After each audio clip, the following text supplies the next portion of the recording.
We are live. We are live.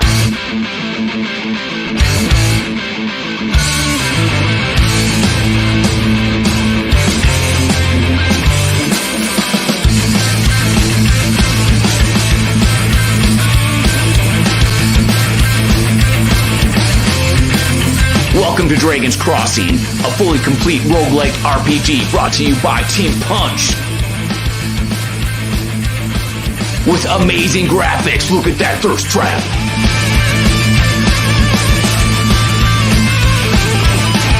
Immersive environments with booming voiceovers and cinematic soundtracks.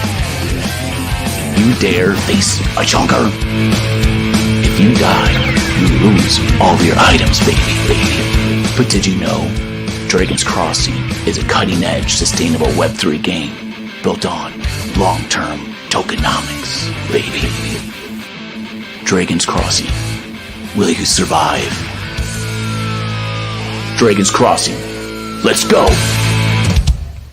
All right, we did it. That's the intro. The most exciting intro in Web3. You're welcome, everybody. So, everybody, welcome to the show right now. We got Diamond Hands joining us, too. He's going to be a little bit late. And we got Scott, who's coming in a little bit later, too. A lot of people wanted to be on the show, but you guys are the ultra select, uber elite Web3 gaming personalities. All right. So let's go around the room and have everybody introduce themselves, what you want to go by, what do you do, in the Web3 space real quick. And then we'll move on to some more questions. All right. Chair, you're next to me there. Let's have you go first. How about you, Chair? How about you talk about your cool project? Hello, everyone. Hello, Doug, and everyone here and everyone listening. I am Chair. You can call me Chair. I am at Very Comfy everywhere.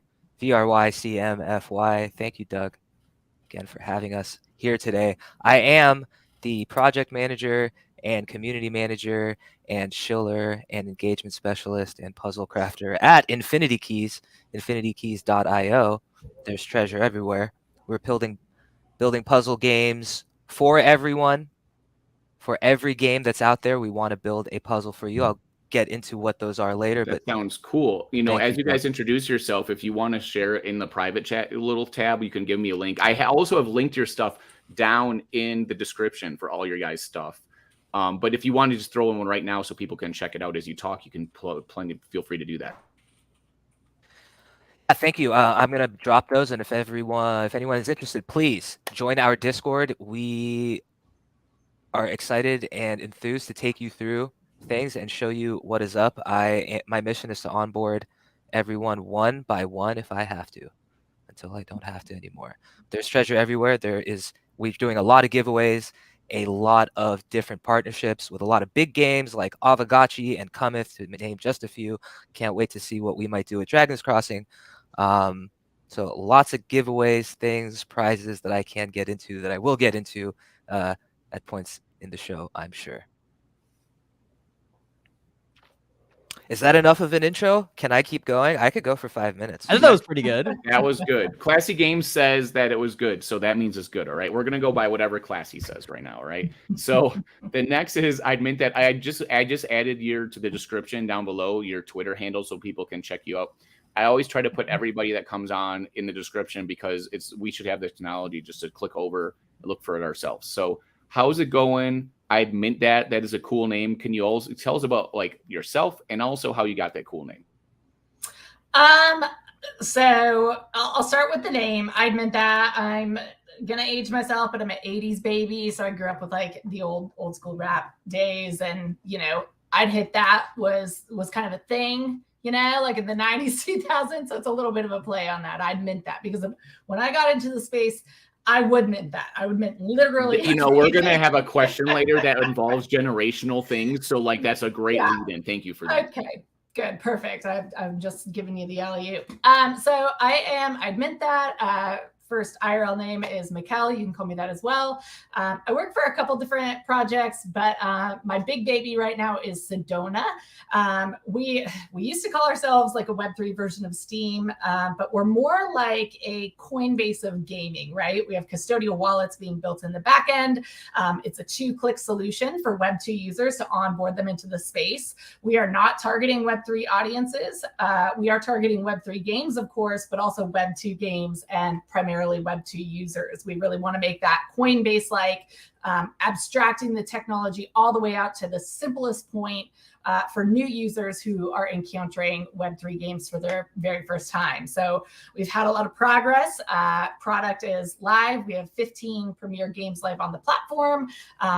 It's really incredible. I'm super passionate about it. Chief marketing officer there, do biz dev, handle VC calls and courting VCs. I'm kind of like a Swiss Army knife of the project, I guess I'd say. Yeah, you're kind of like, we have a lot of friends like that. I do a little bit of that too. Yeah. Where, like our friend Kyle we were talking about earlier, do like 8 different jobs, right? Yeah. Very cool, very cool. That's a lot of fun. So we added you to the show as a surprise guest last minute. Woo! So I hope that you're going to ride that exercise bike back there for us. Okay. I've ridden it twice in my life. Today already? Thank you. Wow. Ever. Oh, ever. I've had it for 2 years. So. Okay, that's awesome. Okay, It's we're gonna decorative. go around in a circle. We're gonna go to Erica next. Can you please tell us about what you do in Web3 and specifically Web3 gaming, and just a little bit about yourself? Thank you. Yeah, absolutely. What's up, everybody? I am Erica. I go by BabesCrypto Land, and I've been in the blockchain gaming space. I started my show, which is On-Chain Gaming, and that's under Gokchain Media. Shout out to them. I've been doing that since February 2022. So I've been doing AMA-style Twitter spaces with games, guilds, launchers. I've talked to a lot of people in the space, so it's been a lot of fun. So I work with them, and then just like you guys, like kind of like Swiss Army knife. Like I work with them also with like Chibi Labs. I'm an advisor for, or not an advisor, but ambassador for Voxel X Networks. I'm also working on a new game, which is going to be on your radar pretty soon. It's called Valorok. It's a Viking style RTS with Web3 elements. It's going to be a ton of fun. So yeah, I'm excited to be here. Thank you so much for having me. It's great to connect with everybody. And anytime I get the opportunity to talk with people who are also as like in Web3 and especially in gaming, I jump at that opportunity. So I'm really happy to be here. You're giving me ideas now. I think in future shows we should have a segment where we go and look at your Discord and website and judge it and like critique it and just like, start roasting everybody here. Yeah. Because Yeah. I'm sure some of you guys have done this before, but I was one of the main judges on some of the like Shark Tank, like, shows on like Twitter Spaces and stuff and everything. And like Sweepers. Shill Tank. Yeah. If you ever been on Sweepers, like that one, but it was a very wholesome one where it's like about Sweepers would actually sweep your floor if you were like gave a good enough pitch. You know what I mean? Like that kind of thing. So like very wholesome, supportive. Like they want to support projects that are really doing good stuff. So it's really, but at the same time, that'd be way more fun. In fact, so that's a great idea. I'm going to write that down, Erica. So thank you for sharing that. Okay, Classy Games. You just came from 3XP, and you're one of the Web3 gaming influencers who I believe has as much fun and excitement doing this as I do. So I'm really excited for you to be here. And I know we were planning on having you on the last show, but you were so popular at the conference. You didn't have It's literally impossible. Like everybody was like, it felt like everybody was just tapping my arm and just they're grabbing you like Classy Games is here. Like he's the cool guy. Like let's talk to him. Like he's probably going to win all the prizes and like whatever. But like, can you tell us a little bit about your channel and kind of what you do? Well, I'm the CEO and founder of Having a Terrible Camera on live streams. I'm also a content creator that likes yelling at cameras, such as the one that I'm looking at right now. I'm Classy Games. I'm a high-low player. I'm good at video games. I like talking about video games. I'm pretty good at DeFi, but I've kind of run away from the whole DeFi space in general, as I think you've all kind of seen why I've done that. But in general, just a gamer now, having a lot of fun playing games, work a lot with Gala, work a lot with some of the top games in the space. And maybe someday Doug's game as well. Dude, question mark? Let me tell you something. I hate TCGs though. I'm not gonna lie. I'm just gonna say right now. Let me tell you something right now. That attitude is the right attitude to have. All right, kick down the door. And you said that you were like over DeFi, basically like coins and all that stuff. And guess what, bro? I saw that tweet. And I commented on it, and I was like, about time, bro. About time, because about fucking time. Web3 gaming is fun and something we can all do and create things and create games and stuff. So I want to have all the peoples on and do all the things and have a lot of fun. And in fact, we're gonna bring on Diamond Hands too. Now, I know that man. He's here. Oh, you guys. Wait, is it the Diamond Hands I know? 369. Oh, Diamond no, Hands. Maybe. Yeah. So he's everybody. Diamond Hands. How's How it you going? doing? Diamond Hands also sports the shades. And Diamond Hands, you want to tell us about your illustrious life that you have, please? Oh, I'm just an investor first and an avid gamer. I love being in the Web3 space. I'm here to make the Web3 space fun, mainstream as much as possible, and also connect with a lot of different games. One of the games I work with right now is Undead Blocks. They already have like a play to earn style already out, so you can earn and actually make crypto as you play right now. It's going to be awesome. We have a rental system as well. And yeah, I'm just here to make this all as fun as possible and have a great time, man. That's super cool. Like, we hung out at ETH Denver, and I know you guys, a lot of you guys were at 3XP, which is really cool. So now that we've gone around the room and everyone kind of has idea what everyone does, for you, how many people were at 3XP? Raise your hand. You three. And so me and Diamond Hands, we're at ETH Denver, so we're super cool too. All right. So we're hanging out. We were in the gaming section. All right, hanging out with gaming. Then I had to buy Kyle a hamburger. All right, because I lost to him in like Undead Blocks. So Undead Blocks is a zombie shooter, and it's a really cool game. You can go play right now. Just go to undeadblocks.com. Right? Is that correct, Diamond Hands? Yes, it's. I think I put it in the description below. And Wagyu.io. And I think I put your stuff down there. If anybody sees the description and wants me to add something to it, I will, because it's all about those, like, you know, pollinations, cross-pollinations and stuff. Okay, so you three that went to 3XP, let's go around the room for 3XPers and tell me what was the highlight of the conference and something that maybe we should know about Web3 gaming, like that you learned there that we, because, you know, some of us didn't get to go. Chair, you get to go. No, you went first last time. Let's go to Classy first. Okay, great. So I guess one thing I learned was, you know, I was League of Legends Challenger. I don't know if anybody knew, but a lot of League Challengers were there. Like Yasuo was there, Bobkin was there, Meteos was there, and I think even Ali Straza plays a bunch of Hearthstone. A lot of like big Web2 content creators that I saw. What you're saying is you're actually good at gaming. I don't know No, if the rest of us are. I'm okay. I'm okay. Nowadays, I'm a little washed, right? Diamond Hands is like going. He's like getting ready. He's like, all right, let's go. Undead Blocks 1v1. Actually, we did a creator tournament a while back, and it was what, Mina Real, and then it was Undead Blocks and some other games. And I'm gonna say is Classy took the cup. But yeah, What? in terms of 100%. We're gonna have an Undead Blocks tourney right here, bro. Oh, for real? Actually, Diamond Hands is pretty good at it. Okay, we'll get to that though. We'll see. Anyway, about 3XP, my favorite moment was probably casting Dead Drop. That was pretty hype. Like, there were a ton of people there. Everybody was fucking like screaming, shouting every kill. That's always fun. I don't think we've ever had that in Web3. It's always been like boring yield protocols and people being like, oh my God, I just got a $300,000 piece of land. And then like 3 months later, it's worth like $10. So, I mean, that's always fun. And that's like the Gamba Wall Street Bets thing. But I like playing the games more. So it was good to actually be able to play the games on an arena. That was that's really the thing, is excitement and fun. Later on, I'm gonna have a question. Like, I'm gonna ask questions like, is e-gaming like a real sport? And like blah blah blah, whatever. Anyways, you know, like we'll get into some fun stuff. That's really interesting. So you got to see actually a lot of like good gamers there at the conference, which, you know, when they first contacted debatable. Debatable. When I first talked to the 3XP guys and everybody, I was like, what is this conference going to be like? Is it going to be big or small or whatever? And, you know, is it going to be enticing for me to go there? I wasn't able to go. I wanted to, but like it ended up being like a really nice presentation. It looked like, and it looked like the stages were great. And you were a speaker there, right? So like, what was it like being up on stage? And did you get to hang out with Seth Mind Your Biz on stage at all? Because like, he's my homie, and I want to make sure that he's keeping things exciting. Yeah, I definitely hung out with your homie on stage. He's pretty cool. I mean, he was agreeing with a lot of my points. So he's very agreeable. That's his problem. So I love Seth. Hey, nothing against him. I mean, the panel was really chill. I think they had something like an agenda for us to talk about, but we just kind of threw that away and just started rambling on off for like 30 minutes. It was great. I called him on the way when he was driving to the conference, and he was like, bro, I need help. Like they want me to moderate like 80 panels. And he's like, he asked me, he's like, will you please moderate some? And I was like, okay. I was like, I'll try to make it work. And then he was like, oh no, they got they got other people to do it for me. But like, anyways, my point is that I was like, my goal was I wanted to be on stage and try to have Seth talk about his deadlifting because he loves talking about his deadlifting. He's pretty buff. He's kind of jacked, you know what I mean? Like he breaks it up in spaces all the time. You know what I'm saying? So now, whatever, it's a good time. So that's really cool. It sounded like that's how it happens at conferences when you're in like you know, a panel or a chat that like it kind of goes all over the place.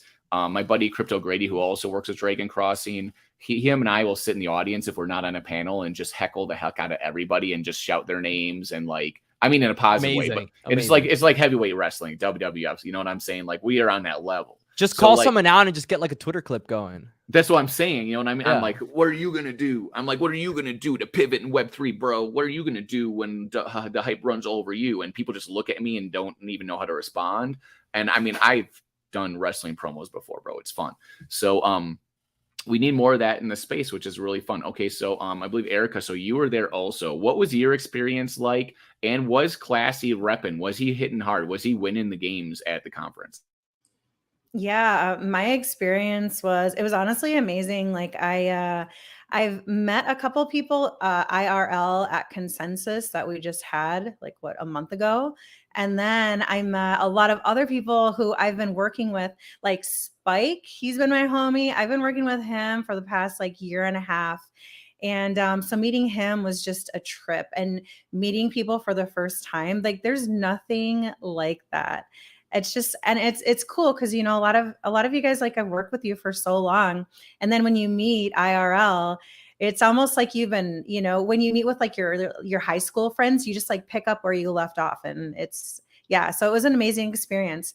I learned that I'm kind of an esports geek now. Like I thought Classy Games, you did fucking phenomenal. I cannot imagine. And I didn't even know there was a name for it. I didn't know that it's called shoutcasting, right? So they have all these technical Wait, were terms. you commenting on the gaming? Hell Classy? yeah. Oh, no, on way. one of them. I played on, I think, like 5 games. Dude, and then I captained one. That's the one thing I wish I would have seen. Okay. Keep oh, going it here. was so cool. Oh, it's recorded. Yeah, do you have it ready to roll? Can we throw up and promo it right now? Oh man. Oh fuck. My production department needs to get their act together. Okay. Like all the producers back there, get your act together. Right. Yeah, but so the esports part of it was amazing. I loved seeing the games that are out there that are really fucking fun, and the competitiveness of everything. Like Crypto Stash, you know, was talking shit to Allie, and like, you know, when they were playing Wild Card, Classy did an amazing job. And the production behind it was so professional. It did look good. Surprising. It did look really good. When I saw the images, I was calling up the production. I was like, hey, hold on. I was like, why am I not on stage there? Excuse me. Yep. Yep. And Rex did an amazing job too, emceeing it. Overall, really, really bullish sentiments. And I'm even more bullish. I think that like, not only the games that are out there, even if they're still in development or they're still in alpha, like we can see some of the games that are out there. They look really, really good. But aside from the games, for me, it's the people. Like it's you guys, it's everybody that was there. It's everybody in this ecosystem, and it's just an amazing thing. I think my favorite part was meeting everybody. And then I love like the after parties, because I love being able to network with everybody, you know, over a drink and just chilling and relaxing. And I'm really sad that it's over, to be honest with you. You like reveling in your egos. You're like, we're the best. We're here. We did it. We conquered it all. It's all an act. We're all terrible, but right. That's the I mean, look at me, bro. Like I'm chilling my Dragon's Crossing. I got my fur coat. Yeah. You know what I'm saying? But that's part of the thing, is like you want to have fun, and you want to kind of have that healthy, fun ego. I say that in a way of meaning like we're having fun. You're there with people you want to meet that are doing things that you're really interested in, excite you. And like if you're there and you've never met Classy Games and you're like at the side event, and you're like, oh, hey, what's up, Classy Games? You're Classy's so awesome. Blasted, chatting with he was in a toga. Yeah, in the toga or whatever, right? And all that stuff. Yeah. And I saw the bus. I saw Stash was doing the vids from the bus. I wish I would have saw even more stuff. So that was a lot of fun to see that. And I was in the back of the bus, I'd see my buddies like Crypto Grady, people jumping up and screaming, and you're just like, whoa, bro. It does feel kind of like high schoolish, right? Because you know all these people and you kind of do similar things. Okay, so Chair, you were there. Is it all true? Was it shiny object? Was it fun? Like, how was your experience there? It was definitely fun. I was enthused by it. It was a full production setup, like you would see in an arena as far as the esports stage goes. Full team. I think the production team for the stage itself and all the accoutrement might have rivaled the actual attendee number of people who actually paid money for the tickets to go to 3XP. That's actually what happens now at conferences. There's more speakers and there's more chairs and there are more stages than there are people that attend. That's what happens at all the conferences. It makes it spacious. Conferences during the Bear, yeah. But it was more, yeah, it was more of a convention of people who are working within the space or marketing people or people looking for work. And I think like everyone else, to see old friends, a lot of people that you only get to interact with in chats and on Discord or Telegram, to be able to hang with them, eat with them, chill with them, especially being in Southern California where you can really chill and it's not a problem and nobody's worried about it. They're in Denver. Talking about relationship building, man. You know what I'm saying? Like, this is what I love, to have this space like this and the show like this, because it's really about that. Yeah, delicious candy. Yeah, all the flavors, all the terps. So that was fun, being able to like relax with people right outside the door. Convention center was very nice. Pasadena parking was fun. Although it was fine. LA. I brought a truck on the second day that didn't fit into any of the parking garages, so battling the parking authorities was fun. But that aside, the Avagachi party lost local. It's an LA thing for sure. Oh, it was fun. It was gnarly. I got a ticket, $56. It's okay. That's how it goes. That's actually my experience too, because I work in Hollywood and stuff. When I lived in LA, I started to like actually have a negative income, because every time on set you have to go get something, like you get a parking ticket, they're like, oh, pick this up from like, you know, Warner Brothers, and then there's no parking, right? And then or whatever. It's a funny thing there in LA. But yeah. So that's a lot. It sounds like it was shiny object, a lot of fun for you. Did you guys meet anybody there that you'd never met before that you were really excited to meet? Like that, when you met them, you were kind of like, wow, I'm so glad I met this person. Chera, did that happen Erica. to you? I met Erica, I think through our mutual contact, Flu, and then she came to the Avagachi party. Oh, you guys know Flu. That's right. I didn't send him the link. Don't worry, okay? He's somehow gonna be on here anyway. Yeah. Talking mess in a second somehow. No, that party was a lot of fun, because that was the sort of the event that got to network. I got to network with everyone very closely, and it happened pretty much last minute. And we were a little bit concerned that we wouldn't get a great turnout. However, we had a full area. We were basically at a max capacity at certain points, and we hit the bar bill, and it seemed like people had a lot of fun. So that was definitely the highlight. We did a live or we did a Twitter space from there as well. So it was definitely all the giveaways and stuff. We were like doing Infinity Keys giveaways and Avagachi Infinity Keys giveaways. So that's always fun to like be in person, be like, hey, are you saying you're going to do one right now? Are you going to do a giveaway right now? Is that what you're saying? I'll tell people this. Let's start slow. I'll pressure you. I'm going to peer pressure you. I'm kidding. No, I'm going to do lots of giveaways. Don't worry about it. I'm just messing with you. But okay. I'll let him hang.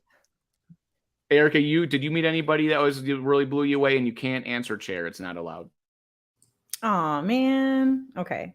Well, I mean, I did meet Spike, who I've been like wanting to meet forever. So that was cool. He was there. I met Flu as well. Does he have a spike on his head? Well, you met Flu for the first time in real life. Yeah.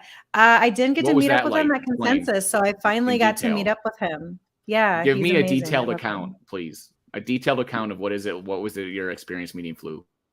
Meeting flew. So first I was like, "Hey, what's up?" And he was like, "Oh, hey." And he kind of gave me a little hug and I was like, "It's Erica, BabesCrypto Land." And then I got an even bigger hug. Like when he realized, "Oh, Yeah, it's you." And yeah, then I got like yeah. the friend hug. And You so passed he's a the flu test. yeah, I got that You're big like, old bear if you're a hug. grinder in the space and you're doing things like Chair, you know this. He's all like, "Yeah, I'm here for you." Otherwise, Yep. you get a half hug. You get the fist bump.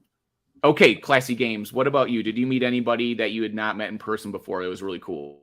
Yeah, I think the most hype part was when I got a couple extra tickets and they were asking me to give them away to like people. And I was like, okay, well, I played all of Spider Tank. So I got some of the people that I played teams with on Spider Tanks to just like drive over to LA, meeting them, going to bars. He knew all about like underground bars and because he's like a music producer and stuff. So it was a lot Wow, of fun very to go to cool. some of the places that I'm not really used to with him. Now I didn't know that you Classy. I should have known though. I should have assumed that you know all the underground cool stuff. Okay. Well, So- he knows them, and I kind of Yeah, I know, him. but Yeah. It doesn't matter. You got the connection. That's all that Yeah. matters. You just got because of your giving and kindness and your community building. That's how that works. You meet cool people, right? Absolutely. So yeah. okay, let's go to Diamond Hands, and I meant that. Diamond Hands, I know you were at Eat Denver with me. You meant that. Well, have you been to a conference recently or any kind of like Web3 meetup where you met some fun people? Yeah, just over a month ago, I went down with Kyle from Undead Blocks. Actually, we met him down there for Sedona. It was a really interesting experience. It was Longview Game Fest, so they had 11 middle schools all getting together. Microsoft, Xbox, Gearbox Games were down there, so they had a lot of big Web2 representatives, and then there were some Web3 games down there as well. So it was a really interesting experience because, you know, from Sedona's perspective, we are looking to how to onboard the next 10 million users through games, and we really think meeting people, the customers, the users, where they're at, is going to be a really great approach to bring in that first wave of users. We have kind of an on-the-ground strategy that we'll be implementing after we raise. So yeah, lots of learnings from the event, met some really cool people. I'm going to forget names because that's what I do when I'm under pressure. But we've been in talks with the head of gaming for Microsoft, some other cool people. So yeah, it was a good time. Yeah, it was a really good time. And you survived going there with Kyle, which is an accomplishment. I had my 14-year-old son, so I couldn't get too crazy. I'm just saying that, like, he likes to throw down in the street. He'll bet you. He'll like want you to buy him a hamburger. He's the dude that's super tough guy, but then when you like meet him in real life, he wants to give you a hug, right? You know, like, yeah, he was mostly sweet. He was mostly Diamond Hands knows all about this. Diamond Hands, sir. Was Eat Denver your last conference? And like, can you tell us a little bit about your experience there? Because you went around and you were doing interviews. We were both kind of bugging people. It was fun.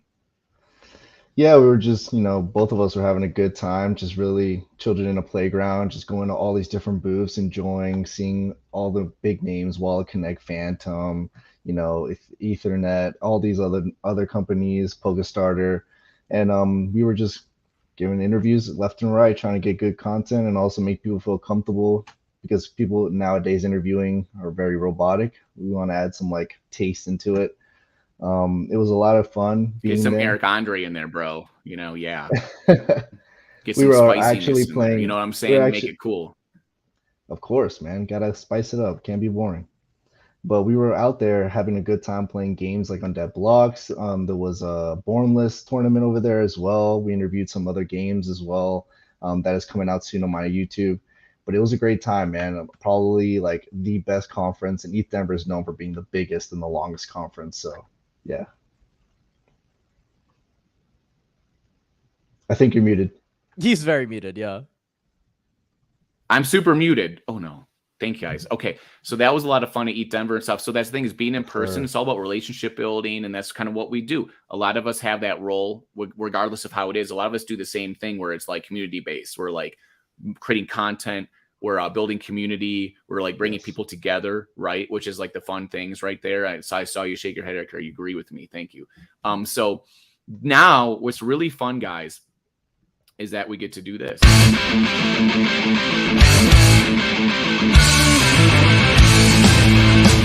Okay, so that was a stinger, all right? And we're now in the question segment of the show. And I'm going to ask the audience to comment about who they think gives the best answer. And then at the end of this, whoever has the most votes, I'm going to give you NFT from Dragon's Crossing, like a summoning shard or a skill book. I think it's a summoning shard. Yeah. And so I want you guys to win stuff. You know what I mean? Even if you never use it and just sits in your closet, I just want you to be like, I won. And then you can just flex on everybody. You can put it on tweets. You can be like, I beat Diamond Hands. I beat Chair, Erica. I went that. You know what I'm saying? Like that's what I'm all about. Or maybe, maybe I'll buy you a hamburger, but you're not here. So that's making it much tougher, right? Something like that. So maybe that's the thing. Okay, so you win an NFT, but also the next time I see you, I'll buy you a hamburger if you win. All right. Does that sound like a good prize? High stakes. You know what I'm saying? Okay. Very good ratio. I love hamburgers, but I like cheeseburgers more. So I was gonna say we need some cheese. Okay. Throw a slice of American on there.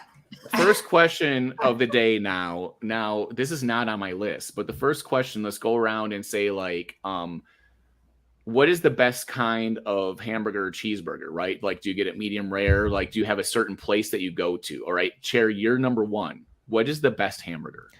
All right, it's going to be controversial because I am in Southern California and everyone says In-N-Out, and I do agree that it's dope. But if you've ever been to the Apple Pan on Pico and Overland in Culver City, California, that is the best cheeseburger. They have the Hickory burger, and they also have the other burger, and they're both good, and I get them both every time I go. No fries. Thank you. You get two? What is the name of this place? It's called the Apple Pan. It's in LA. It's been around forever. It's on Pico and Overland in Culver City, I think technically. It's right by that West LA mall.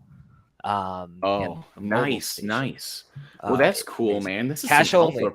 It's cash only. This is some alpha for next time people are at a conference or at 3XP, right? That's a good answer. Okay. In the comments, think about the answers and want you guys to give me tell me who has the best answer at the end of this. Okay. So mint that. What is the best hamburger? I'm gonna go. I feel like you went a little specific, Chair, and not a lot of people are gonna recognize. So I'm gonna go super universal and just say that I love a good medium rare cheeseburger with some like deep fried onions, an over medium egg, maybe a little avocado, and some, the usual mayonnaise, all that good stuff. That sounds pretty good. Yeah. And I like to get my burgers at like really greasy, kind of like mom and pop shops. I think they're always better there. I agree with you, the greasiness. I'm guessing that okay, greasy. I'm writing this down. So and I'm guessing you can get a burger sort of like that at a lot of places. I live in Denver, Colorado. There's a lot of places like breweries and like small restaurants that make really cool burgers and stuff, right? And I hope everybody has that in their city. Okay, Erica, you're next. What is the best hamburger?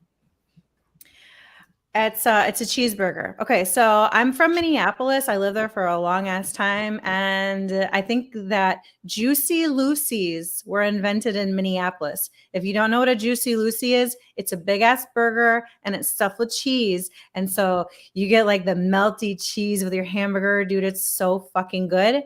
And then in Minnesota, like we love our ranch, right? So you have to dip your fries in ketchup and then ranch, and it's fucking bomb. Ketchup and then ranch? Yeah. But for burgers, Juicy Lucy all the way. I'm writing this down. I back ranch on the fries. I back that. Oh, it's so good. Ranch on everything, really. Wow. Dude, this is... You only live once, right? YOLO. Juicy Lucy, this is a PG-13 show. This is amazing, guys. You guys are doing such a great job. I never even knew we'd be talking about hamburgers. Okay, Classy Games, do you have a hamburger preference?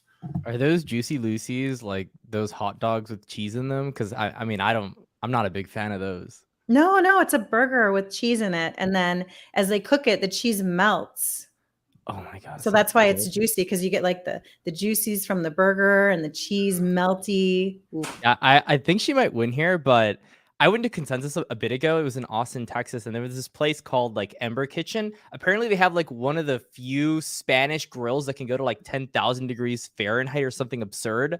So you get a hamburger there and it's like all crusty, right, on the outside, but then it's so soft and tender and medium rare with juiciness on the inside. And I'm like, yeah, I don't know if I can eat normal things anymore. Like, Dude, that's some alpha. I want a hamburger like you that. have to go there if you're. I'm going writing there. all this down. I'm taking notes for myself. I mean, I might. Bro, I'm in Austin. I'm in Austin right now. I'm gonna go live. I'm like, as soon as this, I might actually have to leave early, you guys. I'm gonna go live. You I'm gonna should go to actually Embers. leave I'm gonna this get that. during the stream and go get it, and I'll still Yeah. be live, and you can beam in and do Priorities. it. on Yeah, Saturday. show it off. In fact, you should just go now. I mean, It's Okay, crazy. let's go, you what guys. you're about. It's expensive though, but it's very right now good. people are getting like the hungers in the chats. They're like, "Oh, I'm craving a hamburger, classy." Okay, Diamond Hands, what do you have for your answer for best hamburger? All right, if it's not like a classic halal burger, I used to love to go to Red Robin's and get the bonsai burger.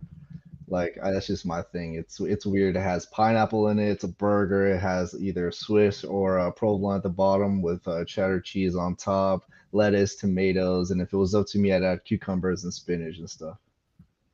Dude, you know, it's funny. So you're bringing up a chain restaurant. I do love hamburgers that have pineapple on them. There is a restaurant on here. I think there's one at Cactus Jack's that has a pineapple hamburger. Okay. So those can be really crazy good. He's coming in last and everyone's like, that doesn't sound exciting. No, believe me. Okay, go eat a hamburger with a pineapple on it. And sometimes there's like barbecue style or whatever.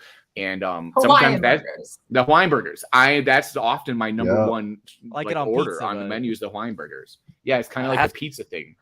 Yeah, have to amend my pineapple on answer my just a pizza little. and my burgers. I respect it. I have Okay, to amend my so- answer okay. now that everybody's putting their really good ingredients, and I this doesn't have to be for the giveaway. I'll stick with the apple pan, but a nice blackened patty, charred blackened with the crumble of the blue cheese. Oh, The crumble of the blue okay. cheese. oh my God, he wants to win. No. My Cheese. first answer stands. Apple pan with the Right. relish. They put the relish. I'm just on the saying burger. you can never have enough good hamburger info. You know what I'm saying? This is Hamburger Alpha. In fact, maybe I should just change the name of this to a Hamburger Alpha YouTube stream. Okay, so now that it's up to the chat, okay, Crazy Basement Life is here. Everyone gave their little like manifesto on hamburgers and cheeseburgers. Now in the chat, please can you vote for who wins the here, I'm going to do this. While you do that, I'm going to do this. Who wins the best hamburger contest? And yeah, and that's fine. Also for you guys time-wise, just tell in the chat, like, let me know. I have more people coming on later too, and like there's a lot of stuff happening, and we're going to go and do a little bit of Dragon's Crossing, like gameplay stuff to have a little bit of fun after we do all this stuff too. So blue cheese wins, it says. Raymond says. And Ellie voted for I'd mint that. And someone said beetroot. Okay, so right now we have it looks like we have chair, a vote for chair also. Oh, was that 2 votes for chair at the end? He did say 2 different hamburgers, guys. So that was a little bit cheating, but that's fine. He got and one that. vote per burger. So Yeah, that's true. That's true. He did. Okay, that's a good point. Okay, so but I meant that you got another vote from Kong and the 10,000 degree heat stuff. Wait, who said that? Was that Classy? Did you say the Yeah, that was 10,000 me. degree heat? So he got a vote too. Deep fried mac and cheese. And there's a vote for Erica too. But Minted, I think you're the only one with 2 votes per hamburger. Chair has 1 vote per hamburger. All right. So do we have any last minute votes as we go forward? Because if not, the first winner is Mint That. I'm writing that down. Burger. Okay. So I'm deeply honored. congratulations. Deeply honored. First winner ever on this show of anything that You know what I'm going to do is give it away on the Sedona page. So keep your There you eye out. go. Follow at Sedona So HQ. well, I mean, you're the winner of the first round. So you didn't get anything yet. Shit. I mean, We're gonna have more. We have more questions to Oh go. shoot. So I'm manifesting. That wasn't even an the win. official question. That was just like an ad hoc question because we're versatile like that. Ouch. We're agile. Well, if you know what I I'm saying? do win, I'm giving it away. So You're at the lead right now. Audience. But Chair's sitting there thinking, like, I got 2 votes for 2 different hamburgers. I'm making a comeback, is what he's thinking, right? You guys, we're all about gaming, right? Like, we want to be competitive in everything possible that we do, right? I mean, Classy's smiling. He's like, yeah. He's Oh, like, I'm "Let's ready. go." I'm out for blood. So, he's out for blood. Let me look at my list of questions. I spent the whole week curating these questions. I'm using the word curate. these questions, because these questions are like highly researched and dignified. Like I have a whole team of experts are like, what are the most important questions to ask? And the question is Chuck E. Cheese a restaurant? Chair, you go first. It is a restaurant. It's okay. It's a well, true. yeah, you can give Is this me an Boolean? explanation. All right. It is a restaurant. I don't recommend anyone actually take their children there. And you're not really so allowed Mint to go that there is unless Chuck you're E. Cheese with a children.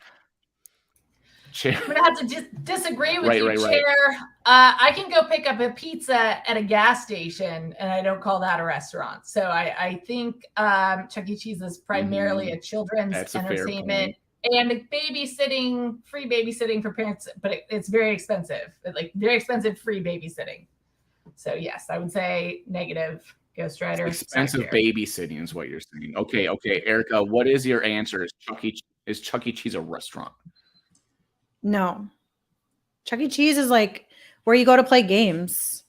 I think I've meant that so far. I love her answer, even though, you know, we're in competition. Like, I agree. Just because a gas station has food doesn't mean it's a restaurant. Yeah. I don't know if I've ever been in a Chuck E. Cheese. I've been to Peter Piper. Is that similar? I've never been to a Peter Piper. Yeah. And there's also a place that was called Showbiz back in the day, which is like the different version of the same thing. They did a knockoff because it was so popular, right? With the animatronic animals, Showbiz, and they had the commercials. I know Classy Games is Chuck E. Cheese a restaurant. Yeah, I've never actually been to one of those. I feel like by the time I was of age to go to one of those, they were just not even trending. So they were gone. I mean, they do exist. They exist. I've heard. There's one here in Denver, yeah, but I feel like there was this place popular. called like Boomers that had a bunch of stuff that was very similar to Chuck E. Cheese. Yeah, there's new places that are better, like Boomers and stuff, where there's way bigger better names. Yeah, and like it's like amusement park almost, right? I think Chuck E. Cheese is funny because it's like a sad version of it, where you go as an adult later and you're like, wait, and you're just depressed with the pizza. Yeah. There's not like it's like half raw. There's not even like go-karts or anything for you to do, right? Diamond Hands 369 is Chuck E. Cheese a restaurant? I first just want to start off with, if you're going to Chuck E. Cheese alone as an adult, don't. Good advice. Don't. But I think that Chuck E. Cheese is like a playground and entertainment area for children that serves pizza. I mean, that's what Jeepers was in my eyes, and I was like the era where Jeepers was still around. But that's how I always saw it, not a restaurant. Right. And so we've got some comments too. He said, leave it to Doug with a rat question because Chuck E. Cheese is a mouse. Okay, so that's funny. That's good. That was a good burn by KG, right? KG is also from the Undead Blocks community, right? Shout out KG. Shout out to KG, right? And then so we got Versimify. The last time I went to Chuck E. Cheese was the day of the 1996 Northridge earthquake. I think that might be in like LA area, right? Like, yeah, so there you go. And then Chuck E. Cheese's tables you can sit down and eat, so it is a restaurant. Mellow Green Giant says, okay, but now you guys have to vote. What's up, Starbucks? Starbucks in the house. So Starbucks, we're discussing if Chuck E. Cheese is a restaurant. Please answer your answer in the comments. But also, right now we're going to vote for who had the best answer to this question, right? Who is your favorite answer? Minthead had another good one with saying that it's just like going to the gas station and getting a pizza. I literally have a Jack's pizza in my fridge right now that I might just make, you know what I'm saying? Like that pizza is probably better than Chuck E. Cheese pizza. You know what I'm saying? Just like a plain cheese pizza there. Can you drink at Chuck E. Cheese or not? I don't think you can. You can? I don't think they have alcohol. I don't think you can. I think you should just bypass Chuck E. Cheese. Now. You didn't used to be able to in the past, but yes, they have a license. Well, you can now. I was there within the last. I have a 3-year-old, so I was there within the last year, and you can buy bottles of everywhere. Yeah, treasure. When I was a kid, I remember going. It's for tickets, so you have to give tickets for beer to play the game. The smell of pee. Oh, Starbucks. Play skee ball till you get a free beer. I remember the Chuck E. Cheese pizza being really good. Sorry. Oh, you like it? I remember the Chuck E. Cheese pizza being really, lot of people good in my memory. So Chair says he likes Chuck Back E. in Cheese the day, I pizza. thought she was Take that consideration fire. for your vote. We have Chair just got a vote, and we got a vote for Mintat. So now they're tied right now. And also, I think Verica almost voted for Mintat herself. But okay, so not in Georgia, there's none, and we got a couple votes in there. So this is great feedback because now we have adult newer versions like Boondocks and stuff, which I've been to. But my last memory of Chuck E. Cheese was like they had a children's maze where you go in. It was like it's like very tight, and I'm like, you could easily get stuck in this maze that you're in. It was like very enclosed and like super dangerous. Nowadays, that would not pass health codes, right? I was like, it's crazy. So we got a vote for Erica by Kong, and we got Starbucks says you remember wrong. That's trash, and the mouse is creepy. Starbucks is having a good time in the comments right now. So we have a tie right now.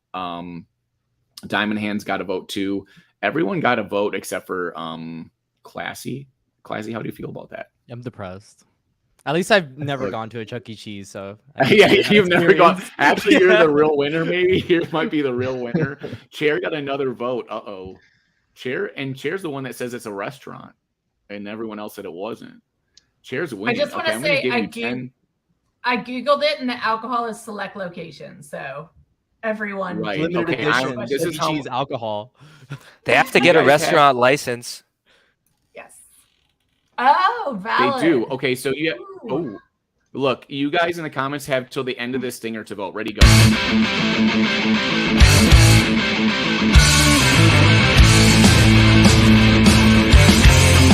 Done. That's some musical chairs. Okay, the voting's over with. Let me see. So shout out to KG. Classy got a vote from Starbuck. Mellow Giant chair. You got 3 votes. Number 2 chair. The chair wins is Chuck E. Cheese. Okay, so that's really cool that Chuck E. Cheese, everyone hates it, but it got chair 1. Chair said yes. All right, so this is fun. Okay, so the next question. Are you guys enjoying these questions? Do you like this format where we just talk about completely dumb things? It's different. Absolutely. Yeah. It's kind of I like it. It's different. You're like, no, this is kind of like how we get to know each other, right? Yeah, I mean, it's kind of stuff you might do at a conference. Panel format. I like it, but I'm hungry. Literally. Okay, this I know. So this next question, I know, right? I didn't mean it to be that way. This next question is actually about food too, kind of, but this is different. It's whoever buzzes in first. How many ounces are in a cup? Go. 16. Oh, Mint that wins. I was gonna say 8. Wow. How are you built different? Right. What? How many ounces in a pound? Wow. Okay. How many? I tried to make the questions really easy. You know what I mean? And it's funny. You know, a lot of the programming I did for this show and research I did was in ChatGPT. But the problem is that when you try to do it with like current events, it only has up to 2021, so you really can't use it for anything. And I kept asking ChatGPT, when are you gonna like actually be worth something? And it would be like, it kept apologizing. I said, stop apologizing to me. Right? Okay. So the next question is I'm like, ChatGPT, why are you here if you're only like knowledgeable up to like 3 years ago, bro? Like Web3 has no use for you. So the next question is a hot dog a sandwich? Chair, go first. Is a hot dog a sandwich? A hot dog is a sandwich. It qualifies because it's surrounded by bread. And I will addendum that you can't put ketchup on a hot dog. It's un-American. It's not allowed. What? No ketchup. Wow. I'm gonna put in an asterisk that Chair said no ketchup. Let's see how the people respond to that in the comments, because this show is all about the comments. It's if you're cutting up your hot dog and dipping it in the ketchup, like when you were 4 years old, then yeah, you can use your ketchup. But he is flexing on everybody's ketchup on the hot dog. Mint that. What is your response to Chair? Is a hot dog a sandwich? I think it's complete nonsense. It's definitely not a sandwich. Then you'd have to cornbread as a form of bread. You'd have to consider corn dogs sandwiches. You know, it's a slippery slope is all I'm saying. So I'm going to go with no. And although I don't like ketchup on my hot dogs, I like mustard and onions, fresh cut onions. I think ketchup is very American. I think it's one of the most American things there is. So I love the controversy here. Erica, is a hot dog a sandwich? Absolutely not. No. That's the answer. Just no. I've never been like, I want to make a sandwich or hey, do you want a sandwich? If I said, could you please make me a sandwich and somebody brought me a hot dog, I'd be like, what the fuck, dude? This isn't a sandwich. I'm talking about That's a good point. That's a good point. Cheese, lettuce, You're tomatoes. using logic. Give me a sandwich. Here's a hot dog. Like, who the That's a fuck good are point. you? This isn't a sandwich. Oh, but by the way, this if you is- are gonna, next time you have a cookout, you got to get cheesy wieners. It's hot dogs with little bits of cheese in them. Mhm. So fucking Right. good. You can get brats like that too. But I'm from Wisconsin originally, and we're all about brats and cheese, bro, and beer brats Juicy and cheese. Lucy's Battlefield and Galactica. cheesy wieners. There Yeah. you go. Yeah, Okay, I'm a great foodie. answer. Classy Games is a hot dog, a sandwich, sir. Please. Yeah, inform me. I'm deeply offended by the ketchup comment that Chair gave. I just feel like ketchup is a staple of a hot dog. And think about like putting mayo on your hamburger on the side. Just because, you know, it's not covered doesn't mean that it's not a sandwich. I definitely think it's a sandwich. And if somebody were to bring me a hot dog instead of a sandwich, I'd be like, it's the same thing. So it's perfectly fine. That's my opinion. And I just feel like we've got to get into the ring if you're not going to be putting ketchup on your hot dog. Yeah, I think that I love these throwdowns. I want competition. I want people to put the glove. You know, what's really funny is if we even want to get physical at the Nerd Bar in Vegas, they actually have all this stuff. They have a wrestling ring, they have a Oh, yeah? octagon, and they have the big puffy gloves, so you can get in there and do the things. I've cut wrestling promos there. They actually have like, and Johnny, the owner, he does Fight Capital NFTs, which I have like Randy Macho Man Savage and all that IP, and he knows his other thing he does in Vegas is set up all the celebrity appearances with all these people. So like that area is really fun. I'm friends with Sabu and all these wrestlers now and stuff. And I taught Sabu how to use Twitter Spaces. It's a lot of good times. So shout out to ECW and wrestlers and in Vegas and getting and throwing down. Okay, Diamond Hands, is a hot dog a sandwich, sir? So a hot dog is not any kind of sandwich that I would eat, but by definition, I believe it's a sandwich. 100% covered by bread.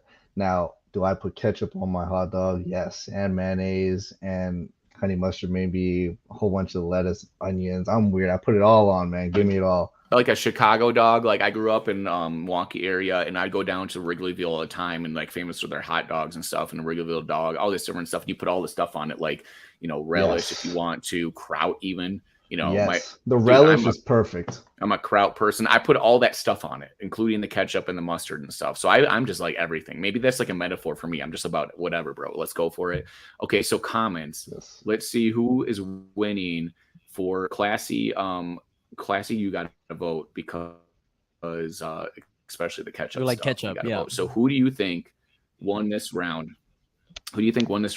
And I love these questions. We only really have a couple of questions left, and maybe one. We don't want to like ask a million questions because we need a clear-cut winner. Yeah, I've got one more question. Who is going to win the prize? The Yeah, roots of ketchup. I know. I was going to say this is Yeah. The roots of ketchup are found in 17th century East Asia. A sauce of pickled fish and spices. This was adapted by British explorers.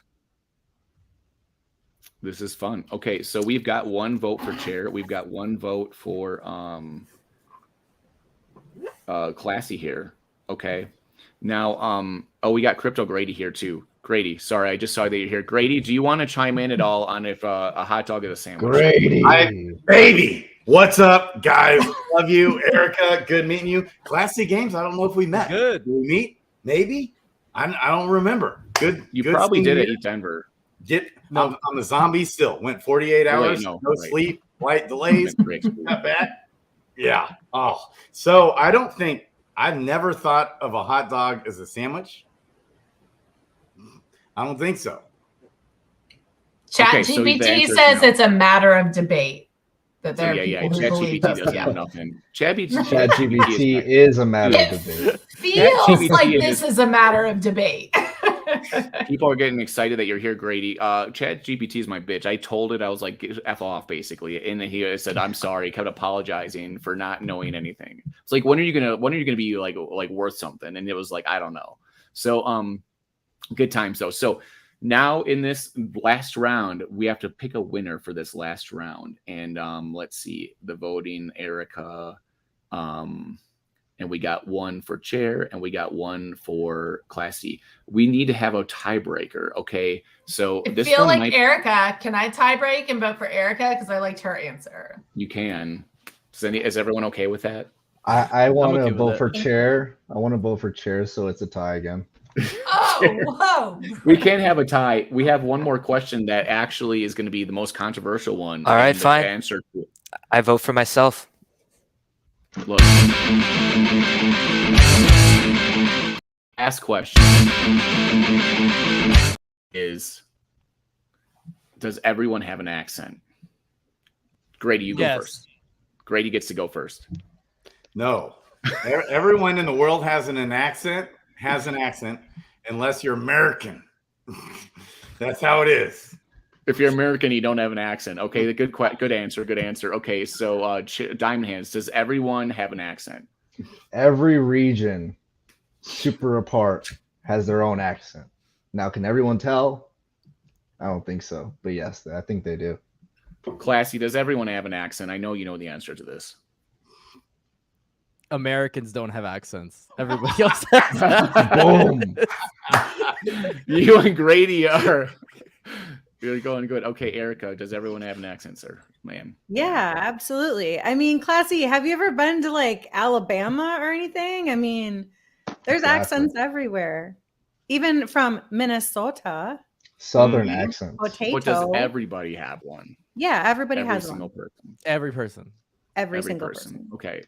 I meant that. Does everyone have an accent? Everyone has an accent. Yes.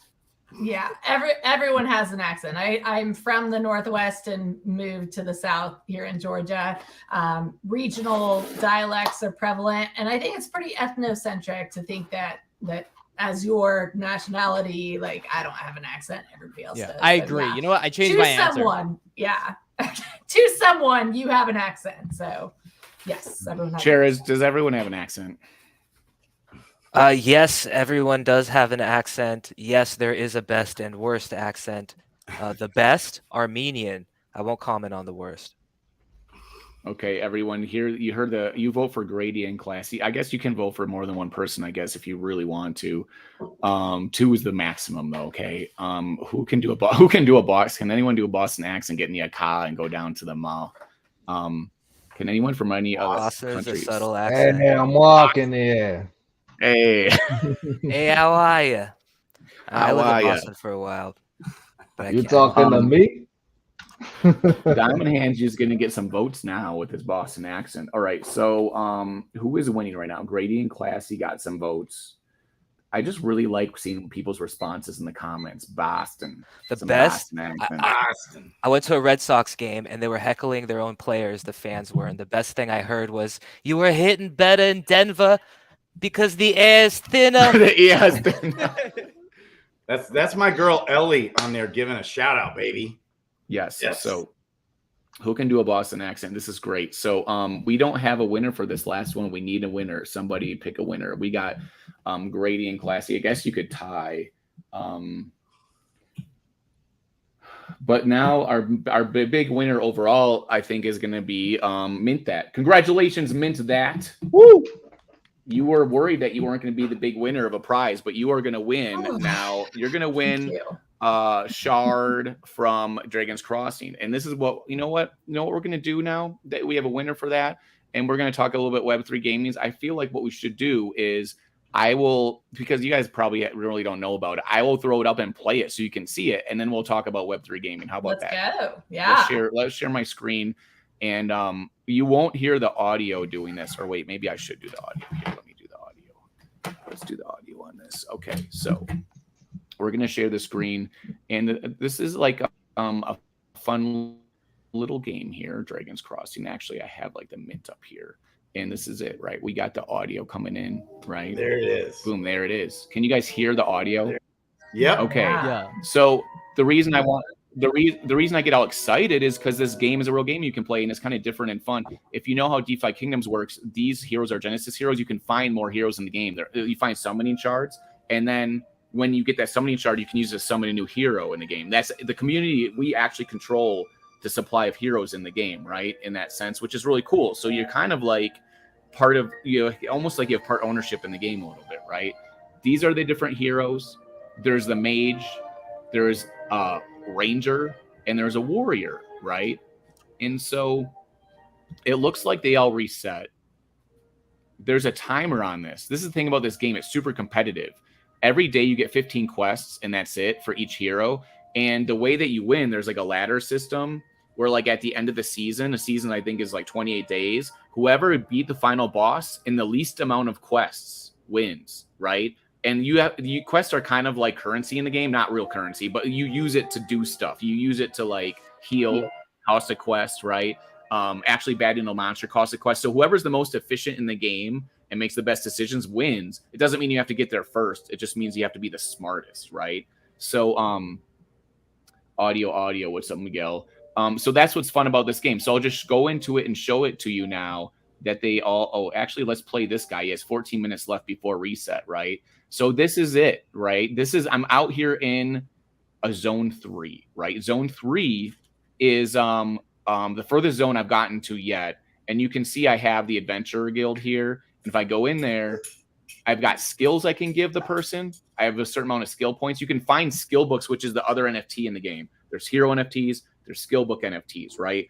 All the items you get, swords and stuff, they're not NFTs. And you can trade them and send them to your other characters that you own in the same wallet, but that costs you two quests to do that. Everything is try to be balanced, so every decision you make is really difficult. There's no obvious answer. You're like, should I send this here and do this? I don't know. It all depends on your situation, right? So I've got like, healing. I've got something that lowers the monster's defenses.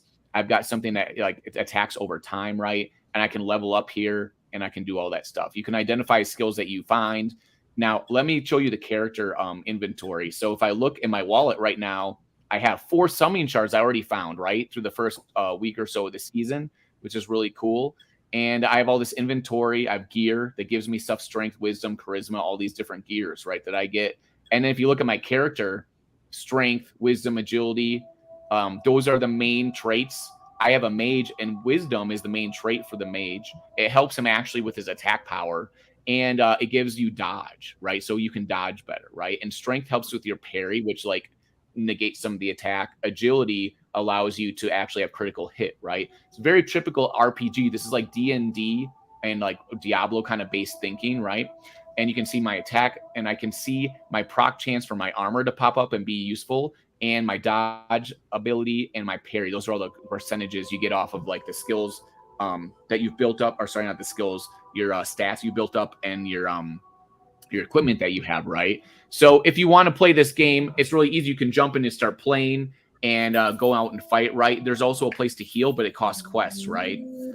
And here we go. I'm going to show you the game, right? Let's go. I'm down to see this fight. Dude, addictive. so this is cool. Sorry, go ahead, Grady. I was just going to say it's addictive. This game, it ropes you in, baby. It's addictive. Grady's got a lot of heroes you should know. Yeah, it is. The thing is that you only get so many quests a day, and you want to keep questing afterwards, and you want to have the most efficient use. And these monsters that pop are amazing, right? This is a dark elf. Look at the artwork by Sejin. This guy is a mysterious artist, has made amazing artwork for this game. And the audio you hear, the soundtrack, like I had the composer on the other day on the stream, is amazing. And the voiceover work, all of it is from scratch, hired professionals from the entertainment business doing this stuff. And it's the brainchild of Bloater Punch, who's a huge D&D fan and a very successful and professor in academia with analytics. And he's written novels about fantasy and this kind of like lore. So you've got a background of great storytelling. This is we're in this land of Horizon where we've been teleported into, and we're trying to figure out why we're here and what's happening, right?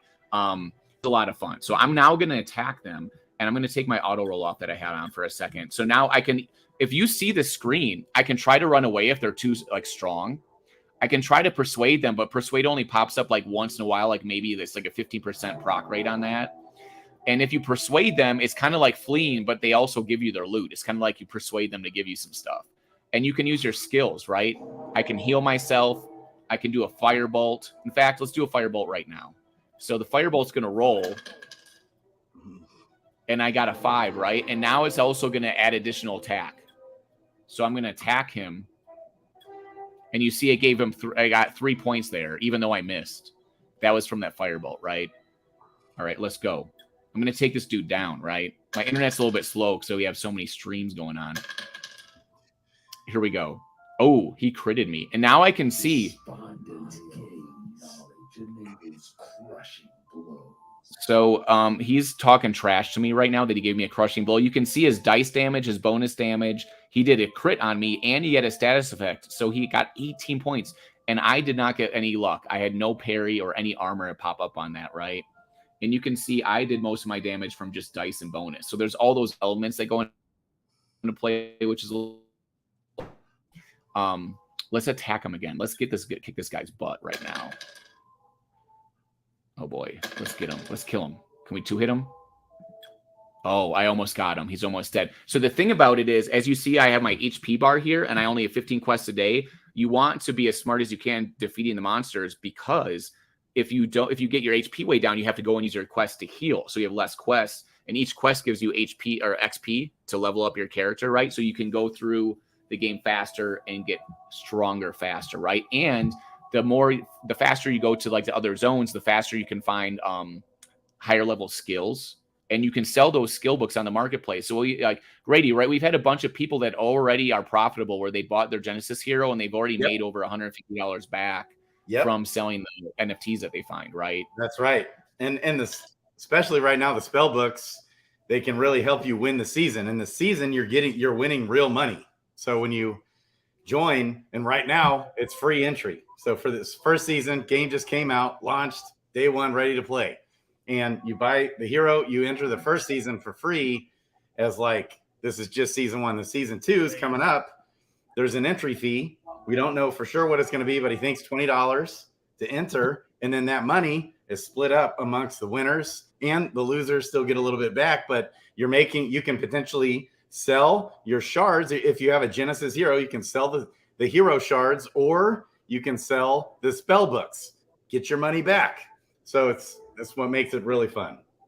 Yeah, the game is like, it seems to only have positives. Everybody seems to really like it. I think in our Discord, there's almost 2,000 people in there. I think I found like one person that said they kind of didn't like the game out of like, 2,000 people. Like, that's right. So at first look, you might think, this isn't my type of game. I've heard a lot of people say that. It's not my type of game either, right? This is not, I never played Dungeons and Dragons, old school, but hey, I'm addicted. I've got 15 heroes now. And so much so that what Bloater Punch did, the founder of the game, he said, hey, if you buy a hero right now and you enter and play season 2, which you can also enter season 1, there's still time to get in here and play, okay, which is free entry, and you might be able to get your money back just out of the first season. But the second season, if you play it and you decide you don't like the game, he'll give you your money back for the Genesis hero and burn it.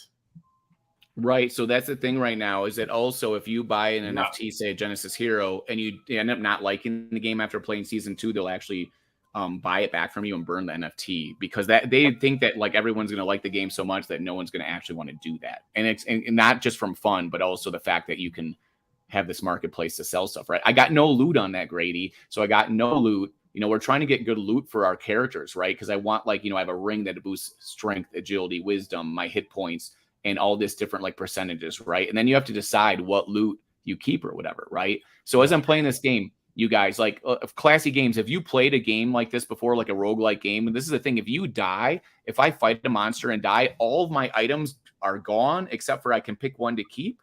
And you're kind of like really in trouble. Like this is, I've heard actually, I think on one of your streams, Classy Games, about which game was it, where like if you die, it's actually really bad, which is rare in games, Miranda's, right? Yeah. And I'm looking forward to that game too. I like, know you do a lot of Gala games. Stuff. Exactly. It reminds me a lot of like D&D, right? Like whenever you would roll, and then you'd have your little stats, charisma, and all that different stuff, and then you'd have your gear, and then all those like random instances. It really gives off that vibe. Yep, it's big brains, and so it's well thought out. This game is so well thought out. I love it. I think what's fun about it is you can just play and click on stuff and have fun and not like be super in depth. But if you care about figuring out like if I get this stat and how is it much is going to affect that, you can get like super big brain about it, right? Go deep dive, get really technical as far as you want to, or you can just play and have fun, and it's not a big deal, because even if you're not concerned about winning the season, you can still find NFTs if you have a Genesis hero and be profitable and have fun. And maybe you will win. You could defeat the final boss without even like knowing how all the mechanics work if you just make good decisions. Like, you know what I mean? Like when you're in a battle and you're like, should I use a skill now or not? You know what I mean? Should I heal now or not? Those are just basic decisions. In fact, let's fight the daily boss. There's a daily boss. Yo, This is the Doug raid. and, Oh man, Doug- daily boss is tough. Hey, Doug you know, and, Doug, I want to Grady. know what I want to know. Does Ellie have a hero yet? Ellie keeps talking about wanting to buy a hero. Did she get one yet? I think she's trying to raise money for it. Sorry, was that Diamond Hands talking? Oh, my bad. You guys can finish. I just had a No, question for that's whenever it. you're Go. ready. No, you can ask the question. In fact, we're gonna ask some questions just about gaming in general too as I fight this. Oh, here I can try to persuade him. I have 21 charisma, he has 16. It might work. If I persuade him, I won't use any HP. I'll just come off scot-free and take his loot. I tied, Oh, bro. man. Oh, miss. So That's close. lame. Persuade But if you goes based off miss, he can also hit you. So it's a risk. Mm-hmm. All right, so let's attack this dude and see what happens. I'm pretty powerful. I'm a pretty powerful mage. All right, so I think I'm going to kick his butt. Look at, so my armor mitigated 8 of his attack, right? And then I hit 16. See, I'm kicking his butt right now. He's in trouble.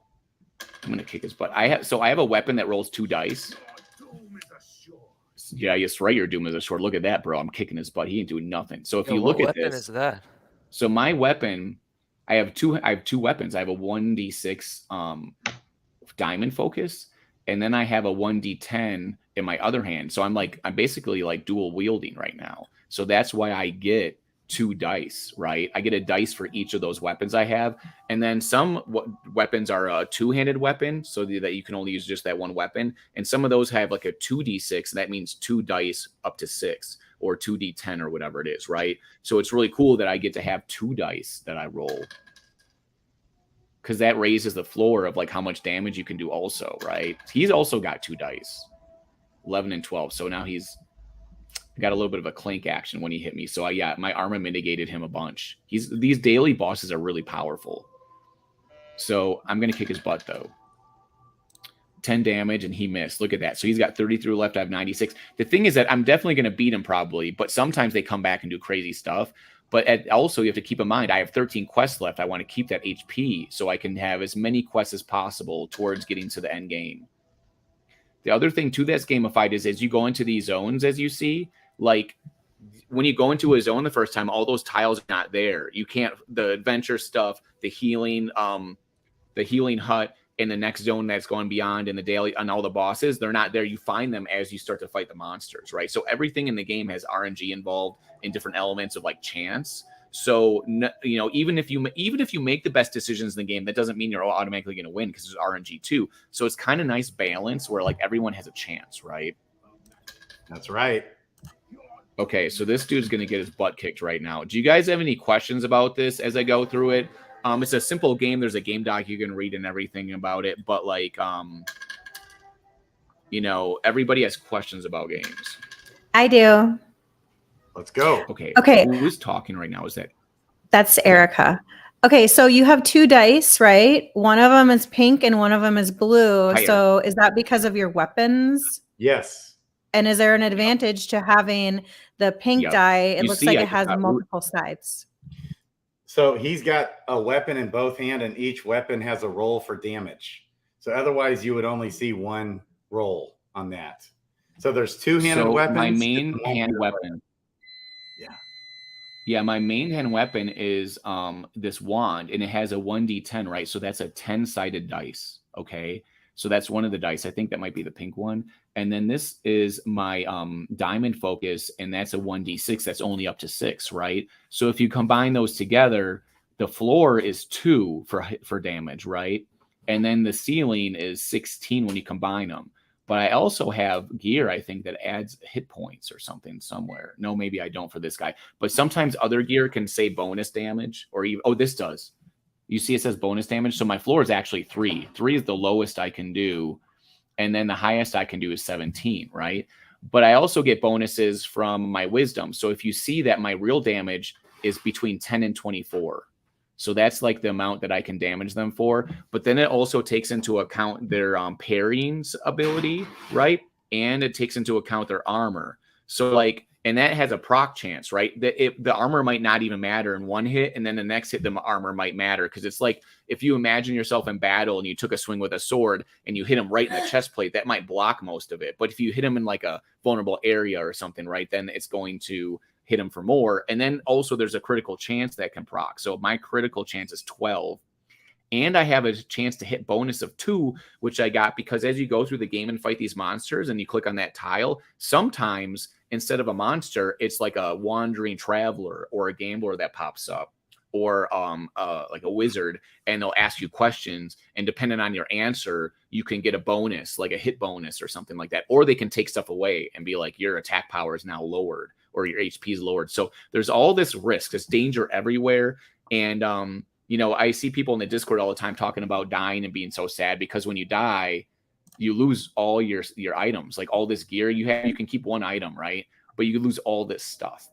And so that's a good question about how that works with the dice rolls, because we figured all this out as we go along. But when the game launched, we had no real info too much about it, like a very little bit about the game. And we're all kind of figuring out together because it's a challenging ladder system of competition. And whoever does the best job at the end of the day is going to win. So like what happens in the seasons is the first season's free to play. And you can go and play it right now for free as long as you just own an NFT Genesis Hero to play it. But in the seasons ahead, it's going to be $20, and then they take those season fees, and 75% of that money goes back into the community as rewards. So the structure is, I think it's like the top 60% of players get at least some monetary reward back at the end of the ladder season, and the people that are at the very top win a lot, right? The people at the very top can win like, you know, hundreds of dollars and all this stuff. And it depends on how many people play the season. But so 75% of it goes back to the community, right? And here we go. So look at, and I'll show you my other characters here, right? And see this boss Terror Swamp on the bottom right, that is the boss for the area, and I've not fought him yet. Now I think I'm strong enough to fight the boss. In fact, Grady, I could do a boss battle. I think what level is your hero? So right now,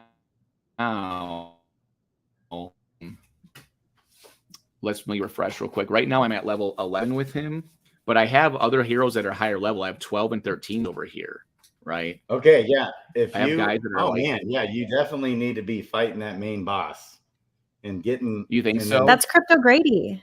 Yeah, that's right, Grady. baby. What do you think? You have Crypto Grady character. That's badass. Oh, you mean Did you see that character? Did you see his abs? Holy shit, he's ripped. Oh yeah, this guy. That's like. Can I have a quick question before I So do you forget. guys think I should use? Yeah. What's Okay, your question? so at the beginning of the season, does everybody start at 0 level, or do you like resume Yep, whatever? question, yes. Yep. Great At the question. beginning of the season, everybody's NFT refers to 0. That's right. You start from day one. It reverts back. So later on, they're talking about doing perpetual play where you're continuously building up your hero.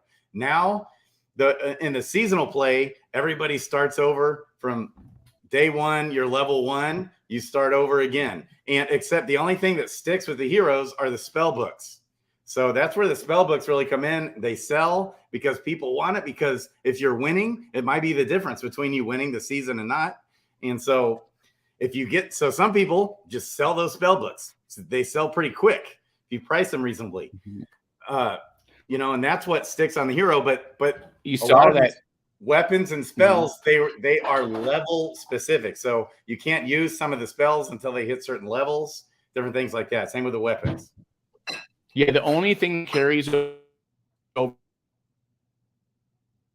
is your skill books, but the thing is that you can only use those skills if you reach the certain level, right? So if you have 11-7 skill, you can't use it like right away, right? So that is the one thing that can carry over, give you a little bit of advantage. And the thing is, though, you can even buy skill books on like OpenSea, right? Like if I click over here, there's the OpenSea market, and you can see right here the Dragons Crossing items. It has the summoning shards and the skill books, and right now even the floor is like $20-$30, but like the really like powerful skills like the automatic flee are like $70 or $100 right now, right? So that's really super cool. And we saw that the response from Gatrino is the top 40% get more back than they put in, right? So if you play and you do really well, you're going to get your money back plus more from the season that you put in, right? Kong wants me to press forward. Look at all these dudes. I play the boss now. All right, this is what we're going to do. We're going to play the boss right now. Let's make sure that we're like equipped and ready to go. Our stats look good. We got really high strength, right? We got all the best gear on, and we got our full HP, right? And I don't believe that I have a flea for this guy. I do have flea for another character, though, but I think I can beat them. Let's see. In fact, you know what? Let's do this. Let's do it. Should we do it with my character I have flea with, or the one I don't have flea? Because I have pocket sand with this character, Grady. Really? So what is pocket sand? What do you think, Grady? Should I use... That's the flea combat. So you know how you can flee in battle? This automatically allows you to flee. So like, for example, if you try to flee with a character without this skill, you have to roll to flee. And if you don't flee, he can get a hit on you. So if you have a character who's really strong, it's like really dangerous to flee also. That's amazing. I have not seen that skill yet. Wow. Okay, so this is a really powerful skill. So let's do this. Let's go fight, because if I fight this boss and they end up being super powerful, I can run away, okay? So let's go. We're going to go to the boss right now. And the thing is that this flea skill is worth a lot. People are buying them for like $70, $100 just for this skill book. Yeah, I believe it. Ooh. I haven't even seen it. He just had a scary voice. Fearsome nightmare. So sometimes at the top left, here you'll says fearsome nightmare. Sometimes next to their name they have like a little stipulation. It'll say like lazy, or it'll say like, you know, dangerous, and it'll add actually something to it, like add on like additional stats to them. But he doesn't have anything like that, right? So ooh, should I try to persuade? Oh my god, look at his charisma. So persuade is a mechanic of charisma. He has 101. So if I try to persuade, I think I would definitely lose, right? You would get That's not going to work. And also when you persuade, it can still hit you. Okay. So let's use a skill on him though. Let's use improvised trap. So improvised trap, what it's going to do is it deals damage per round, but it also, I believe, affects dodge. All right, let's get him. My nightmare is your wound. They're talking trash to each other right now. He said his nightmare is your doom. Okay. He's hit me pretty hard. He's got 102 HP left. 12. So the boss is supposed to drop some really great level 12 loot. I only have level 7 loot right now, right? And the next zone, guys, is really dangerous. Apparently the next zone is level 17 characters, and people are dying like crazy. So the idea is that this game is not easy. It's like pretty difficult. And then you have to be the best at it, right? Yeah. All right, let's see what I get here. But it's not overly I'm doing complex. a pretty good job. It's not overly complex to learn the game. It takes, a little bit of a learning curve, but you can get up to speed pretty quick. You can jump in and plug and play. Yeah. And so this is the thing too. They mentioned in the chat that you know, the Discord's great. People are in the Discord constantly giving information, and we're constantly making videos about the game, because a big part of the game is discovery. Some people don't watch the videos because they want to play the game and want it to be fun and just see how it goes and discover everything themselves, right? Because it's kind of like a choose your own adventure and like the different things that happen, right? Yep. Okay, 16 and 12. We're down to 79 and 57. We need another skill. Let's use herbal knowledge. We get some dodge and some healing. All right. That's really cool.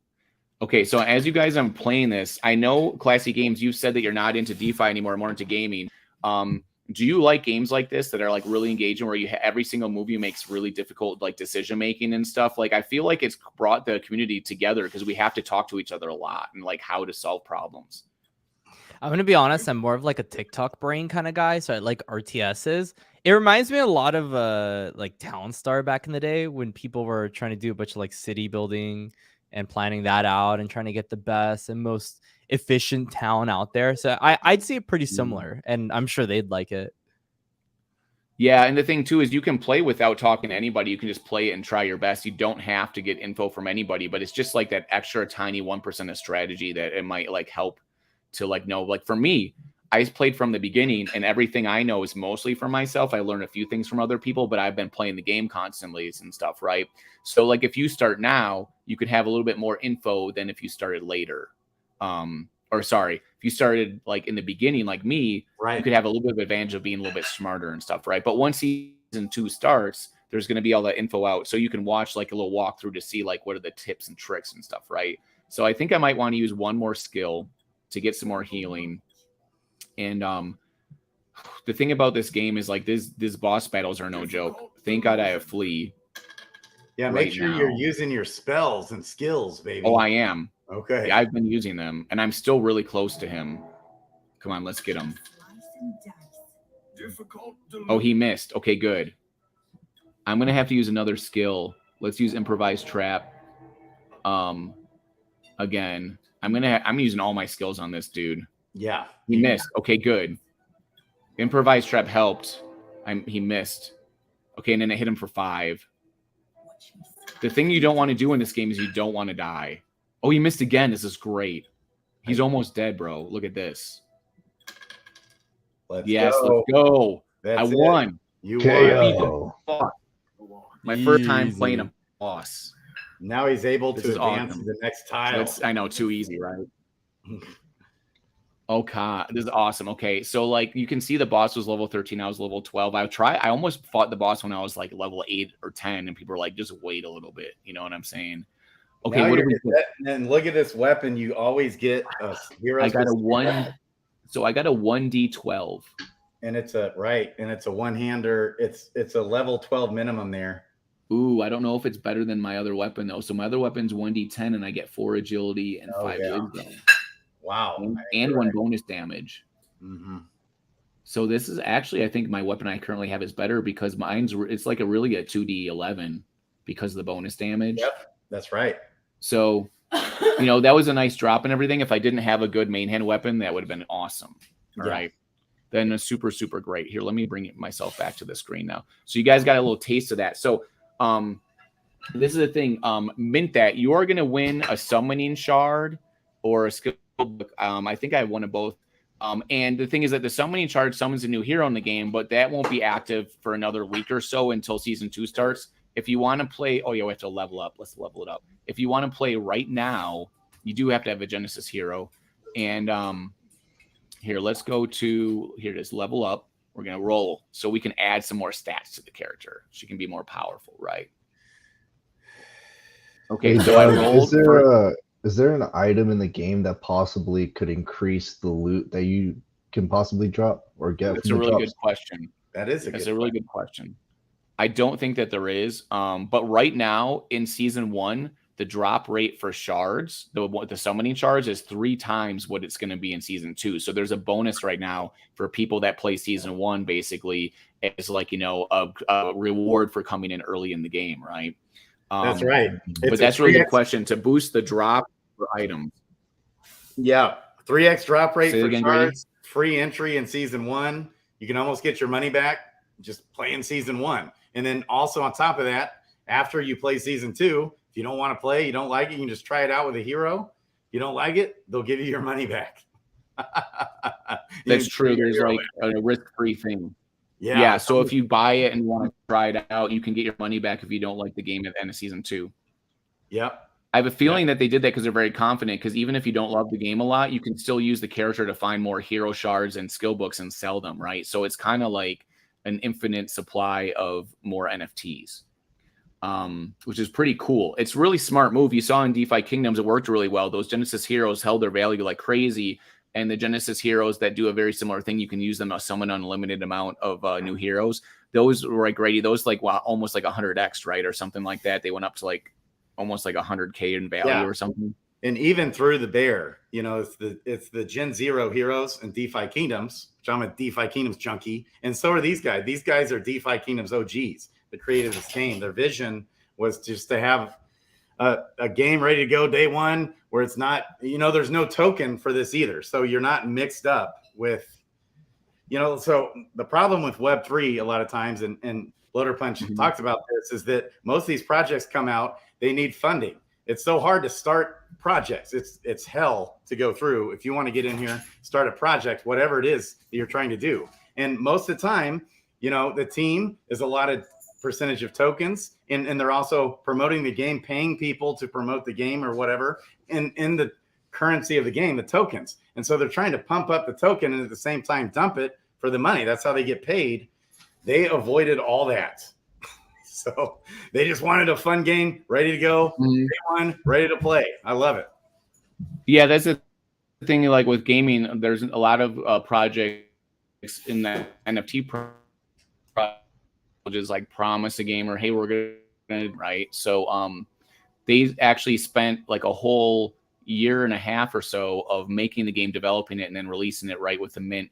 And you know, other projects like DeFi Kingdoms don't really have like a full game yet. And a lot of them are just like, you know, small versions of a game. So they wanted to release a game that's competitive and fun. You can just play and have fun with it. So like, okay, so I meant that is back. So you guys that have not seen this game before, like you know, Erica, Mint that, and I think Diamond Hands, you might not have seen it before too. What are your thoughts on this game? Have you played a game like this before? Or are you ever into D&D or Diablo type stuff? And it's kind of more just like an RPG game that you can just have fun with. Yeah, I haven't. So, you know, I work very much on the marketing side and kind of the front end side. So I don't get to do all the game testing. I don't have time for all the gameplay. So, my perspective, I used to play Magic the Gathering.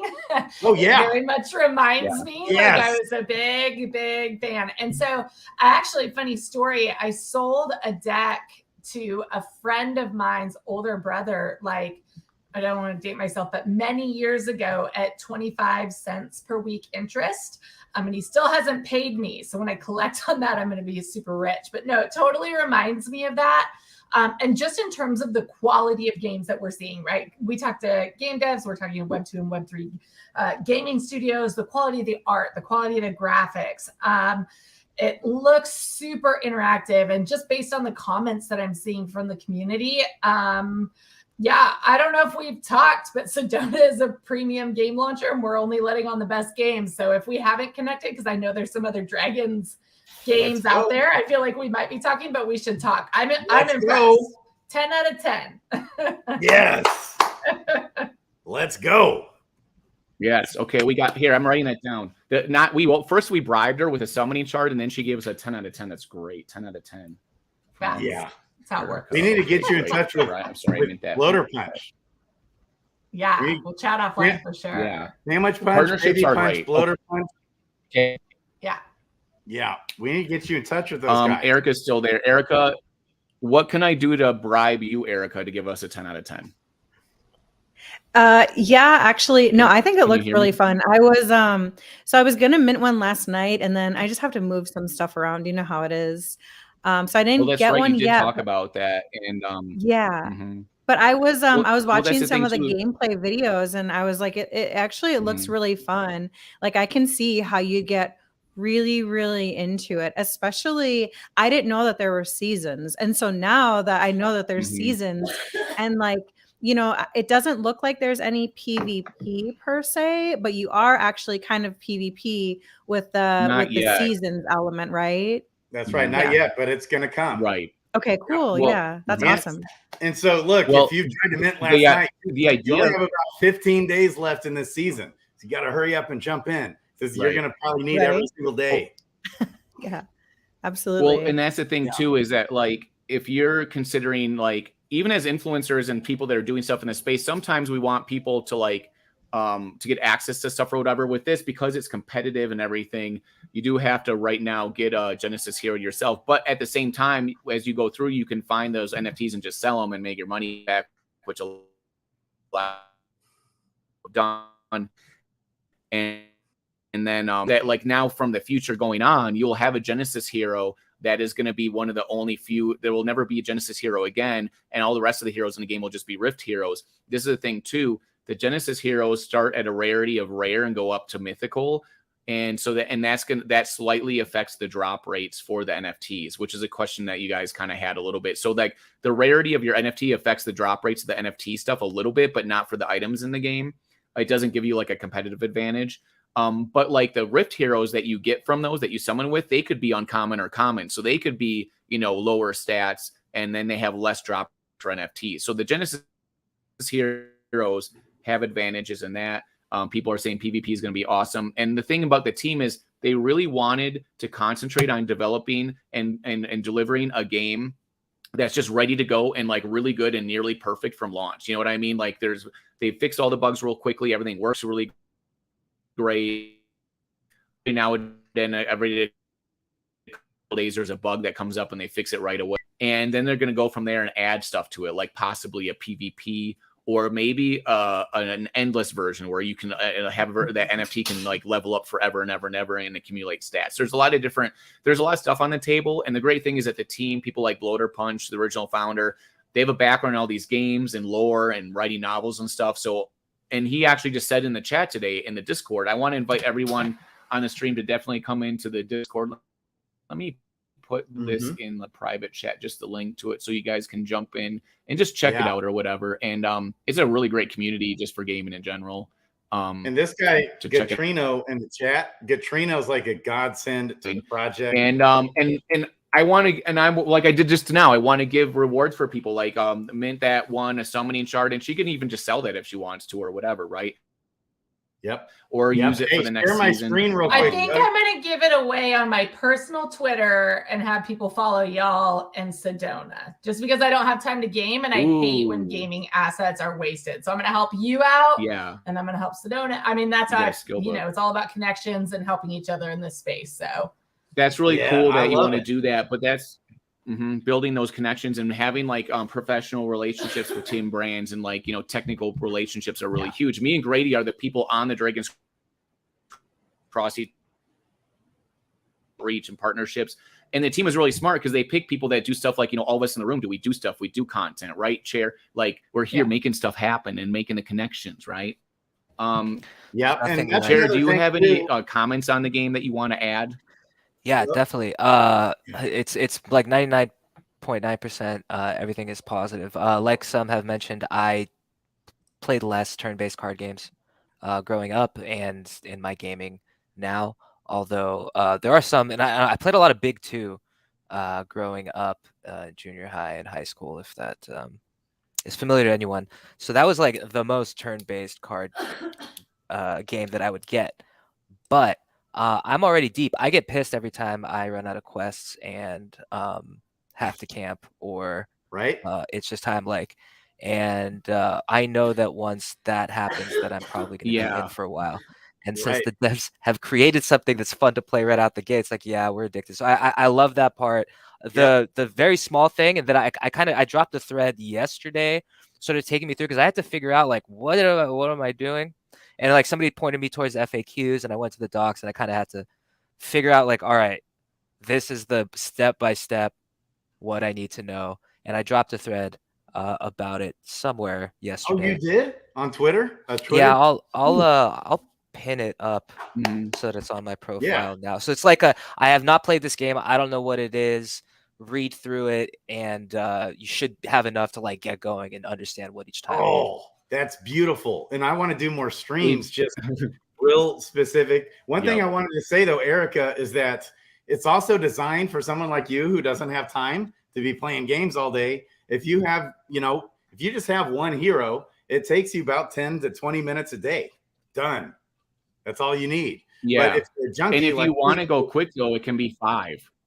Yeah, I mean, if you put on auto rolling on because there's a selector where you can auto roll, so it just gives like what I have. Yeah, exactly. It just auto rolls for you. Boom. You can go real fast. And so you can breeze through it quick. Play it on your phone. It's mobile friendly. Yep. Yeah, it's also mobile friendly. It'll play in your MetaMask and your like wallet browser on your phone. So you can play it on your phone. It works great. That's right. Also, I just it was funny because I was kind of glitching out with my controls of like the comments, and it kept on putting over Mint Dat's face. I'm sorry about Mint Dat. Like Johnny's calling me out now. He's like, you did her dirty. I was blocking her with my comment. So like Johnny's one of the investors, right? Hold of the future. He's one of the don't do it again. Johnny, who's in the comments right now, he's one of the Sage investors. They had an investment round in order to pay to build this game, right? And he said when the game released, we went on a stream with me and Johnny, and he said, dude, I've been waiting for a year and a half for this game, and it exceeded my expectations. He's like, and he's a D&D player from back in the day, and he's like, I love this game so much. And everyone's like very worried when the game releases how well it's going to do, because they invested all this money, and 99% of projects in crypto don't do well. They all just lose money. And so when the game came out, he was like, wow, this is awesome. And so he's in the chats a lot and having a lot of fun, and he's doing a lot of streaming too, and tweeting like crazy. And he said he takes him 2 hours to dig into his heroes, because he has a lot of heroes. He got a ton of them, right? Like, just think about that. The more, it's kind of like the more heroes you have, the more control you have over the supply and getting a chance to play this yet, right? You cut out. Can you there, hear me, Doug? Diamond Hands? You cut out, Doug. Can you hear me? Can you hear me, Diamond Hands? Okay. There you go. Oh, you're right. Okay. It kind of Can you hear me lagged now? while you were asking me the question. Do you mind asking it again? Sorry. Oh, no, it's no big deal. Yeah. So my question was, like, I don't think you've played this game yet, right? Are you big into like RPGs at all? Right. So I like RPGs. This reminds me a lot of Dominion, this card game that used to be on board, and you can actually play it online now as well. It's very similar, and I kind of like that about it. Plus the tokenomics, and pretty much not tokenomics, but the whole player economy they have in there for like keeping people happy. And also mobile is a huge thing for me. I believe adoption comes when mobile hits, as well as easy access within the game. So that's a plus for me. Yeah, that's real cool. Can you guys hear me okay? I know my audio, I think, was cutting out. It's better now. Yes. Perfect. Okay, great. Once the internet here just gets slow for some reason. And I love the game, but the possibility of new heroes and new artwork and new NFTs, like, that are super gorgeous, because I love artwork. It's like my favorite thing. And this is super exciting. So, like, and this is the thing too, is mint that you're gonna get this whatever you want with it. And we're also, though, guys, we're giving away a Genesis hero on the stream right now. In fact, maybe we should do the giveaway right now. I'm going to go to the tweet, and I'm going to give everyone a last chance to retweet and comment on it. Yeah, let's do it. Because if you win a Genesis hero, bro, that's like serious business. You know what I'm saying? Like, you are in the driver's seat. Let me get this tweet up here real quick and get the link. I'm going to put this in the chat right here for you guys, in the comments. So, and you guys also on the panel, everyone's allowed to enter. So please, everyone here, also retweet and comment on this tweet I just put in the chats for everybody. And then we're going to pick a winner from that in the next 5 minutes. Okay. So, the rules were that you have to be here to win, kind of, sort of, too. But, like, you know, if Classy Games wins and he's not here, that's okay, because he had to go. You know, people only have so much time, right? He's a busy dude. So, like, if you're a panelist, I'll give you an exception for that. But I do want it to be somebody who's here hanging out. That's rules is be in the space, right? And to win the hero, Genesis hero, bro. You know what I mean? I really like that this game is giving Web3 and Web3 gaming something to be excited about, because everything about the game seems to be positive. The community is like overwhelming feedback is super positive. And I've been part of a lot of NFT projects and a lot of NFT gaming communities, and most of them don't do very well. Most of them, like, kind of, you know, do a mint and they'll sell it just a couple or something, right? It's really tough. It's a tough market. And the fact that this game is doing well is really great, because before the game was released and we had the mint, me and Grady were out promoting it. It was really hard to, because we couldn't show people the game. We were just like, well, it seems like a cool game, so you should probably mint it, right? And you get all the info about how it works, but you want to be able to play the game and see it. And, like, now that everyone's played it, everyone's just, like, kind of in the Discord going crazy and getting real excited, right? Yeah, like I'm doing right now, Doug. I'm risking it for the biscuit, baby, trying to maximize my quests, tough decision making.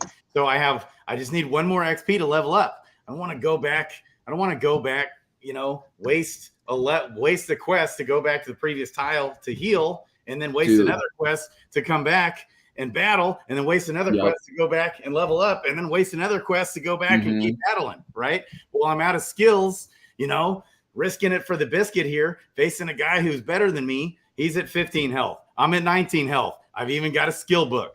Ooh, you know, skill book's even on the line. What do I do here? Decisions.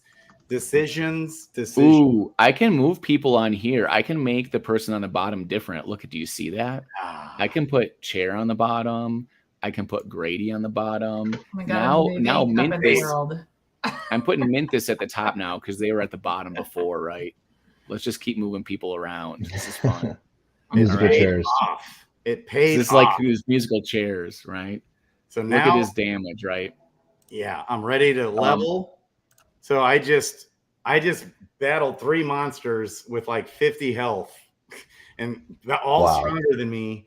Barely made it through. Now I can level, I can heal without wasting all those quests going back and forth. But believe me, I have died several times trying to do stuff like that, and then you're wrecked if you die.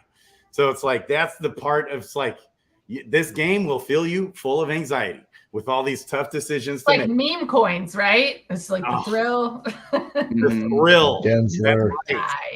But you're not losing your butt if you die or something, Right. right? You can still play the game.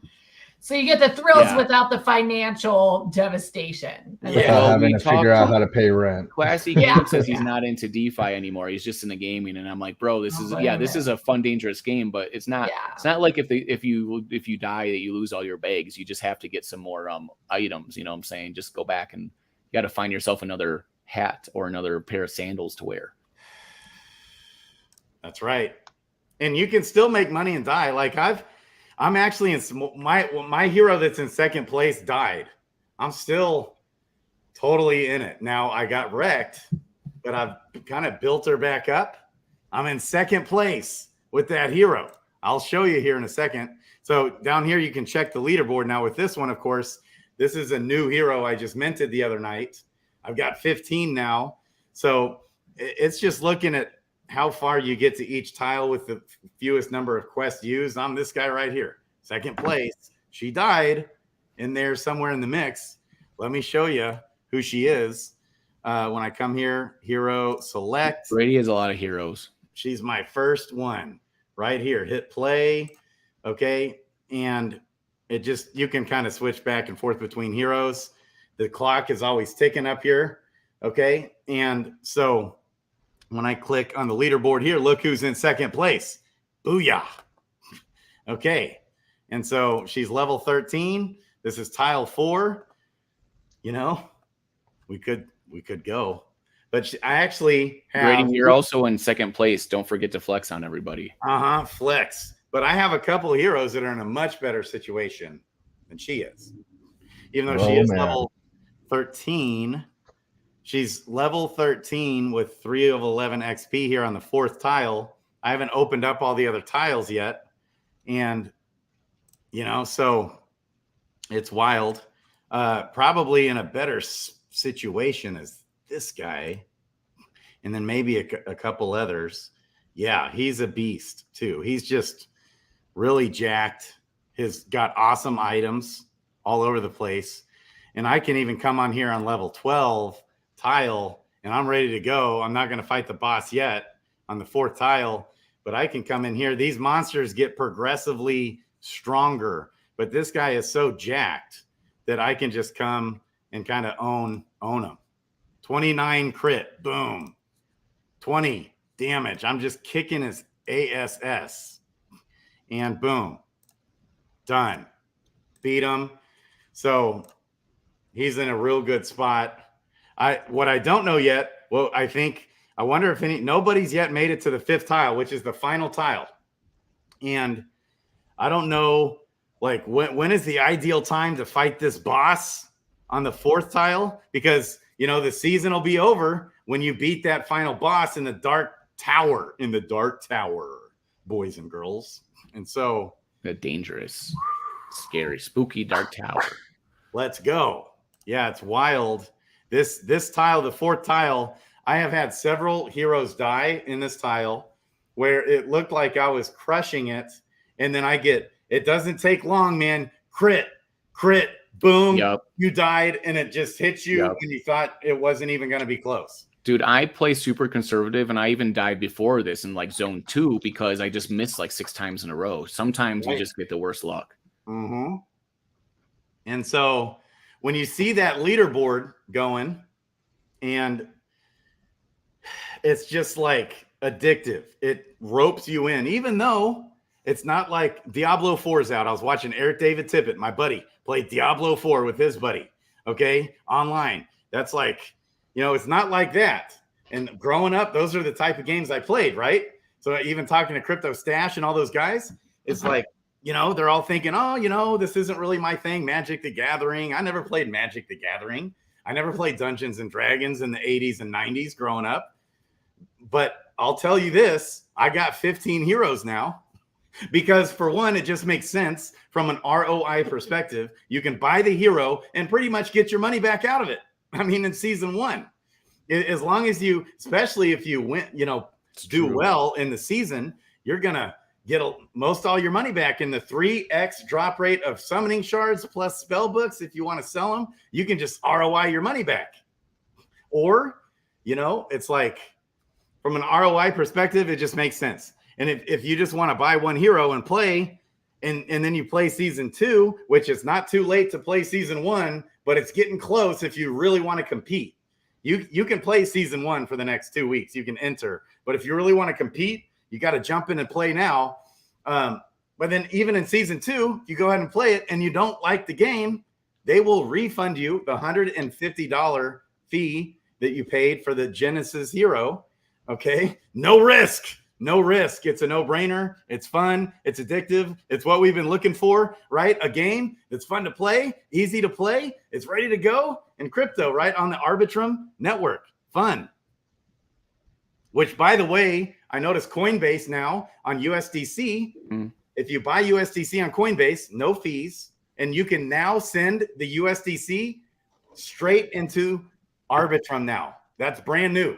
I don't know when they updated that, but notice that this week. So that's nice.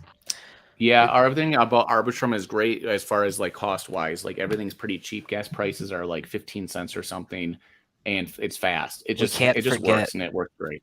Can't forget Arbitrum is an optimistic rollup. It settles on Ethereum mainnet. It is legit. Right. If you are if you pay attention to those sorts of things and care about what network things are eventually, then that's just a great cherry on top.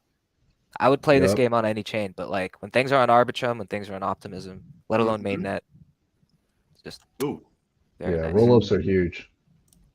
Yes. So, man, this guy, I'll tell you, I maybe have one other hero where I can just mow through enemies like that on tile 4.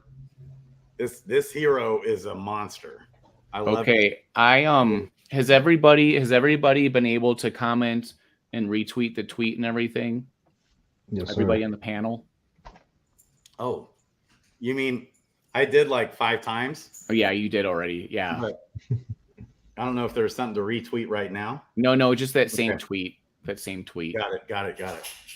I just want to make sure you guys all on the panel had a chance to do it. Ellie is so faithful. She's always in there doing it, man. I know. Ellie needs to win something. I know, right? Well, it's possible because I don't know who's actually in the room or not, right? So you have to be here to win. So I am now officially announcing the first person on the list is Ren Creations. Is Ren Creations here? Are you here on the screen? If you're not here, I'm going to go to the second person.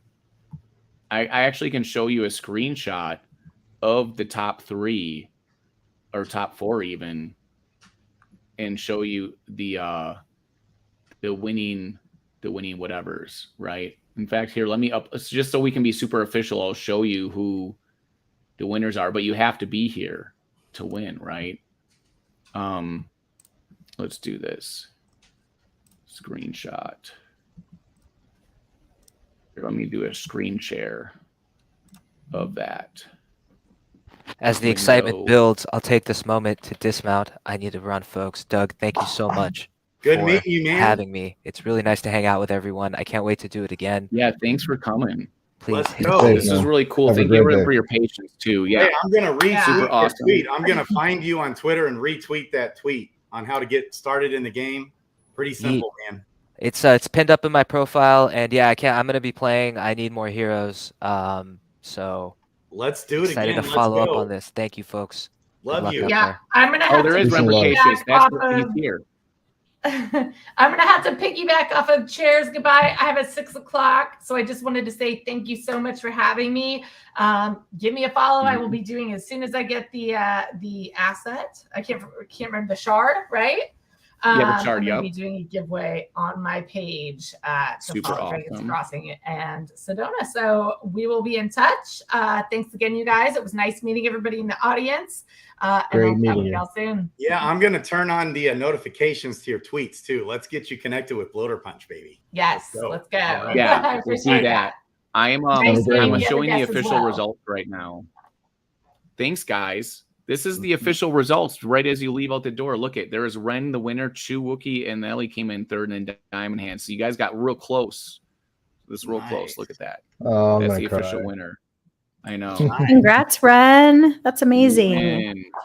Super great. Well, the thing is that, like, we're going to be doing more giveaways and stuff like that on these streams. That's the thing is we want to reward people showing up and incentivize you to also help like promote the project, make tweets, stuff like that, show your excitement, show what you love about the project. If you like it, if you're into it, tell other people, because think about it. I know, all of Web3 has certain element of like the pyramid thing in it, where the more people that are in it, the more valuable it is, but which is true.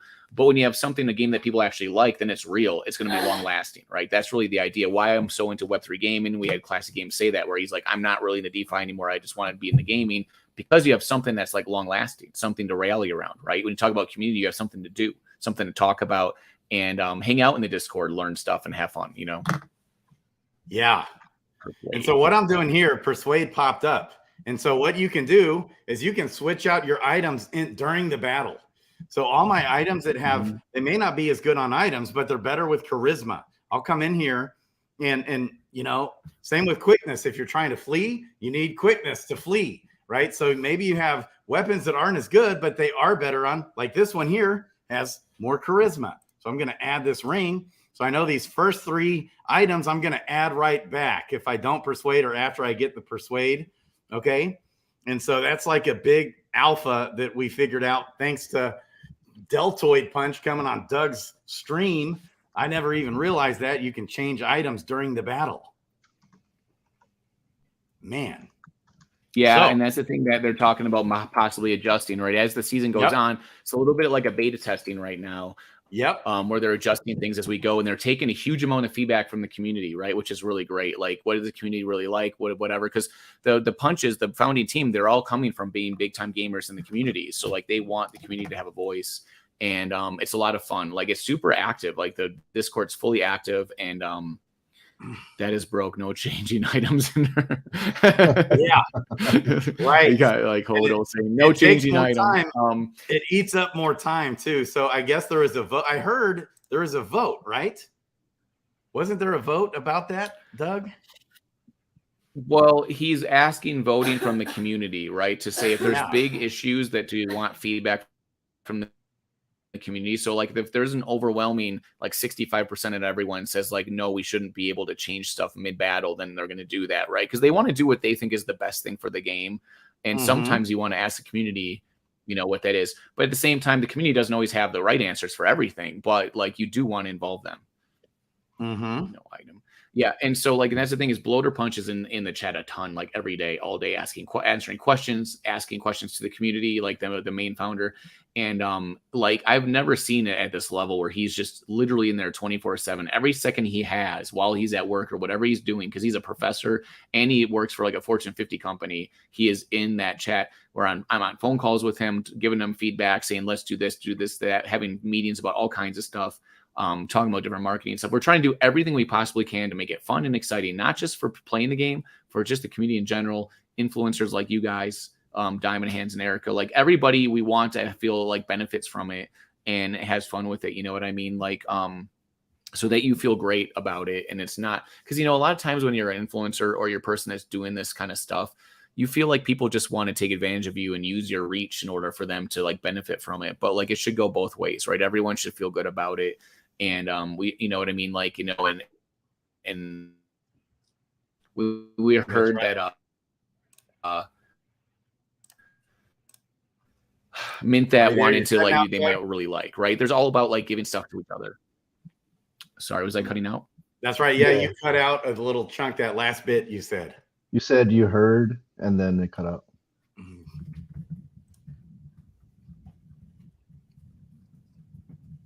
You good? Okay. Yeah, so I just won 2 persuades in a row. Wow. And so that really helps. You know, you're getting that XP so you can level up faster. And that it's a big part of this is just level up, baby. So a big part of the game, you want to level up as much as possible, as quick as possible, and then you got to battle monsters in order to do that. Yeah. Okay, I think I got all my right gear back on. Oh, equip. Okay. Level up in the game, level up in real life. That's right. Let's go. So as we can see, I just like kicking ASS with this hero, man. I love it. And so Grady Miller. So wait, when you die, do you only lose what you have equipped or everything in your bag? everything.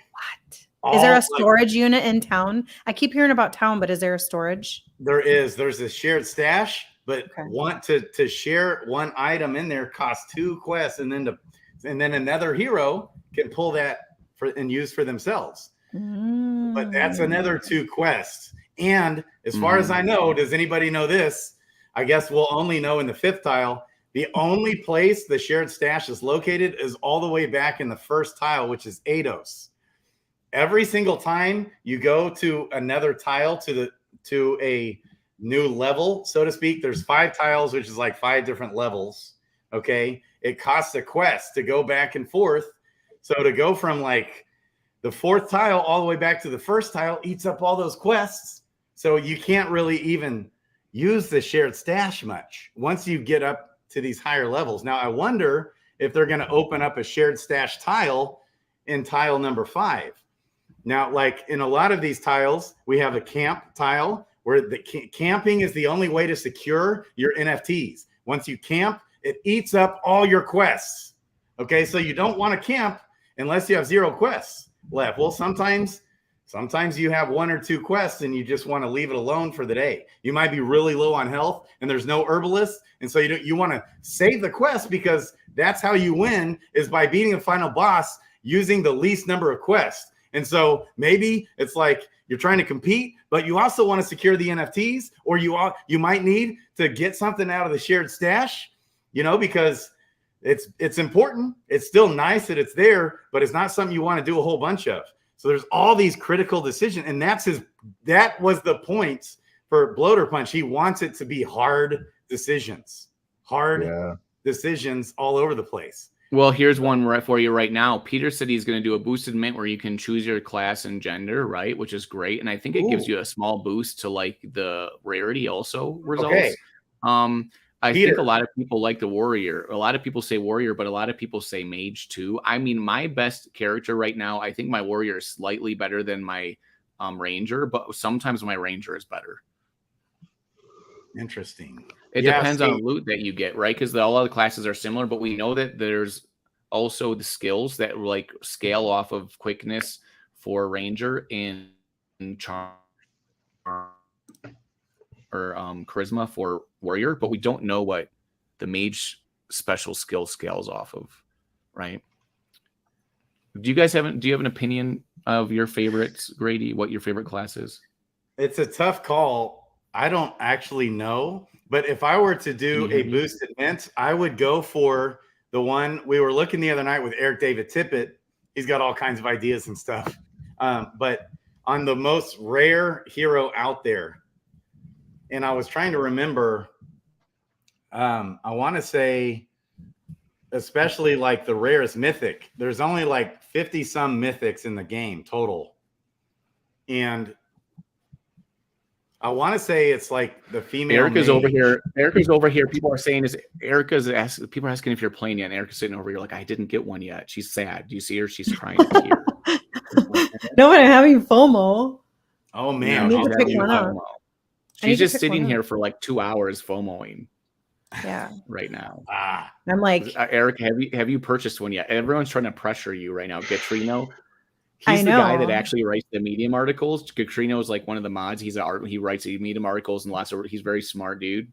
Yeah. And runs the Sentinels. He'll send the Sentinels after you, is what he'll do, actually. That's the last thing I need. No, but I honestly, like, I love strategy games. I haven't played a lot of card games, but I do love the strategic element of everything. And I like the fact that you can just have one hero and it's not a huge like time leech from your day. Cause I mean, we're all, of course we'd love to like sit around and play games all day, but like realistically, we can't do once that. you get one, let me tell you, once you get one, what's going to happen is Yep. you're going to go like, oh, I played for 10 minutes. And then like all the excitement's going to go out of your body and you're going to be like, I need that back. Where's my crap? And you're going to be like, I'm telling you, it's the truth, because the whole Discord did that. When the game released, everyone was freaking out. The whole chat just went crazy. Like, I need more heroes. I need more heroes. I need more heroes. And you're just like, whoa, like, this is crazy, right? And you get this like rush when you play because there's so much on the line. It's so dangerous. And how every decision you make in the game like has an effect on stuff in a big way. You know what I mean? Because every decision could be terrible or really good, right? And how it affects what you're doing. Even when you come up there's orbs that pop up and like fruit in the forest, and you have to decide whether you try to eat the fruit or not, right? And that fruit could like poison you, or it could give you some magical ability, right? Yep. And so also when you level, and Gatrino really, I was able to read the docs again. I kind of forgotten the game docs. When you level, you always want to pound that wisdom. You can do maximum of 2 stats if you have a mage. With the warrior, it's strength. And with an archer, it's agility. So these 3 stats, have a lot to do with, I think strength helps you with parry, which means you can like help mitigate the damage. If I understand that right, it helps you not get hit as hard if you parry. Wisdom helps you with your dodge, like your evasion. Okay. And agility helps you with your critical hit chances. But then on top of that, wisdom on a mage is like helps you with your damage dealing. Also, strength on a warrior helps you with your damage dealing, and agility on an archer or a ranger helps you on your damage dealing. Whereas quickness and charisma comes in and it only plays a role in your persuasion. And my understanding too, when I read back through the papers, is that it also increases your chance to have the option to persuade from the get-go. Did you know that, Doug? Say that what? Say it again. Charisma actually increases your chance to have the option to persuade. The more charisma stat you have. This is the thing. I don't think they've released that information. I feel like I think they kept that all under wraps. Maybe that's what my takeaway after reading the game docs. When they explain charisma, I could be wrong. Yeah, maybe it does though. Yeah, but that's all charisma does, is it helps you with persuasion. And so, but that's huge. So that's the debate too. And Tomahawk wants to see the gameplay. Can you jump back into gameplay real quick so we can see it? I put a link in there, Tomahawk, and it's in the description. The link for Dragon's Crossing, the Twitter, and the Discord. Let me double check that it's correctly on the YouTube right there, because if any smart YouTuber will put in the description, right, like below the link. So if you look there, Dragon's Crossing Web3 game, if you look in the description, there's the website where you can mint there, and that's where you play the game too. There's the Discord. So I advise you, Tomahawk, to jump in the Discord. Okay. In fact, I'll put the Discord link right in the chat right now, and you can jump in there and ask questions. Oops. It did a weird redirect thing. Oops. Let me, can I delete that? Let's not look at what was it doing there. Hold on. Let me do that one more time. Give me some kind of crazy copy. All right, let's do this. I'm going to just copy it that way. There you go. And that's the other thing. You don't want to go too fast, because one thing I meant to do was to go ahead and heal. I just forgot to heal. Right? See, that's the thing, is you have to really pay attention. You do. You get distracted and you forget to do stuff, and then you waste quests. All right, it happens all the time. Now, fortunately, I do have a couple heals. Johnny's going to jump on with us. Johnny, I'm sending you the link right now. Johnny is always welcome to come on. Johnny is like the OG dude that's been from day one. Like, he's a sage investor, but he also has been promoting, tweeting, getting people's energy up, going crazy, having a good time. That's Diamond right. Hands, are you FOMO'd yet? Diamond Hands is FOMOing there. I'm clicking buy on OpenSea right now. He's looking out the window, just thinking about his future. Dragons Crossing, Gen Zero. The future is. 30. Well, the thing about it, guys, is when you have a fun game, is the community is fun. Jumping in the Discord, talking about stuff, making videos, figuring out strategies, just like you would if you're hanging out with your friends playing like a game or D&D, right? Or Mario Kart or whatever. It's got to feel natural, man. Johnny, what's up, buddy? How's it going? Everybody, this is Johnny. He is a sage of the game, an investor of the game, and he is one of the coolest supporters of the game. Johnny, hey, how's it going? How you doing, how's it going, everybody? Hey, Johnny. Okay. Yeah, we can. Hey, nice to meet you. I haven't met Diamond Hands or Erica. Erica, I've seen you around. We're in like group chats together, I think. But, Super fun. Are you having fun playing this game? I haven't played yet, but I'm having fun watching it. Yeah, this guy's having FOMO. This guy's a tough dude right here. I'm really competitive, and I just really want to kick everybody's ass. So yes. Yes. I've got a number 5. I'm like I didn't even Capricorn. realize Like it. we love to compete. I didn't realize it. I have a 5th. Like I'm like number 5 on the leaderboard with one You of my are. Warriors. Wow. You are you? Didn't realize it. There's a lot of ways to flex, right, Johnny? You can flex items you found. You can flex how good your character is. You can flex like your leaderboard status, right? I didn't realize it. I was just like, I'm just trying to survive. We'll let the cards fall where they fall. That's right. I can flex that I've only died once so far. All right, that's unacceptable. Like you're not going to win if you've only pushed. Like I'll push it a little. Tomahawk is asking if it's free to play. The answer is no, it's not. But you have to buy the NFT to play. But right now, it's free to play the season. There's no season fee. So if you own the NFT, you can play if you buy the Genesis Hero. And coming up seasons, it'll be like $20. But we showed that in the seasons, there's a leaderboard, and the top 40% of the leaderboard earns their money back or more. Right. So if you do well. And depending where you are on that leaderboard, you're going to earn more and more money back. That's right. I love it. And so I did just so here's the thing. Griffin. Tomahawk, here's the deal. It's kind of like free to play right now because, first of all, free entry into season 1, which means you can win real money. USDC is what you win. Okay. And then 3x drop rate on the summoning shards. We got some feedback coming in. 3x drop rate on the summoning shards. You can sell the shards. You can sell the skill books if you want. And you can possibly get all of your ROI back on season 1. Then season 2, if you go ahead and play, if you want to try out this game, you buy up a hero. You can buy it right now. Get in. You still have a little bit of time. You got not a ton of time, but you still have enough time to jump in and be competitive in season 1. Season 2, if you go ahead and play it out. And then after season 2 is over and you say, hey, I don't like it. I don't want this NFT hero that I bought. They'll give you your money back. Boom. Boom. It's very different. I'm making a tweet right now about the Genesis Hero. They'll burn that Genesis Hero, which is Genesis Heroes like a Gen Zero in DeFi Kingdoms. Okay. There's only a set amount of them. There'll never be more. And they're the only heroes in the game that can find summoning shards, which are Rift heroes. Rift heroes cannot find summoning shards. They can find spell books. That's what the rarity. That's all the rarity does for you. Also, by the way, so there's no advantage. It's not pay to win. You can't come in and people can't buy more jacked heroes, so to speak.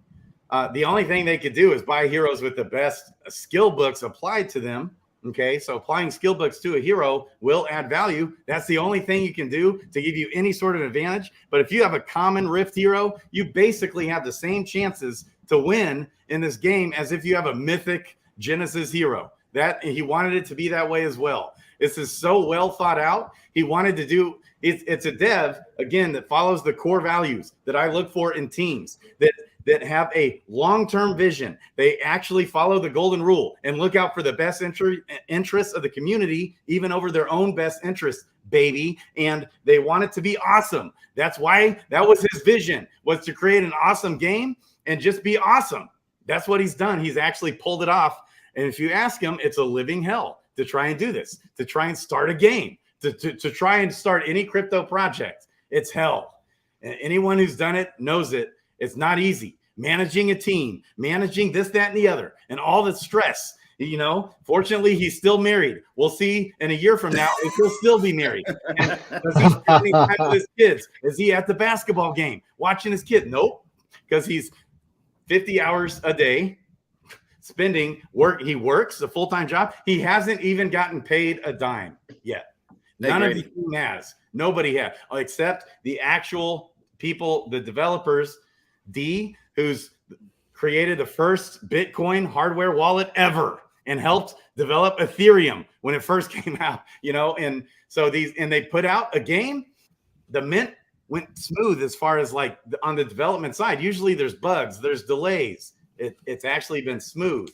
Deltoid punch, baby. He's the front end dev and it's smooth. It works. It actually works. Yes, there's been some bugs. They've had to work through a few things, but man, you compare it to most projects out there, we just don't see things like this hardly ever. It actually just works.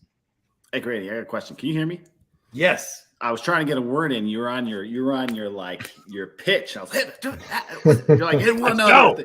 And I'll tell you one more thing. And there's more. I want holy go. I'll say another thing, Mean Gene. Here's my question.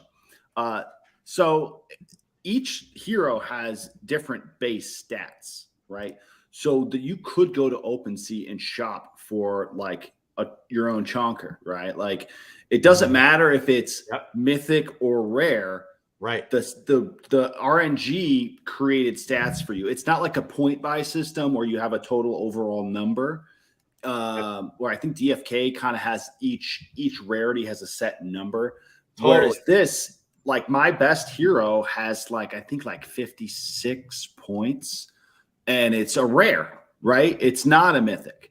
So when if you are an OpenSea, if you want to mint and hit it and you get like a totally nerfed hero, you're like, first of all, you'll be okay. You can still make it. But you can go on OpenSea and look, there's the stats. You can say, hey, I want a hero that, you know, has maxed out base stats. So it's not pay to win, but you got to be savvy to know what know what you're going for. That's right. Yeah. My question then is, what's your beefiest hero? It's got to be this guy. Like, look how I'm just mowing through. Let me see the stat. What's his base stats? Okay, so character. See, a big part of it too, beyond stats, is the weapons and stuff that you have. And so, like, look at my armor mitigation proc. And my chance to parry, my chance to dodge, my chance to crit. And then on top of that, the stats. Now, sometimes you sacrifice some of your stats and these percentages for a better damage dealing weapon, which is what I just did a little bit ago. So I had a better damage dealing weapon. And so those are part of the decision. Which do you lean towards? I've been leaning towards, suddenly now, you know, charisma is huge to have if you need to persuade. Quickness is huge to have if you need to flee, and it's also good to have if it will save you HP to have lots of. If it comes down to the last battle, if it comes down to the last swing, it comes when it's at the very end. You get the first hit, so his hit doesn't actually damage you. So those. But for me, I've kind of realized, you know what? I get a lot of quickness and charisma in my weapons a lot of times. And I kind of have been saving those weapons, you know, that have lots of quickness and charisma to apply when I need to use them. Okay. And so I've been focusing more, of course, you focus wisdom on a sage or on a mage, agility on a ranger, and strength on a warrior. I've been focusing on those three stats when I'm leveling most of the time here lately. That wasn't the case when I first started, but I don't know. We'll see. Yeah. And then it all resets in season 2, baby. Yeah. I think your strategy will be a lot different once you can't change items freely. Yeah, that's true. Also, the item hacking. I don't like it. The other thing to consider with charisma is we're not going to be able to persuade most likely the final bosses. in this game because Right. they have tons of charisma, and so that's another reason why it's nice to have it. Might really save you. Like I did 2 persuades in a row when I first started my day here with this mage. So that's Right. huge, you know. That saves you 50 hit points and gives you 2 experience. That's incredible. That saves you a trip to Herbalist. Yeah, right. That's insane. So that's huge. But you know, a lot of times I fought battles without losing any HP anyways, because I'm so jacked. Yeah, damage. Good offense is a great defense. Like if you're killing the monster in 5 turns instead of 8 turns, you're saving yourself 30 hit points of damage. That's right. Right. These are the tough choices. And I think it's going to base. I think there are a lot of winning strategies, and you'll want to a little bit play it by ear, depending on how your luck goes with that gambler, and a little bit based off your base stats, right? If you come out and you have a really very quick ranger, I might just beef that up and just min max and just give up on charisma and sell out on quickness.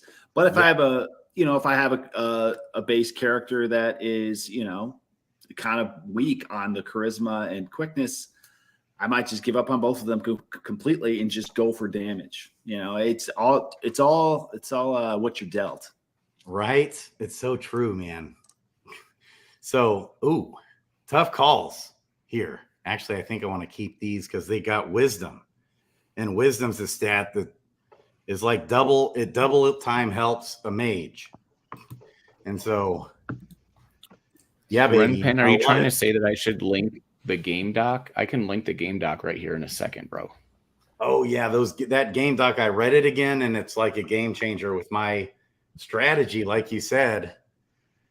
Because I had forgotten a lot of things said in that game doc. One thing that was interesting, and I'd like to confirm, is that my takeaway from what it said in the game doc is if you have lots of charisma, it helps increase the chances to be able to persuade from this onset of the battle. That's a question that was one of my kind of inferences I got from reading the game docs. I've tried to ask Bloater about this stuff, and he refuses to. He kind of like runs away when I bring it up. So that makes me think that there's more to it than we know, like more to it than the mind's eye, right? That's part of the fun of gaming. It's like, what do we know and what do we don't know? And what do we not know that we don't know? You know what I'm saying? Like there's certain things we know we don't know, but what if there's things that exist that we don't even know that we don't know them? What do you guys think about that? I think there is. If he's running away from it, there's a reason. That's all I gotta say. Yeah, that's what I'm saying. I'm all about like mental stuff of like, behaviors. If he's got a certain response, I'm like, oh, what does that mean, right? So here's another tough decision. I've got 1 quest left. I've got 51 health. I think I'm gonna do it. But see, it's risky. I've died doing stuff like this. Ooh, and he's a monster. Don't get wrecked. Boy. Except he is fatigued, which is good, right? But one of these guys killed me one time. He's more health. Pretty crazy. He's like a freaking monster. And he could. So I've had guys critical hit me for 42 damage in 1 hit. Oh my God. I got a 60 from that bird, that griffin. I'm sweating for you, Grady. So do I just say screw it and be safe and try to flee? He is my best guy.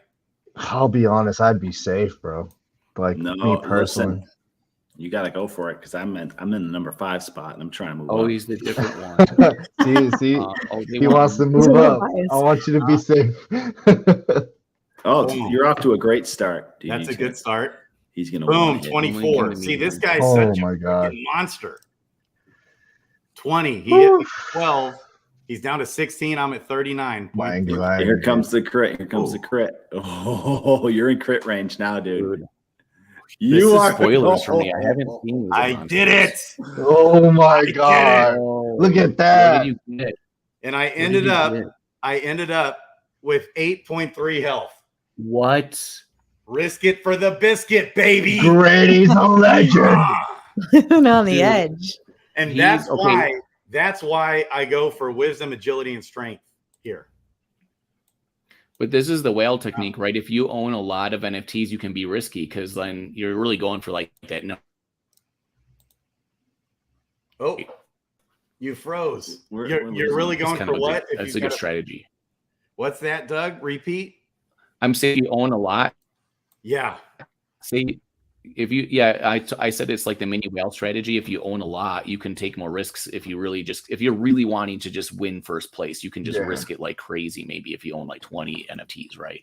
Yeah. If you have one, you would move different. But now when we have our Rift heroes, we're able to use them. Yeah. Am I lagging? My style has been to be more risky, and it's burned me so bad. I'll tell you what, but it doesn't mean I'm eliminated if I die. That's what I found. I can rebound real fast.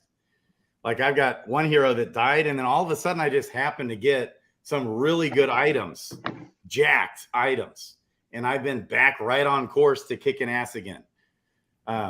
So I have a question for you guys. Yeah. What is the incentive, if there is one, to get multiple Gen Zeros? Like if I wanted to buy 10 versus 1, why would I want 10? Okay. I'll give you a couple. Oh, you go first, Grady. No, you go. I've been talking. Well, number one is you're going to get a higher rate of getting shards and skill books and skill books that you can apply to other ones, right? Like if I find a skill book, I can kick it over to, and I'm a warrior, and I only got one warrior, and I find a bunch of mage ones or rangers, like I can apply those elsewhere. You can also shift items around, and this is helpful when you are closer to that shared stash. If you die, if one of your characters dies very early, you can stack up that stash and transfer over some items to you, so you can kind of stay on track rather than have to collect all of your items again. And having good items allows you to level up faster. It helps you survive longer, which means you do more quests, which means you get more shards and skill books. So there's just like tactical advantages to having multiple. There's also the psychological advantage of being able to take risks that pay off because you have extras that you can play that day. But as compared to like a Rift hero, really, I mean, I've heard, I don't know the exact details on this, but I've heard that there might be some features to the Rift heroes that are a little bit different, even than they're not allowed to summon shards. I don't know if that's been public yet, and I don't even know. So I can't really I can't tell you at this point what the difference will be in season 2 between having a Rift hero and a Genesis hero, apart from being able to summon. But I think you get all the advantage. I think it'll be as fun to play a Rift hero. Well, the main thing though is that the gameplay will be similar, but like the drop rate's different, right? So like because the different rarities have different drop rates for like NFTs, right? So if you have a Rift hero, you can have an uncommon or a common when you mint it or something, right? So like if you or when they pop up or when you reveal it, right? But like the Genesis heroes are locked into rarities of rare or up to mythical. So the Genesis heroes automatically are at least rare, if not higher. Gotcha. And another question: if you have like a mythical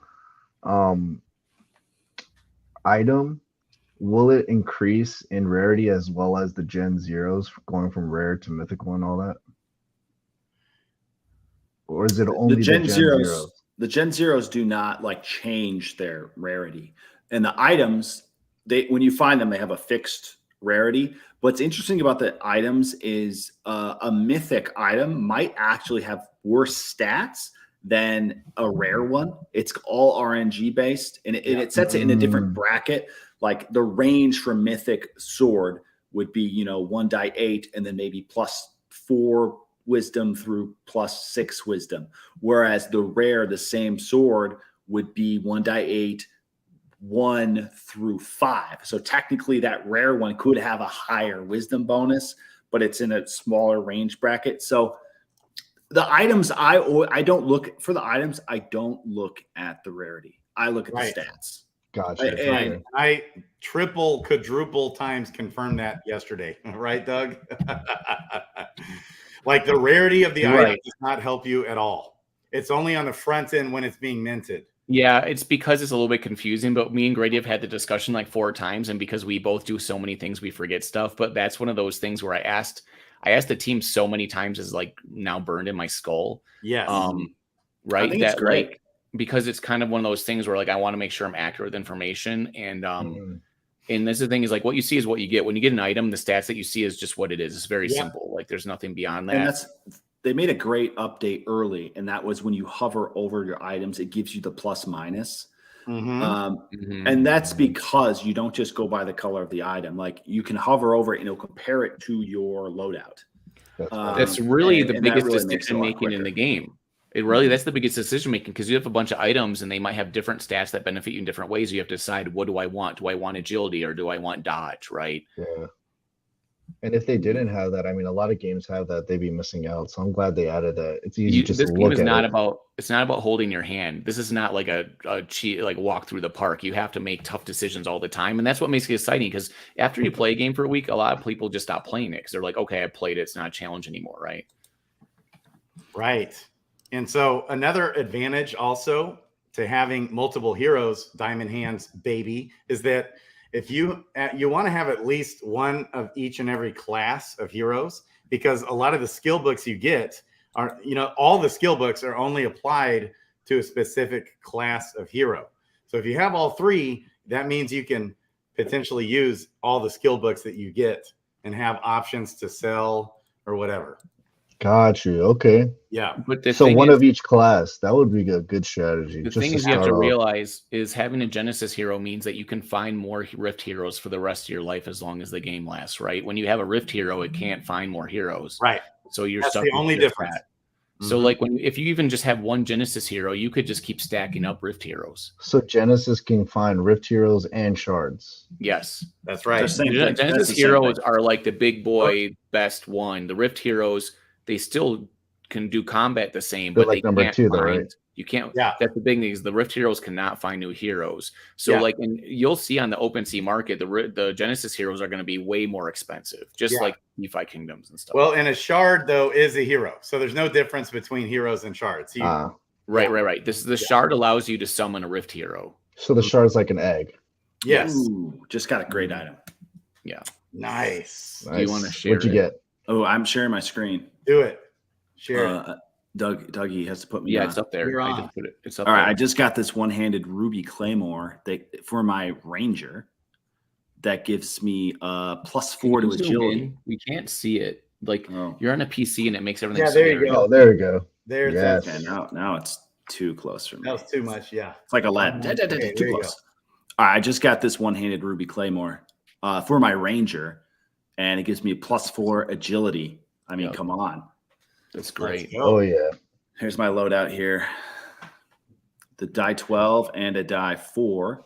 That's also something to consider about Genesis heroes there's a set amount, and then that's it.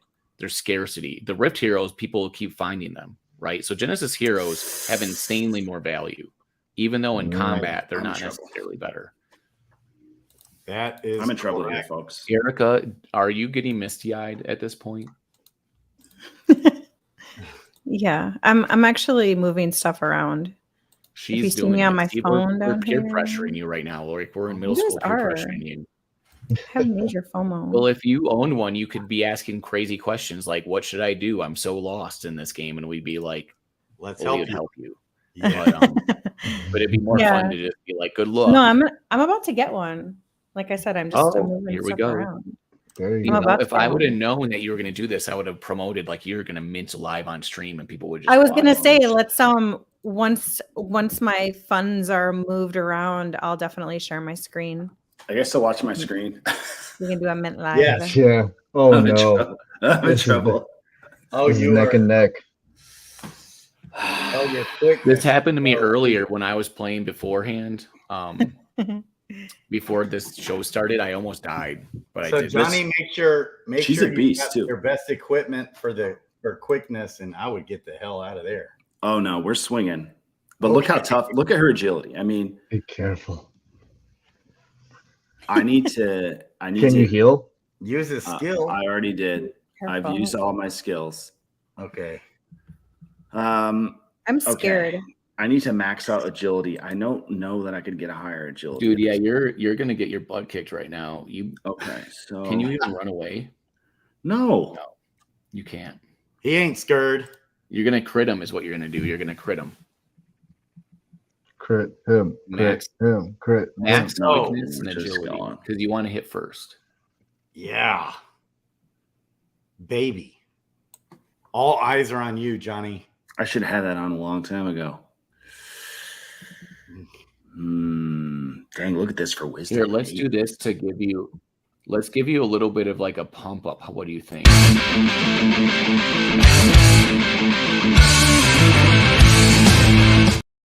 All right. Roll that like right pre-battle. Scared the Go. Oh no! Oh, I'm dead. Oh, you're dead. oh. Johnny died on stream. Oh. Death. This is a snuff film. You just got snuffed out. Tina McHatton. Oh, what do I keep? What do I even keep? She has so much good gear. Mm. I think I'm gonna keep my brutal. Ruby Claymore. What? Okay, what do the Rules. colors mean? The greens, the blues, the purples, the yellows. What question. is that? That's a rarity. Yeah, the rarity, but the stats So, really matter, I think, at the end of the The day. thing right? is that we talked about this a little before. It's kind of confusing because there's all that rarity of colors.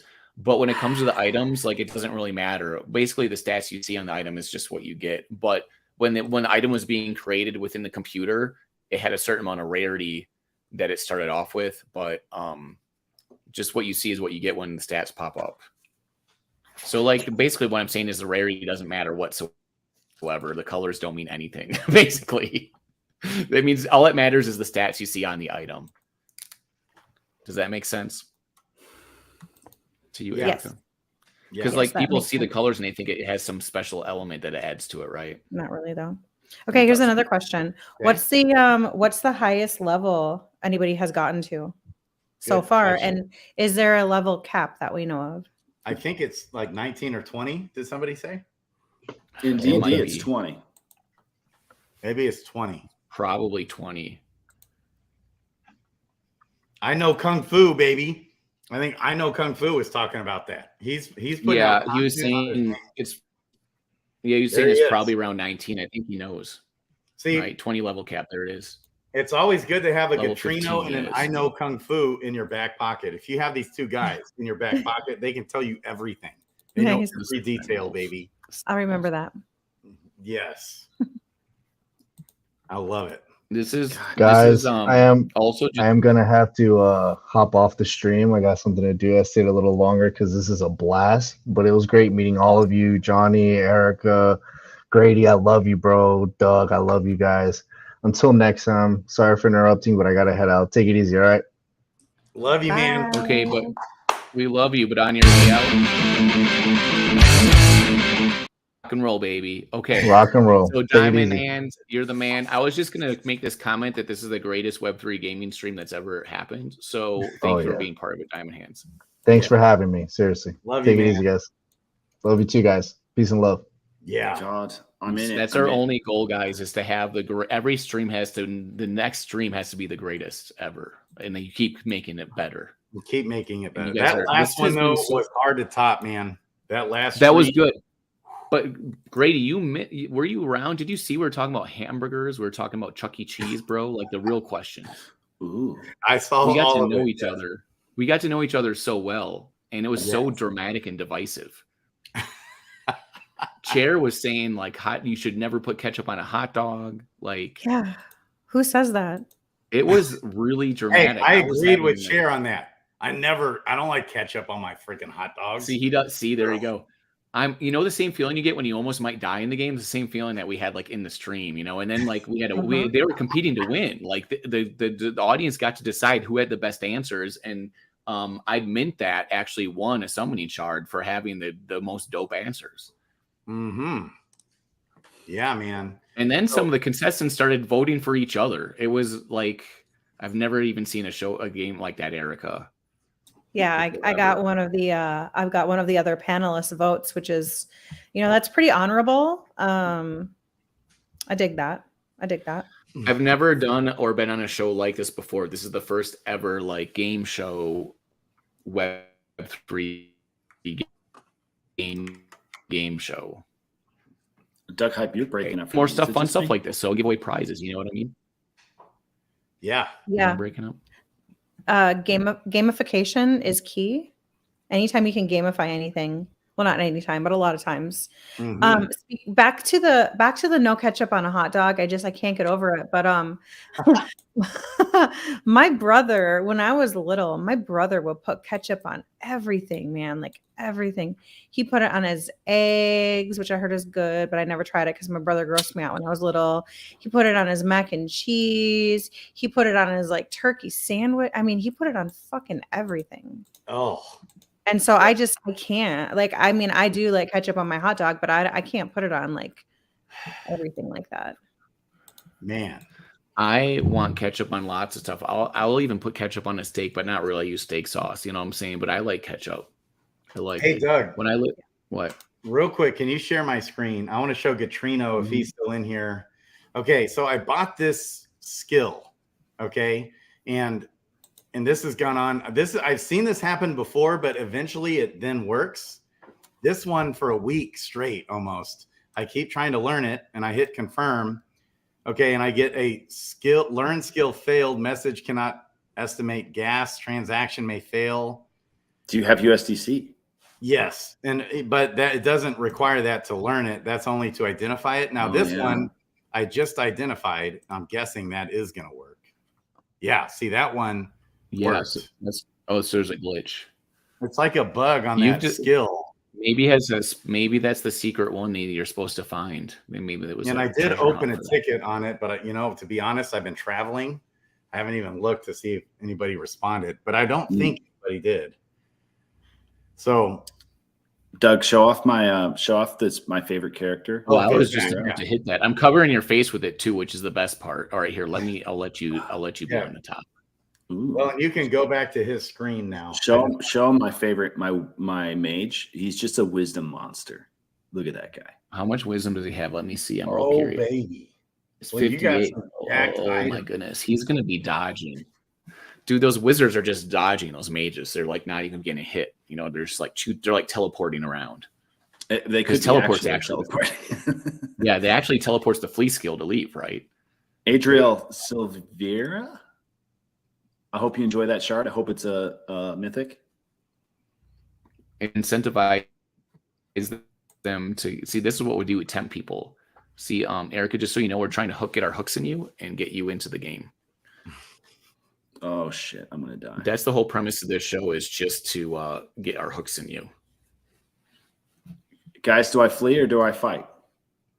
Winter Grizzlies have killed me consistently. I know. Yeah, but your guy is so jacked. Do you have skills or are you out of skills? I think I have like one skill left. I have one skill. Let's do it. Well, wait. All right, we're doing it. We're doing it. It's an even match. It's an even match. Everything depends on how strong your hero is, and the equipment is so huge. Getting the best equipment. I love how charismatic this bear is. Just as charismatic as my best wizard. All right, let's just get into it. Okay. Throw the Discord invite here. Okay, I'm gonna do the Discord invite again. I've done it once before. Oh, God. Dude. Dude. We're doing it. Dude. Oh shit. You better get the hell out. All right. So okay. What I need to do is put on some quickness because I need to hit first. Yep. Oh right? Yeah. You need quickness and dodge. Need a lot of quickness, dude. All right. So you either need to hit first or need to dodge him. Here's a quickness. That's quickness. I can't use that. Okay. Here's some quickness. 6 quickness. I need that. No quickness. No. Here's quick. Oh, this has more quickness than that. My robes don't have any quickness. Here's a +2 quickness. But I don't know. Maybe there's no way. Oh, look, I have a skill book too. This is not good. Shit. All right. Are you going to kill 2 guys live on stream, Johnny? I anything for the views. All right, so now it's closer with quickness. Okay, let's go. He's got his thick claws out. He's so charismatic. I'm done. Oh my god. No. Wait. Did you have enough quickness? No. Did you have enough quickness to win? It doesn't matter. He had 11 hit points. Oh, he had 11. Oh, Shit. And I did hit him. Johnny! Dude. You're the I'm death in big master, trouble. bro. You're like the Undertaker's coming around, man. And I lost the Johnny- skill book. Johnny You fly by. lost Oh, he all lost a those skill book players. too.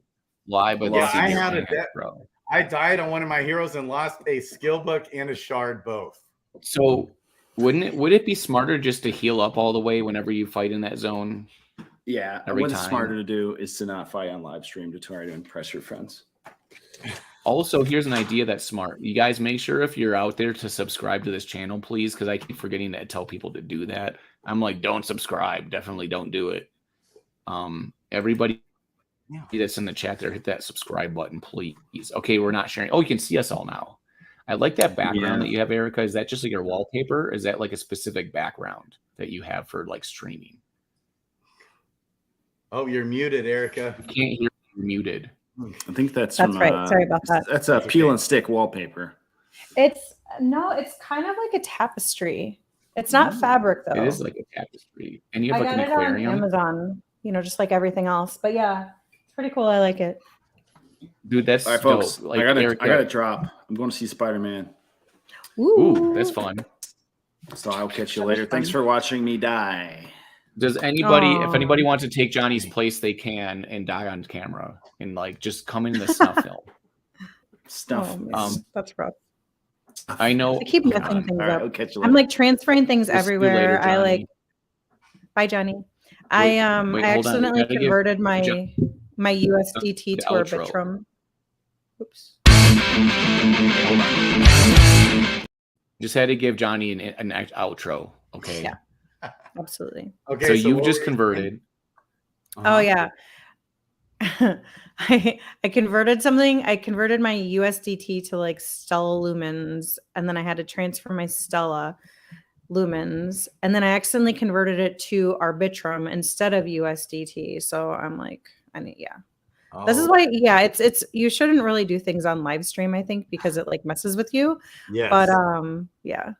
I don't Man. know. I might not be able to mint on stream because I keep messing up my transfers and my funds keep locking. It's good times. Wait, what? Locking Yeah. and messing up transfers? Yeah. Did you watch my sushi swap video? You just go to sushi.com and then it does it all in one thing. It transfers and it swaps at the same time. So if you have, say, some coin on a other chain, you can literally swap it to USDC and get it on sushi on Arbitrum in one action, a bento box. So the key here to everybody is watch all my videos when I post them because they're really smart and cool and fun. And every single one. All of them. I mean, I don't post that many. I don't mean these streams. Watch these streams, but like I make these promo videos, like the one I played at the beginning. But this one just tells people to use Sushi Swap. And I go, what is a bridge? Use Sushi Swap to bridge. And then it has pictures of Kung Fu Panda on the bridge. Anyways. Kung Fu Panda, baby. Fun times. Yeah, Kung Fu Panda. I know Kung Fu wants to come on. Now this guy makes some dope Here he is. You're on. Hello, everyone. Big brains. I know Kung Fu. Baby, you are my hero. Yeah, thank you for having me. Yeah. Okay, drop us some alpha. What have you learned? What have you figured out?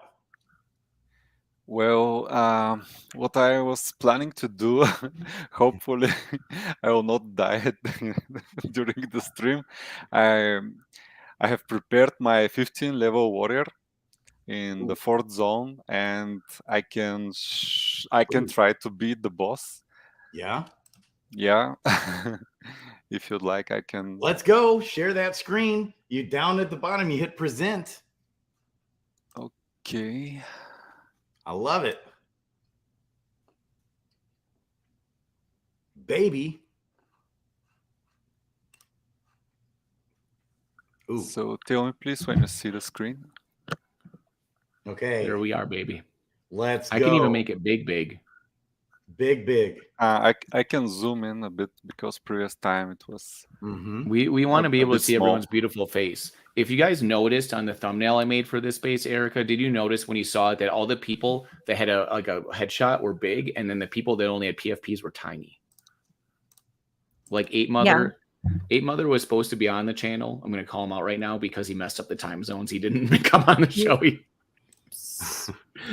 Ape, I do love Ape Reunion though. Ape, we'll do it next time. It's fine. We had plenty of people on the show. We had plenty of people jump in and kick butt on the show. You know, like we almost had too many people, even though that's not true. Yeah, No, the more the merrier. Crypto, Okay. Classy Games was like, bro, I don't know how many more of these questions I can take. He was like overwhelmed. You know what I'm saying? His ADHD, his OCD, whatever. He's like, dude, I don't know how much I can take of this. Yep. You can see my preparation for the warrior. Okay. So my thought process is that I need the flea skill, one use, just in case if this turns out to be a really hard battle, which I actually expect.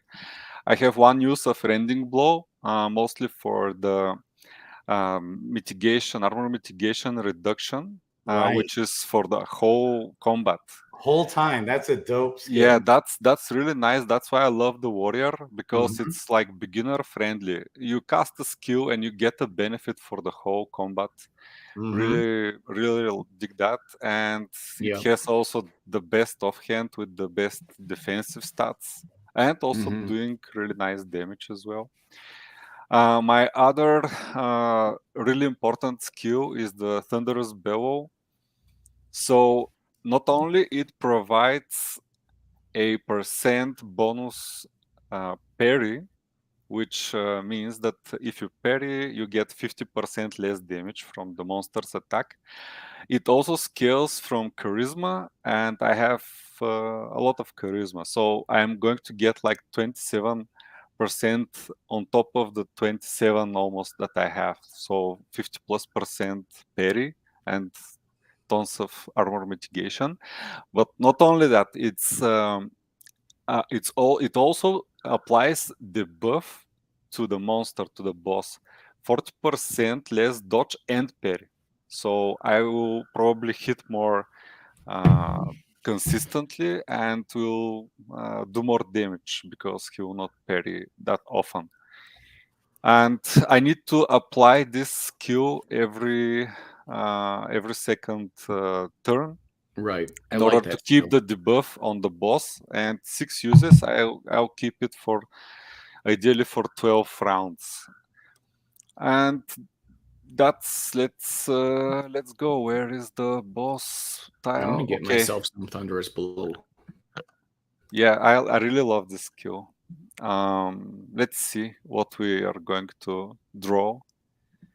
Okay, there is no beneficial or some beneficial for me prefix like impotent or something like that, but he's not even deadly. Oh shoot, why is he 150 health only? I saw some images. I was prepared for 250 hit points. Okay, I'll take this. Definitely. So you're saying that there's an RNG element in the hit points and the strength of the monster, definitely, right? Definitely. Yeah. Definitely. And I think there is a huge range of that. So definitely, if you're prepared in your zone like this, if you end up your turn in the 4th zone, you have escape, you have your skills ready, you can try the boss and see what you're dealt with, because you may receive an easier encounter in one of the tries. And I heard somebody needed to escape but managed to take down the boss to 60 hit points only. Okay. Okay, now first, you'll be in first place, by the way, in the game. Okay, we'll see. The boss hits like a truck, but I can match the damage, as you can see, and I can match the health. The question is, what skill is he going to cast? Because it may be some devastating skill Yeah. for my defense, and suddenly I, I can be in And disadvantage. hey, you can persuade. You know you can persuade, but oh, I don't think I'll it's not even. He's got so much charisma. so much. Yeah, even if I switch gear, I don't think I'll. Right. And I'm just I don't know about the hat. It's really that's the worst item I have, but all others are really good in my opinion. And about offense being the greatest defense, it is true maybe until zone 3 encoding, but after that I definitely think having more defensive spells and debuffs can help you greatly with the chonkers and You're saying the and the defensive skills bosses. are better than the offensive skills? No, defense in general brings more value. I don't know if you've seen. I showcased my warrior last time we did the mega stream, and you saw that I nearly don't take damage from the lesser monsters 11, 12 level in this zone. I can run through them. So I casted the defense skill first, and let's do an attack and see. And probably there is an RNG when the monster will cast its special skill, and the later the better for me. So far so good. Now I am applying the rending blow because I need this to reduce the monster's armor mitigation. This means more damage for me. I don't care about the damage, like 10 damage. My basic attacks now are doing much more. And now I have applied less dodge and parry for 2 rounds. So this is the first round. The monster will get, and you see, if I didn't mitigate it, it would be a lot of damage. But basically, I'm not taking damage even from the monster.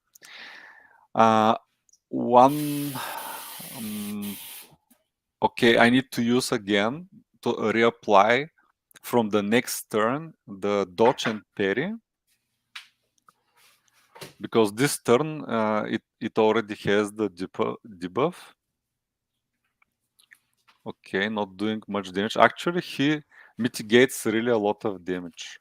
So if you don't have much damage output, you even if you hit and he mitigates, you will not do much. Okay, one more attack. One more skill. Let's do one more attack. One more attack. Apply again the skill. So far, you see parry. I have tons of parry and very because of all the buffs and the natural stats that I got, which helps a lot with the defense together with armor mitigation. You may not take damage, not to mention dodge, but he's mitigating. Yeah, there's multiple defense stats, but there's only like really one main offense stat of like crit, right? Yeah. Also base damage, this bonus damage that is added to. This is coming from the primary stat, from bonus damage on your gear. Oh, I forgot to apply the skill, but I think I'll kill him. Okay, nice. So let's see what's the loot. Okay, so the last boss and this one give one did 20 and level 16 required.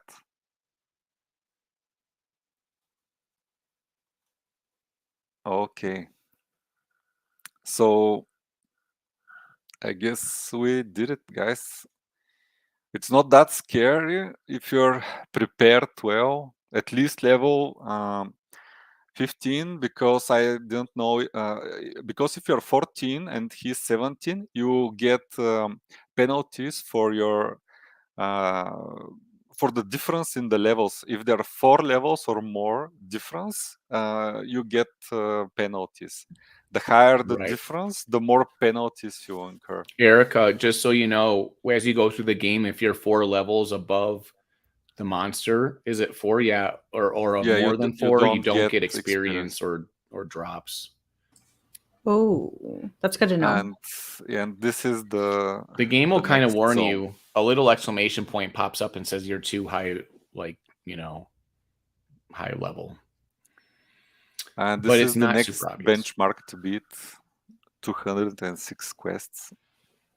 There you go. 206. Oh my goodness. Okay, so we have a benchmark now. Do they beat the game, or is it just where they are? They're just in the tower. No, this is the 5th zone. If nobody kills the final boss, right? If it's too hard and nobody can achieve that till the end, the rest of the season, the person that reached the final 5th zone the quickest for the least amount of quests used will be considered the winner in this case. Yeah, but they also said it's there's a valuation of how many monsters you kill. So I think it's going to, because there'll be multiple people that reach that zone. I think they said there's also how many monsters are in there somewhere too, possibly. Maybe that's a tiebreaker. I'm not sure. Yeah, if it's a tiebreaker, maybe this is like a secondary criteria that will decide who places further in case of tiebreaker. I thought it was, if all the people that are in the 5th zone, if you don't beat the boss, then it's like who has killed the most monsters in the least amount of quests in that zone 5. But I don't know.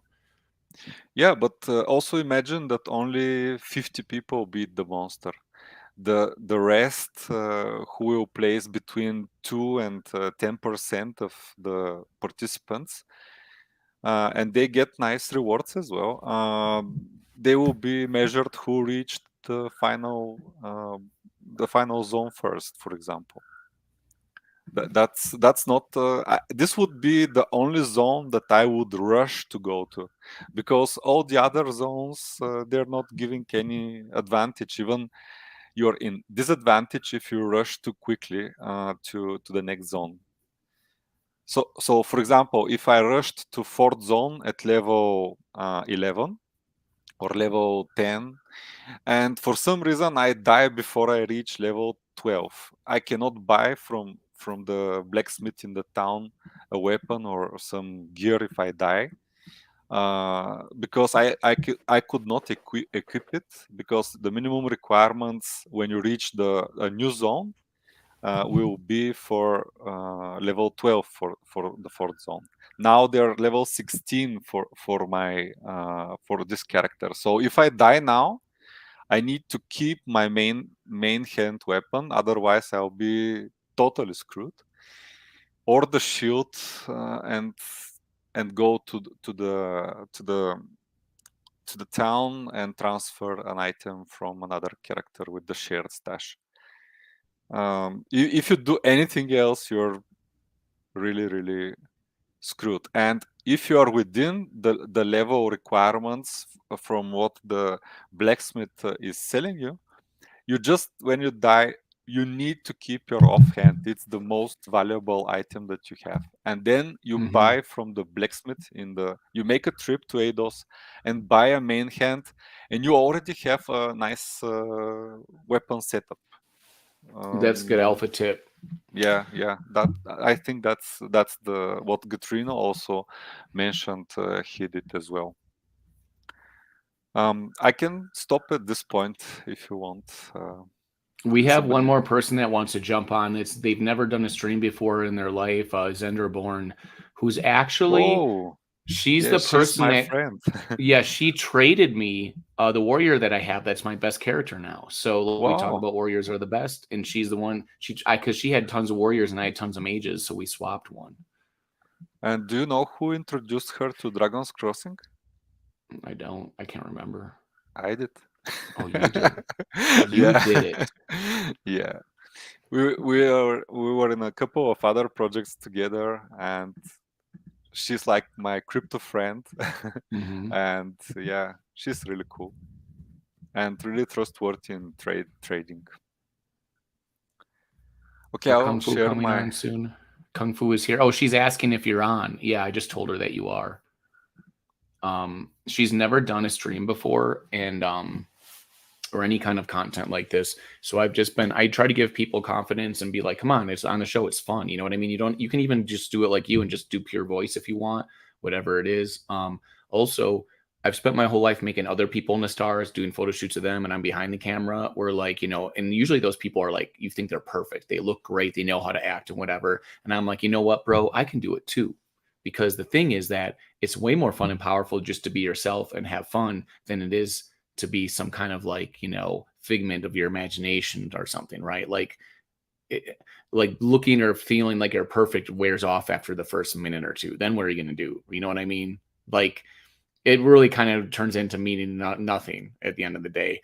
Plus that doesn't even mean anything at all. It really doesn't. In fact, real attraction of what you think is valuable in a person, what you think is awesome about them, and all means of attraction really come from just liking people and things. You know what I mean? Which means different things to everybody. You know what I mean? And like as a headshot photographer, you have to train people like, hey, you're a beautiful person. You're amazing.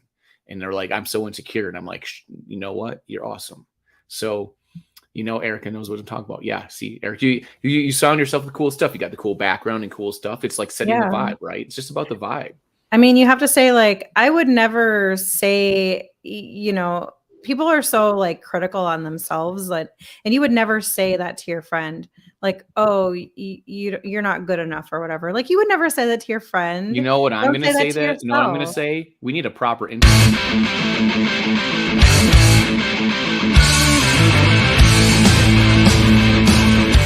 Now Zinderborn's here. How's it going? Yay. Can you hear us? Hello. Hello. Hi. How's everybody? Amazing. This is my first time doing anything like this, so I apologize for anything in advance. Thanks for apologizing. I'm going to apologize for having too much fun on the show. Okay. We're just here to have fun. Kung Fu, we were just talking about how you traded me the warrior I have now. That's probably my best character. So cool. Isn't that fun? Him, and I did see in the chat that you did kill Cyrus. First I sacrificed him to the gods, and then he was reborn even stronger. All right. So that was awesome. So I'm going to remember that forever now. My coolest, best character, Grady, comes from Zenderborn. And so when I did that trade with you, you were such a cool person to talk to, and you're so great and supportive. I was like, this is going to give me good mojo. And now look at my warriors kicking major butt. Awesome. So that's fun. You and Kung Fu know each other? Like, how do you guys know each other? Oh, I don't know how far back do we go. I know definitely Knights and Peasants, but maybe I think that would probably be the first time that I really got to know him. And he's seriously so helpful. Like, I mean, Doug, you know my background. I don't know anything about this type of gaming. So I don't know what parry means. I didn't know what proc and mid meant, but he's been really helpful. And learning it allows you to get more involved. And so therefore your love for the game grows. You know, the camaraderie and the friends you make is what it's about. And that's what's great about this whole D&D culture, right? We saw it in the founders of the game, the Punches. They are friends in all these other games playing together. And then they made a game together saying, like, let's take all the best parts of the games we love the most and making a game ourselves. And now we're here. And so you and I know Kung Fu have been in multiple games hanging out with each other. And then that's how you find cool stuff. One of your friends says, like, hey, this is cool. Erica tells her friend, like, hey, these guys are nuts. You should come hang out with them. Right.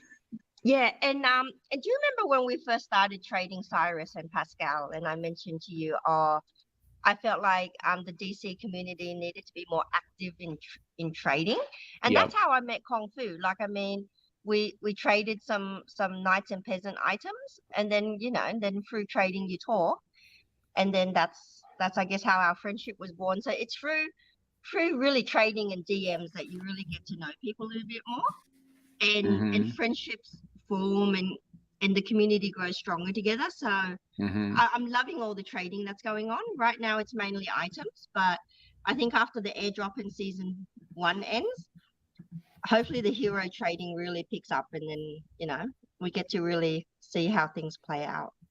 I think it will, because there'll be more strategy, right, Grady? Like when you kind of go like, oh, in season 2, I want a hero stacked like this. Maybe they'll go in and buy a different hero, or you use different heroes, and you have different strategies. So it'll cause people to want to trade stuff.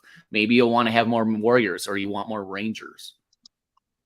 Exactly. And also, even within the same class, they all have different base stats. So you could maybe value a warrior that has more quickness initially rather than charisma, for instance. Well, charisma, we know for warriors, has something to do with one of their skills, and if that skill's powerful and people want that skill, then maybe they want to go get a warrior with a bunch of charisma or something, right? But RNG will probably laugh at them and like make their charisma terrible, but that's part of the fun of the game. It's almost like I made a joke that's like almost sadomasochism. It's like we like the game is tough. We like it that people are dying and stuff, because then it's too easy if it's not hard. You know what I mean? Then your actions don't matter, and you can just click what it's like playing solitaire, and you're just like blah blah blah. I'm just gonna click stuff. Yeah. Yeah. No, It's a lot of fun. So thanks for coming on the show. I know, my pleasure. I hope to learn a lot. I've been learning so much through your streams, like the Web3 one you did a couple of days ago when I think Sinius Knox came on. He shared a lot of information, and I've got to actually rewatch that a second time just because I'm sure I've missed some things. That's right. Grady was on that stream too. Very cool stuff. And then Bloater Punch was on there, and that's when he announced that we are doing where you could get a refund. Yeah, right. That's where he announced it on that stream. I didn't realize I've been after muted season that 2, whole you get them all time. refunded. I've been muted. Oh, sorry. Oh, my bad. No, it's awesome. We didn't know. I thought you were just cheering. Yes. It's so good to have you on. Glad you. Hey, Knights and Peasants. That's had Shantastic on the stream one time. It's cool. You guys made that connection. I know Kung Fu, who's just a boss in this game. He's basically in first place. Right now, what he's doing, he went back to that other tile. He's going to level up to 16 right now today, and I bet he advances to that 5th tile and actually battles. I want to see it. I want to see him doing it. He's down. He's secretly behind the screen right now doing that exactly right now. No, I'm not progressing with my warrior. I said to Doug that we're going to do just the boss encounter, but if you want me, I can continue with this. We'll go back to the 4th tile and get to level 16. Then once you hit level 16, are you going to go back to the 5th tile and start going? Or no? Probably you can level up one more level than 16 in the 4th. Like you can level till 17 in the 4th zone. But if you're feeling confident in your character, if you have the fleet, it's really important. It gives you like inner peace that you know that you can escape from battle guaranteed. I just beat a boss with Flea. I mean, I didn't use it, but it was there just in case, and it came down to the wire where I was close to having to use it. Yeah, because you you enter like panic mode if you if you don't have Flea, and I commented that on the play that Johnny did, you need to have some really big balls to go in the zone 4 without a Flea and 10 quickless only.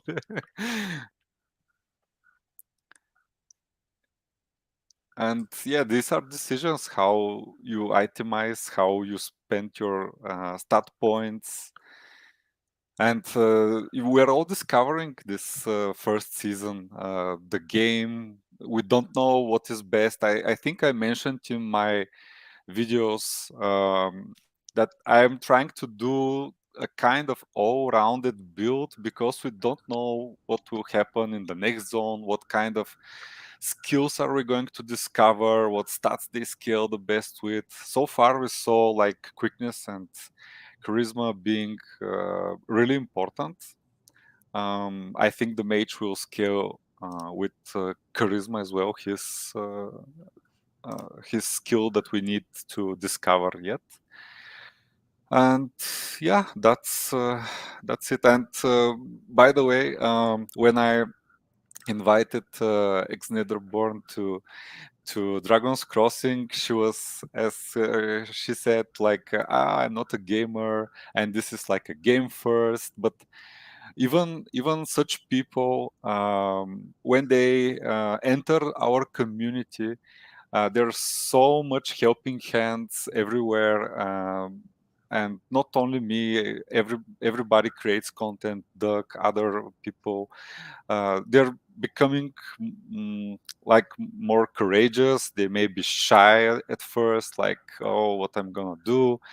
I'm going to record something to talk on this video, but they're overcoming their obstacles, and they're creating much more content now, the community in general. And yeah, my goal was to help newcomers in general with these videos. I was sharing all what's going through my head. I didn't spare any tips or tricks that I can hold on for myself only. I wanted to enrich the community with more knowledge about the game, because yeah, we may read the same documentation and resources in general, but people are reading the meta in a different way. And by the way, Water Punch just congratulated me in a DM in Discord, and he said, we need to sync up with you on some game meta topics. Heck yes. So You're the what guy. what I showed you with this boss fight was definitely well thought, and I itemized and skilled for these tough fights, because for other fights we are just auto attacking, and usually that's okay. We don't need to think much of the skills of the, do I prioritize like defensive skills or debuffing the monster, like incurring penalties to the monster, or do I do some damage, prioritize damaging skills, like the ranger has one that skills with quickness that does pretty good amount of damage, probably in case you have itemized with quickness. Yeah, that's interesting. Keep going, keep talking, because I want to pick your brain on the strategy here. It's not only on the strategy, by the way. Today we had a really nice discussion, and there was suggestion again by the founder of Water Punch to form a community committee and discuss features or even whole game modes that could be implemented if the team also finds value. So we can gather together weekly or bi-weekly, this community. There will be a poll, by the way, for that, who wants to be a part of this community committee. So we can discuss, like brainstorm, and once we catch some nice idea, we can try to everybody to share what their thoughts are about it, and put some high level points to that idea, and later refine it and give it to the team, and they can say, okay, we're doing it, we're going to implement it, or we're going to put it in the pipeline. But that's what I really like, and I don't know if there is such project in Web3. At least I haven't been part of such project so far, that really listens to community and proposes such things that the development could be driven by the community. And yeah, what more can we want?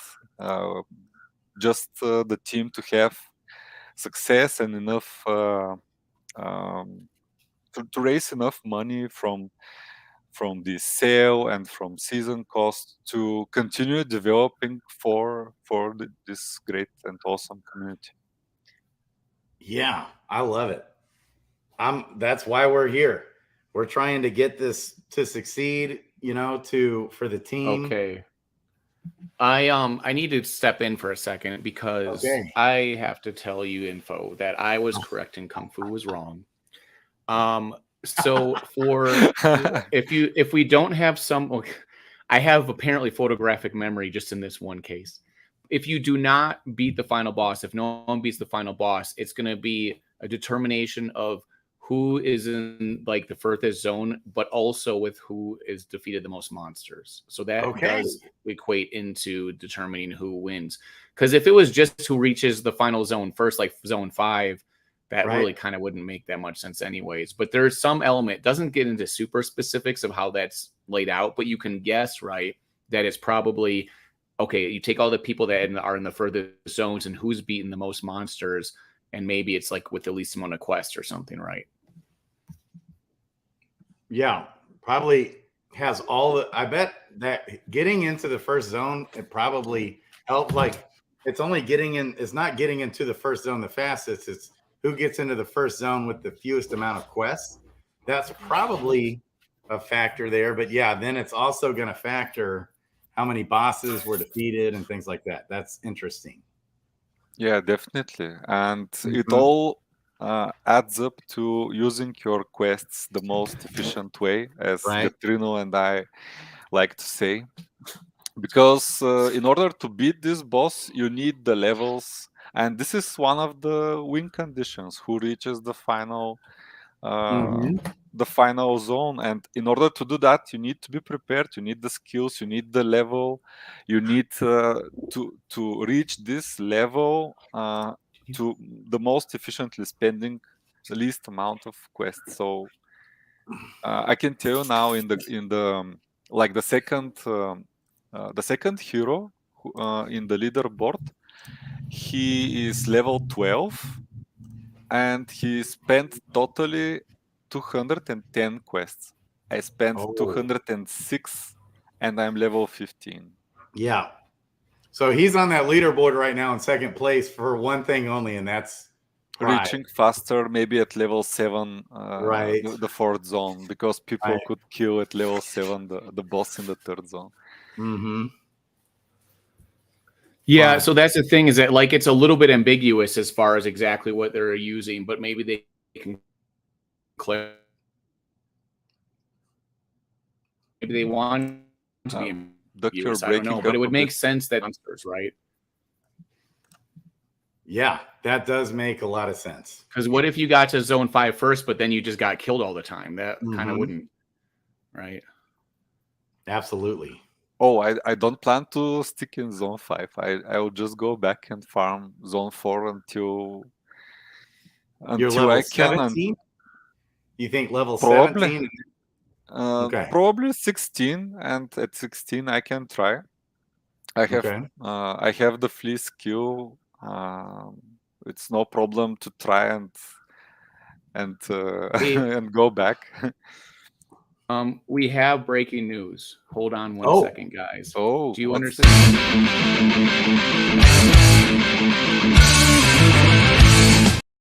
Erica, do you want to tell them the breaking news? Let's go. I do, but are you guys sure you're ready for it? Yes. Yeah, we are. So. Okay. All right. So I have finally managed to bridge everything after waiting. And did you use Sushi Swap? No, I didn't actually. So I'm very thrifty. I'm just gonna just like to say Sushi Swap. Yeah, well, I'm very thrifty, and so it was actually more efficient for me to do it within MetaMask. They have like a bridge, and so I just did that. Okay, so that was cheaper. That's crazy because usually that's way more expensive for me. Yeah, I thought so too, but no, it was actually it was cheaper. Well, the thing is, MetaMask just has third-party apps, so like those third-party apps are not actually part of MetaMask, right? They're just allowed to be in there, so it varies according to whatever app you use, I guess, or bridge, you know. Yeah, absolutely. So also, I don't trust them. Okay, but so at any you rate, used a different one. I At want any rate. reliability. Yeah. Yeah, absolutely. You ready? So we can do them. We can mint. I need to share your. Are we going to share your screen? Yeah. Let's go. You can click the little present button down there, and then it can like you can choose to share your screen in like or a window or whatever. Okay. Yeah. Hold on 1 second. Let me break y'all away for just 1 second. Break y'all Share my real nice. screen.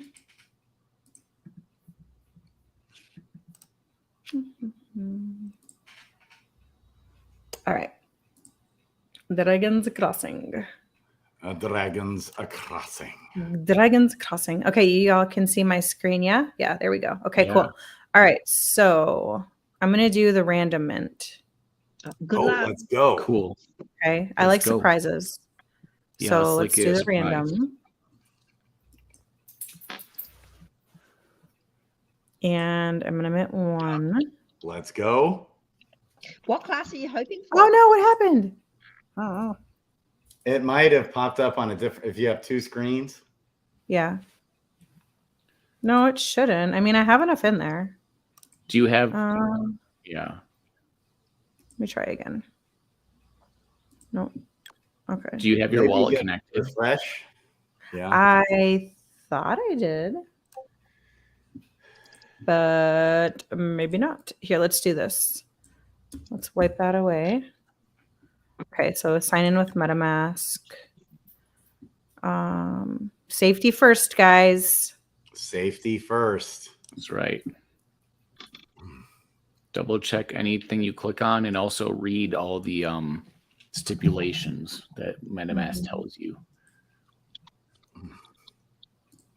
Okay, there we go. All right, so now I am connected, so I can go back to Mint, right? Yeah, I think maybe you weren't connected or something. Gotcha. Okay, that's probably right. Yeah. Yeah, now it shows No. gross minted. What is wrong? Try refreshing the screen, maybe. Yeah, hard refresh. 10:15. So What do I class- need? Do you have What any class ETH do you in your hope wallet? for? I do. I have like Would you- $15 in there. Do you have gas? Okay, then you should be good to go. You have Yeah. ETH Is on it your is the ETH on Arbitrum? Arbitrum? Are you on the Arbitrum chain? Yeah, I'm on Arbitrum. Is the ETH that you have on Arbitrum? Arbitrum 1, right? Not Yeah. Nova. Okay. Well, just in your wallet, you might have ETH on a blockchain somewhere, but is the ETH on Arbitrum 1? I believe so. I'm pretty sure. I mean, otherwise, I don't think it would show up like in here. Let me check my other browser. Hold on 1 second. Let me switch to Ethereum. Yeah. Yeah, because in my other one, I just have like $11. And so it's definitely.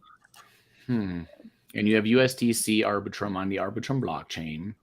Yeah. What's wrong? Yeah, maybe there's a weird bug going on. I haven't heard of anybody having a problem mint yet. Let me see. Let me. Are you using Chrome? Yeah, I'm using Chrome, which I usually don't, but I had to use it for something. Hold on 1 second. Let me switch over to Brave. I use Brave personally. Yeah, I like Brave. That's what I typically use, but like I said, I had to do something that required Chrome. So, okay. 1 sec. 1 sec, guys. Okay, let me switch my screen. I'm going to stop sharing and then share again so I can choose. Okay. Chrome tab window. Let's see. All right, let's try this one. There we go. Okay. Let me make sure I'm on Arbitrum. I am. All right. Mint. You shared your whole screen instead of just the window, I think. Oh, it failed also. That's weird. Maybe I need more USDC in there on Arbitrum. How much do you have need in there? 150. I mean, I have like. Yeah, and you've got the ETH. I have 150. Oh, it's USDC. Oh, you have USDT. It's USDC. Oh, son of a bit. But that's okay. biscuit. You can trade it. Okay. You All should right. be able to trade it. You go to Uniswap or I don't know where else. Uniswap probably. Yeah, probably. Yeah, it's Where's one my of the biggest. Uniswap? This is like live crypto action, you guys. Mhm. This is so exciting, right? Well, yes. Yeah, this is the thing. This is why it's really important to pay very close attention, ask questions, and make sure you do all the things. Yeah. It's like science. You got to be specific in there. But Absolutely. you can just Okay, swap. so USDC Mhm. gas is pretty cheap, actually. All right, that looks good. Let's. And the exchange is good there. It wasn't much. Didn't cost you much. Yeah, it was like $1.50.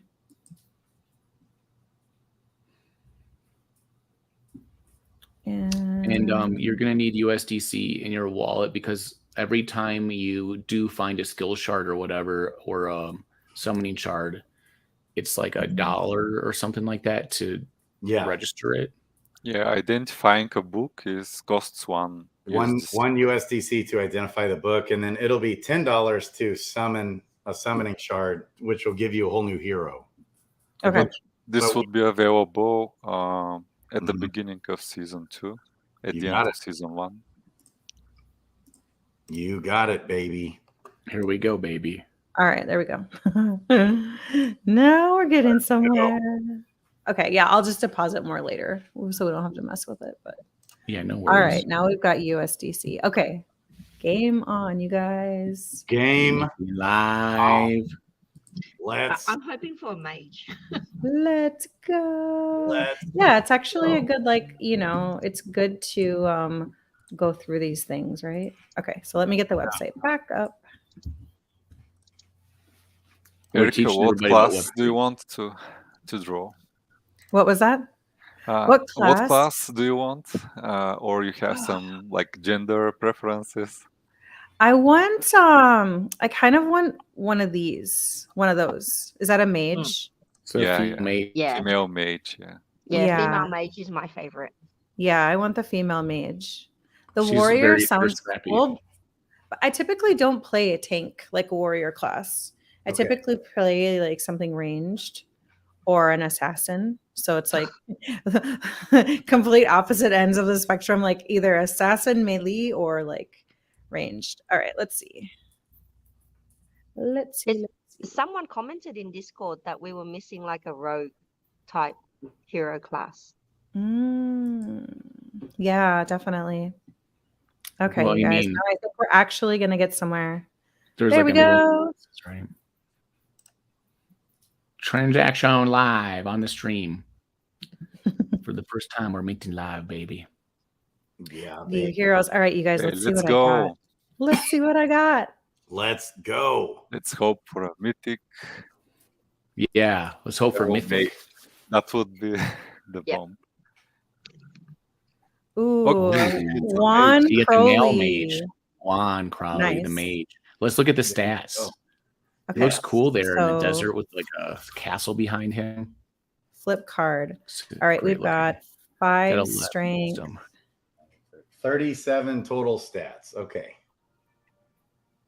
Did you count that Not fast, great, not Grady? terrible. Yeah. Grady, did you count them all up that fast? Well, Are you it's like a just math like whiz? the numbers added up. 9 plus 11 is 20, 5 plus 5 is 30, and then 7. It was easy. That's true. Ah, All right, excellent. So now I need to register it. yes. And it's free to register. Mhm. Yeah. Okay, so this is registration for the season. Got it. Yes, it's Okay. free. Right. And then you want to start Correct. that ticker, even if you're not going to play it on stream, which I think you probably should, because we'll Mhm. help you. Yeah. But you want to start that ticker ASAP, like right now. Yeah. Okay. Successfully registered. You got to click off, and then it may be refresh or it'll refresh itself. You can maybe refresh it. And then instead of saying register, it'll say play. Got it. There we go. There you go. All right, Juan. Let's go. The Let's best go, Juan. beginner advice So is first- to equip your items in your inventory. Yeah. Bottom right hand side. Yeah. Inventory. Equip all those items you got. Nice. All right, so I have there's no pants. Where's the pants at? Or is this like a dress? Yeah. That's like a dress. Yeah, there's no pants. There's only a Full, body. full suit. armor. Okay. And then There's no pants. next step, you want to go to the Adventuring Guild, and then you'll be getting better items than that. So go to the Adventuring Guild, okay, and then you'll want to equip these skills here, which you just hover over and hit plus. Okay. What do you think? I know Kung Fu. Like, now you can keep going. You Firebolt is the most damage potent skill. Right. I like it the most for the beginning. Probably 1 point in Ray of Frost if you have an enemy at 2 hit points. This is like the floor damage of Ray of Frost, and you can kill him with 1 spell. With Firebolt, you may be wrecked with 1 dice roll, and you'll not be able to kill the enemy. So Yeah. 1 point in Ray of Frost and all others to Firebolt. Yeah. Okay. My So what does recommendation. DTH mean? I know Kung Fu. What does DTH It's mean? difficulty to hit. So Oh. every monster and your hero has difficulty to hit, and there is a comparison when you're making an attack. You roll a dice and you add to that your chance to hit, and the monster rolls the same dice and adds to that their difficulty to hit. So if you have more result than the monster, you're making a successful hit attack. Basically, this means reduce difficulty to hit 30% for the monster means that you're going to hit the monster more reliably. It's basically like a dodge element that you're affecting. Dodge is the second roll. This is whether you hit or not. When you hit, the monster rolls a dice and his dodge skill if he dodges or not. So it's a separate roll. Right, but it's just that whether you can hit or not. Yeah. We talked about this on the You can view this as increased chance to hit. It's basically the same. Okay, so I've got my skills equipped. Now, I'll be back in 1 minute. My character. Yeah, you need to inventory. click leave. There is you're at right the here. shop now. Oops, that's No. disconnect wallet. Yeah. Rookie mistake, guys. Rookie mistake. Disconnected myself in the middle of the game. Okay. The game remembers the exact position where your hero is in the shop or in the zone. So there should be like a leave option under equipping skills. I don't know. Oh, there we go. You need Okay. to scroll. Yeah. When you got it. when you go to a tile that is a shop or a herbalist for healing, you need to leave with that button. There is no cross to close the dialogue. Okay. Gotcha. Yeah, this is the town, the blacksmith. If you die, you can buy some basic gear there for 1 quest. The herbalist, you can click it.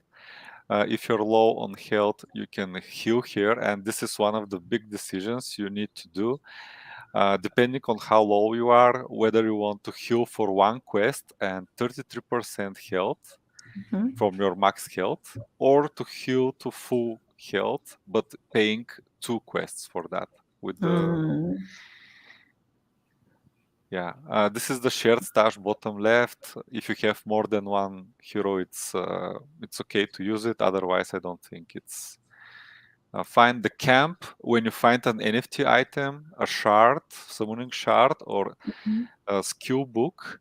When you are don't confirm it. So if you have this in your inventory, they are not tokens yet. They're not NFTs yet. Yeah. And once you camp and confirm, they become NFTs and they're safe in your wallet. If they're not NFTs, they're just in your inventory. And when you die, you need to choose, for example, to keep 1 item, and it can be a shard, skill book, or a weapon. You need to make choices. To interrupt, but you can't. Bloater confirmed in Discord that if you die, you cannot choose to save a shard or. That's correct. You cannot. Oh, it's gone, buddy. It is gone. So I haven't died so far. You can only choose equipment. Okay, my bad. You see, I learned that through everything. experience, experientially. So where do I go to fight? Wild Yes, Prairie? Wild Prairie. Let's go. You got it. Let's go. Okay, so we want to go to Enchanted Fields. Yep. And you'll notice, boom, that took a quest. Okay, so quickness increased by 30%. Yeah. Let me turn off my bookmarks because I think it's like making my screen Okay. not as big as it should Okay. be. And so, You and can one zoom thing to out. note here is that your goal right now is There we to get through these monsters as fast as you can and get better loot. And so you probably want to, this would be my advice, use up your skills early so as to save your HP and then Definitely. get the loot up front. Then you'll be more robust to take the guys on without the skills later. Okay. So is there any you know how like when you have somebody who's like frost, you can get more damage with fire. Does that apply in this game at all or not necessarily? The fire has damage over time effect, so it's really beneficial to cast it in the beginning of the battle Okay. to apply the damage over time. Yeah. And if you are in a combat encounter and you see that the monster is higher level than you, probably 2 or 3 levels higher than you, it's nice to use some additional damage or additional defense from skills, not to suffer a lot of health point loss. Okay, gotcha. He's only got 5 left. Yeah, you can finish him with the next swing. Oh, we both missed. But you see Bonk. damage over time ticked once. Yeah. So he's on 4th health now. 3. Oh, And you have damage over time. 1 left. No. Now you can use. Okay, you had like a higher initiative, so you hit him. Victory. Killed. You have wretched. What the? So beef? this is the screen where if you have loot, it will be displayed. But unfortunately, you don't have loot. If you have loot, you need to take it with take all or take certain items. And you can see also this this tile that is locked.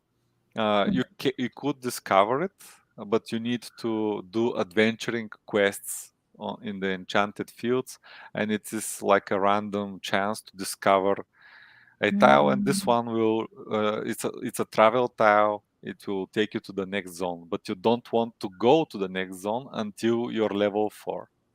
Okay, gotcha. Right on. Ooh, he's lazy.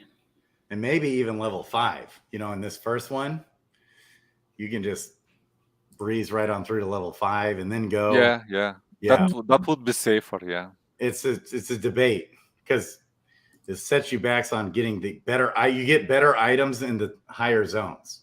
Yeah, for sure. So, Yeah, but you need to travel back to heal. Right. And in terms of experience, it may be really more efficient if you level up in the first zone, because the healer is in the same zone in the town. And when we talked about this, how it's really smart that like, you know, when the next zone is the next level of like the higher tiered weapons, like level 4 weapons. So when you get to level 4, it makes sense then to go to the next zone. So then you can use those weapons, right? You can still go back to the previous zone to do more battling, but it's giving you an indicator that's like, that's the zone you probably should be in. Yeah. Well, one beginner alpha advice from me, you can travel to the next zone and come back to the, for example, if you travel to the second zone and come back at level 4, you can go to the city, buy from the blacksmith the new weapon that does more damage for one quest only, and you can continue farming until level 5 in the first zone, and on level 5 you will go there with better weapon in the new zone, and you have higher chances to defeat monsters quickly. Ooh. The homeworld of elves, orcs, and other lesser races dabble in magic frequency. Very nice. Yeah, if you want to immerse to the game experience, you can turn on voice acting and music and all of the stuff. Read the lore. And the art and the music, they're just awesome. Yeah. Very I see talented that. people worked on that. Yeah. I like lore a lot actually. So that's why like when you guys are playing, I was reading like the monster, what the description of the monsters. I love it. Right. Ooh, what's this? Yeah, it's a lore encounter. So you met Acheron. Could you hear that? Call me Acheron. Yes. Yes. One question, and I'll answer truthfully. Just one. Others of my order may not be so kind, but I think it only fair that I start you off on your journey with some answers, even if they are. And he pauses for a moment, considering his next words carefully. Incomplete. Something about this traveler reeks with power. The thought of attacking him fills you with a terrible dread. Yeah, I don't want to attack him. Okay. What is the order you speak of? Yeah, I like voice acting. That's a nice touch. Yep. I gotta say, as somebody who works in like media and filmmaking and stuff like this, like they did the soundtrack's amazing. We had the soundtrack of Jabari, the composer, on the other previous stream. He's some 23-year-old kid from Atlanta. You would never guess he's this amazing composer. Like the soundtrack wow. is just phenomenal. Mhm. He's got to be awesome. like some kind of musical genius or something. Agreed. Yeah. Also, the artist Sejin, who is from I think South Korea. I keep on trying to get him on the streams, but he's a mysterious artist. He doesn't want people to know his identity, and he almost, I can hear him chuckling when he's talking to me in the background. He's like, I'm a mystery. I'm an enigma, and everyone's like just going crazy over this artwork, and I'm like, you got to come on the stream, and he's like, no. It's like he's just FOMOing us out because the artwork on this, I personally just really like the artwork so much. Yeah. Yeah, it's really good for sure. I love it. I do too. Yeah, it looks really nice. And the voiceover acting is really great. It's fun because I worked in that field a lot. My first job was a voiceover production dude back in college. It's just so much fun to see from scratch all this stuff done. Yeah. And there's so like many little details. Like for example, when you're in combat, for example, you make a critical hit with your character, and your character may say at that moment, "Oh, I bet that hurts," or something like that. Okay, when they talk trash. Right. Yeah. The warrior really likes to talk trash, like a lot. Right. Come on, give me something good. A 3.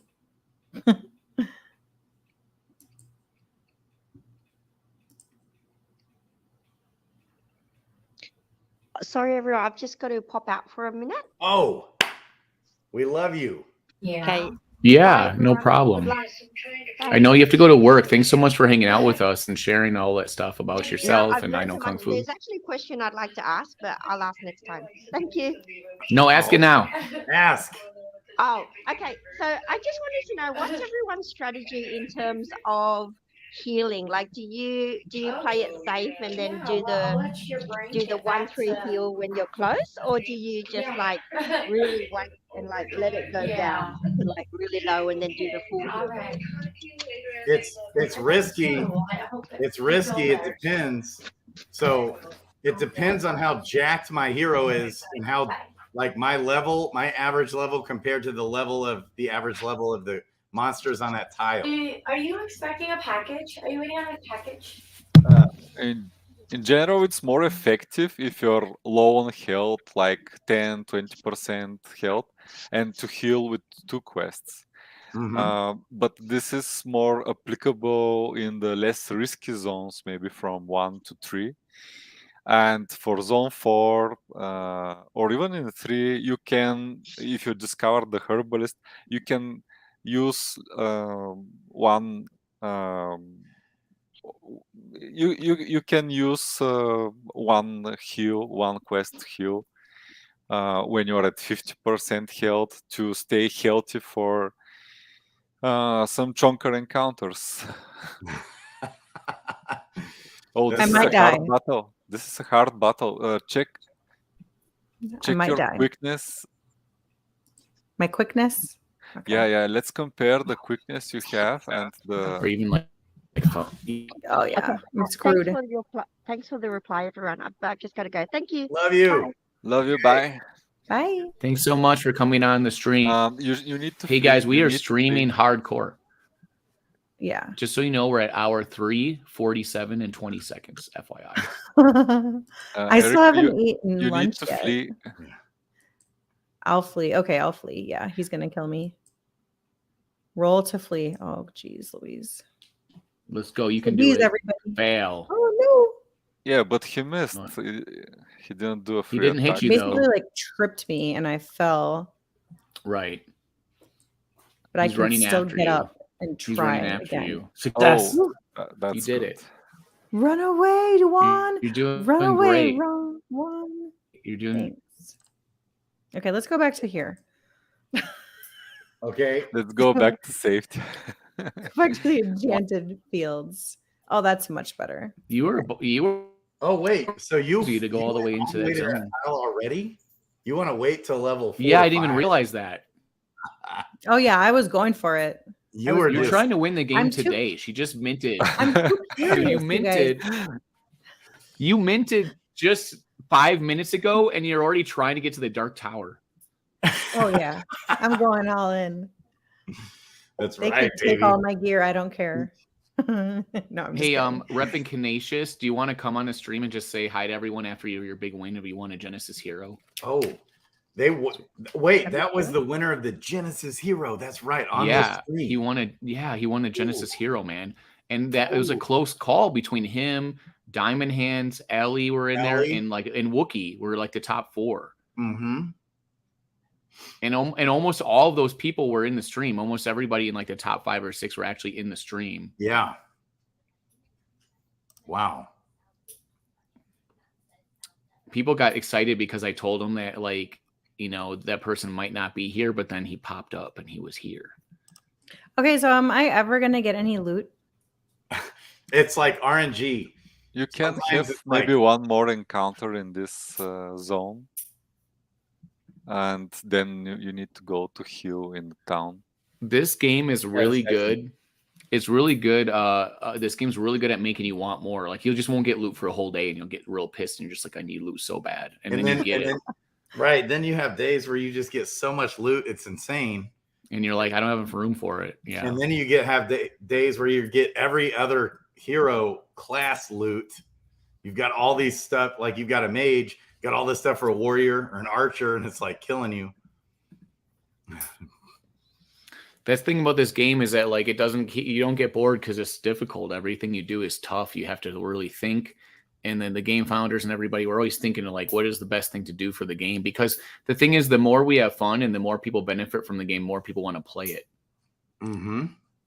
That's more right. people want to come in and play it. And this is the real pyramid scheme of Web3. You know what I mean? You have to actually have something to do that's valuable, like something like a skill or a trade. And this is a video game.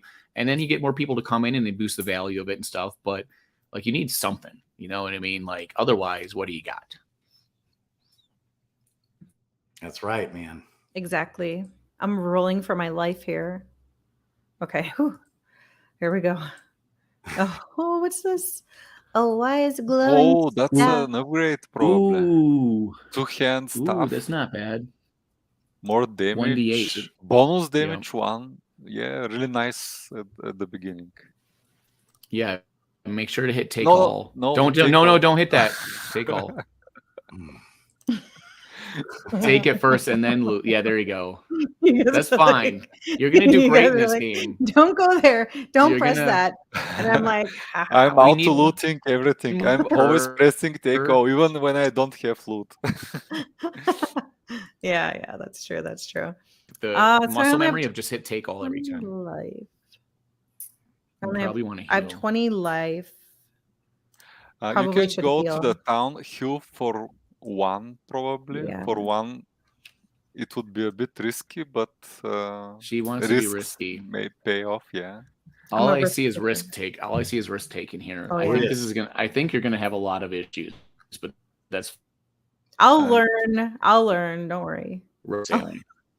Yeah, I'll learn my lesson. It's- and equip your. You can still equip your new item. You took it; it's in your inventory, but you haven't equipped it. You can click the inventory button, and yeah, put the two-handed staff. So it would be nice if when you hover over it, it tells you what like you have compared to it. It does actually, but the It thing is does? that it must not Oh. have the same stats, or it has the same stats. Okay, gotcha. So it actually does do that. But if the stats are the same, it won't show anything, and then, or there might be stats on your thing that just don't appear on the other thing. Gotcha. So it doesn't. With the weapons, it doesn't show that it does more damage, but yeah, there are some minor things that could be improved. Probably It's true, because like, so if the sword that you hold in your hand has agility on it, and the new item doesn't have agility, it doesn't tell you that. You know what I mean? It doesn't say -2 agility on the new one. It only compares like this if it had any of the stats that are the same. Yeah. You know, that match up. So that is something they could maybe add. So then you can see that. You know what I mean? That's one little thing that they might not be easy to do or something. Oh yeah, no, definitely. But you just have now to use you're your rolling 8-sided dice. Nice. That's excellent. Brigand, mother warns you about run-ins with strangers on the road. This fellow seems to fit every stereotype, and he reeks of danger. Yeah, I'm actually rolling pretty good. You almost two-shot this guy. Yeah, almost. Almost. And you're dead. Mother would be proud. Okay, so you said you take all regardless, just in case. I'll do it just too. not to forget. Just in case. I hit it every yeah. time. Every time I hit it. Muscle memory. So It's a one good more practice. encounter here to get one more experience, and then you need to go to level up, because if you continue fighting, you will be not gaining experience. Gotcha. So you need to level up, empty the experience bar, and come back. These deers are actually pretty strong. It says it's stupid.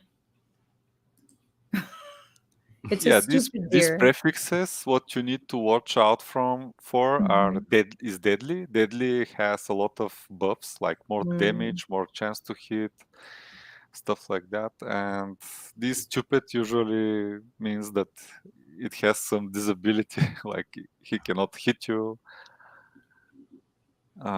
This is for a ranger. Yeah. We'll still take it. And just now in case go I decide to get a ranger. Now go to town. Adventuring Guild is where you manage your skills and you level up. There is a level up button on top of the Ray of Frost. And here the best you can roll is 4. You roll for health points and for stat points. Okay, so I do each of these once. Yeah. And you get 1 skill point. Now you cannot take additional skill use. Okay. You got wrecked a bit on the... And you need to decide basically 2 points on the primary stat, which is wisdom, is a must. Every time when you level up your primary stat with 2 points. You cannot put 3 points in any of the stats. Okay, gotcha. So 2 is the maximum per stat per level up. And the other thing you could try is quickness or charisma. I would probably want charisma as a mage, right? Like strength isn't as important, or does strength go across all classes? You have a primary stat, and all others like charisma, quickness, wisdom, and agility and strength, they're kind of secondary stats. And the more important from the secondary stats are quickness and charisma. Okay. So I have level 15 characters who have about 10 agility and strength. I just rounded up to 10 and left it there. I'm gonna go with charisma. All right, let's go. Excellent. I heard a lot of the people or at least some of the DFK, not DFK, but Dragon's Crossing team members are big charisma maxis. Oh, really? Yeah. It's a hard call sometimes. Yeah, for sure. Okay, so back here now. All right, so what level am I?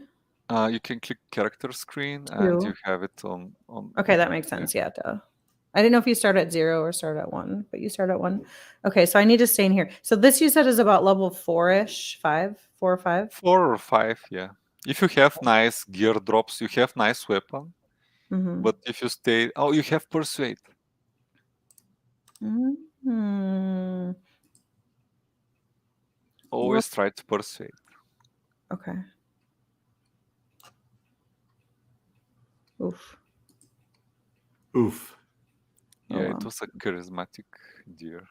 Mm-hmm. Clank.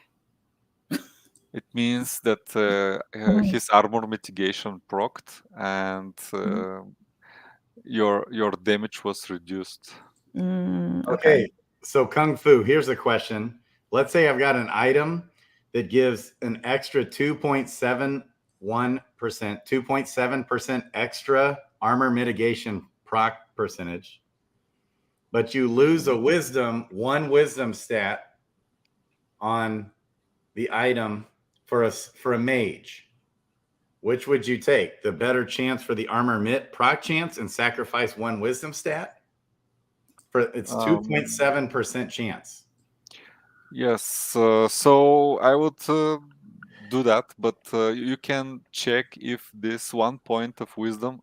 Oh, rare boots, definitely upgrade. Oh, there you go. So the easiest thing that you can compare your primary stat, your damage depends on it. So maybe you will lose some bonus damage. So when you take off, when you make the swap, you can check your character screen and check your damage. For example, it's from 3 to 9. And you equip the other item, you lose 1 wisdom, and if your damage falls down to 2 to 8, it means that this point of wisdom is needed for 1 more bonus damage. So you need to decide, do you need this 1 more bonus damage or the 2% mitigation proc chance? Oh, wow. So that 1 wisdom stat took it from, it was at 10 and 20. It took it down to 9 and 19. Yeah. On the damage. And you can itemize, for example, put on shoes that have 1 wisdom more. Right. But That's what this is. Yeah. So would you go with the better damage stat just to get that 1 stat and forfeit 2.71% armor mit proc percentage? Oh, definitely the damage, especially in the lower zone. Okay. That's what I needed to know, baby. Let's So go. I'm pretty much done here, right? Because if I go back to town, it's 1. And then to heal is 1. And I only have 2 quests left. So it's not. Yeah, it that's doesn't really take any smart. quest to go to. It doesn't take any quest to go back to town from here. Yeah, but it is a decision now which will reflect in the total quest used to reach a goal, the season goal, for example, which is killing the final boss. And you need to make a decision now. Do you want to get 1 more experience for 2 quest points? Or you can burn these 2 quest points. They will not be counted as quest spent. And tomorrow you'll be at full health and full skill usage. This automatically refresh every day. When Actually, the timer 23 resets. hours. Yeah. That's right. And so what would you do here, Kung Fu? Would you go ahead and heal and get that 1 more XP?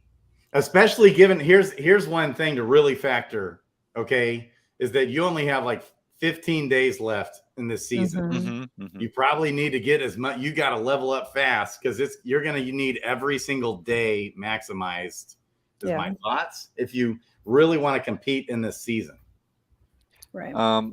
If you ask me what I would do if it was in the beginning of the season, I would burn these 2 quests. Okay. But if it is like now, I'm starting a new hero, I would heal and get the experience. I may get Yeah. an NFT drop, and I can camp because I will not have quests. So, I'll do that. You got it. You just Let's nailed do it. Let's go. Let's go. And then hopefully it's not like a wasted. Okay, good. You got a monster. You could have potentially gotten an orb, touched the orb, and then it's all And wasted. what I usually do, even if I have persuade option, there is a chance, even if you persuade the monster, that you will not get loot. You will get the experience, but not the loot.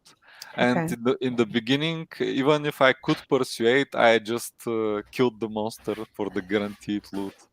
Gotcha. Oh.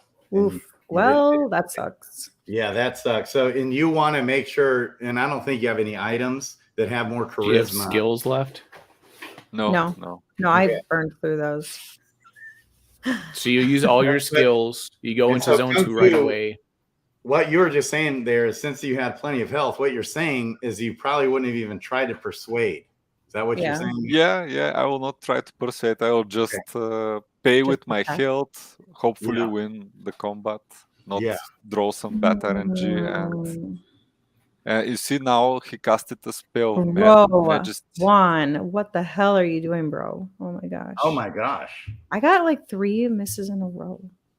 Oh my gosh. Okay, this next one's got to hit. Spell. They have a lot of dodge, I think. Oh man. Oh man. What the frick, you guys? Well, we still have more hit points than. Yeah, you still have more. You can do it. This is why I save my skills. Yes. Yeah, that's really good idea to save your skills. Even if you don't use them at all, better to have them when you need them. There you go. You did it. Yeah. That's okay. Nothing hit. At least I didn't die. Yeah. Okay, now I'm all out of quests. I have 2 out of 7 XP. I'm ready for tomorrow, right? That's right. I'm ready to go. And what level are you? Click on your character. Let's look at them. 2. Okay. Yeah. Usually it will be 1 level per day in the early stages. Until there you go. You got 14 3. wisdom. Yeah. Yep. That was cool. That was great. Thanks, guys. I appreciate it. Now only 22 hours, 26 minutes, and 46 seconds you got your to wisdom go. up to 14. I dig it. It takes 23-hour reset. That means that like it gives you that extra hour to like jump back, so you're not always pushed back all the time. And it seems to automatically just reset on its own. They in the beginning they told us you'd have to play to reset it, I think, but like it just resets, I think, automatically. Yeah, right? they made a change, a quality of life change, because you will not be pressured to be at some exact time behind your phone or computer to click play. Definitely. Because my original top 5 list of tips was to make sure you log in and like reset it, even if you can't play. But now you don't need to do that. Yeah, because they fixed that. That was a great fix, by the way. But it's also to keep in mind that if you're thinking about, okay, I played at 6 o'clock today, remember tomorrow is going to be earlier. So like sometimes I trick myself where I think it's going to be the same time the next day. I'm only number 625. That's pretty good. Out of 844 people, because you traveled to the next zone.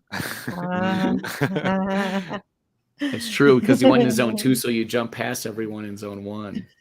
That's some alpha. And I'm on the first place. You can always flee. Really maybe. cool. Well, not always, but maybe. All right. Not too bad then. Not too bad. We'll take it. Yeah, exactly. Awesome. We did. We broke the 4-hour mark too. Yeah. I was just going to say, I probably have to go soon so I can actually eat. Food? Take a Eat break. and hydrate. What, you're saying you need food? Yeah. Don't tell Grady that. You don't need to sleep or eat. Come on now. I know, right? All right. I'll stop my screen share. There we go. Well, it was fun, you guys. There you go. I clicked the wrong Very button. fun. I don't know Yeah, if you're gonna glad hang you out liked more. it. That's really the thing is when you have an actual game, you got to get people to play it and check it out, or else, you know, there's no point. You got to be able to see what's going on with it and stuff. Everyone has projects and stuff going on, and there's a million games, but I personally want to just do things that are fun. Oh, do I jump in and enjoy it right away? Then I'm like, cool. If not, like, I'm like, nah. So if you like the game, then you can kick some butt and even make some income off of it, possibly, you know what I mean, or make some liquidity. And everybody seems to be pushing that liquidity right back in the game and getting more heroes too. Yeah, because there's only so many Genesis heroes. A DAO just yesterday bought 100 of them. Wow. So oh yeah, that was a big announcement. Hot damn.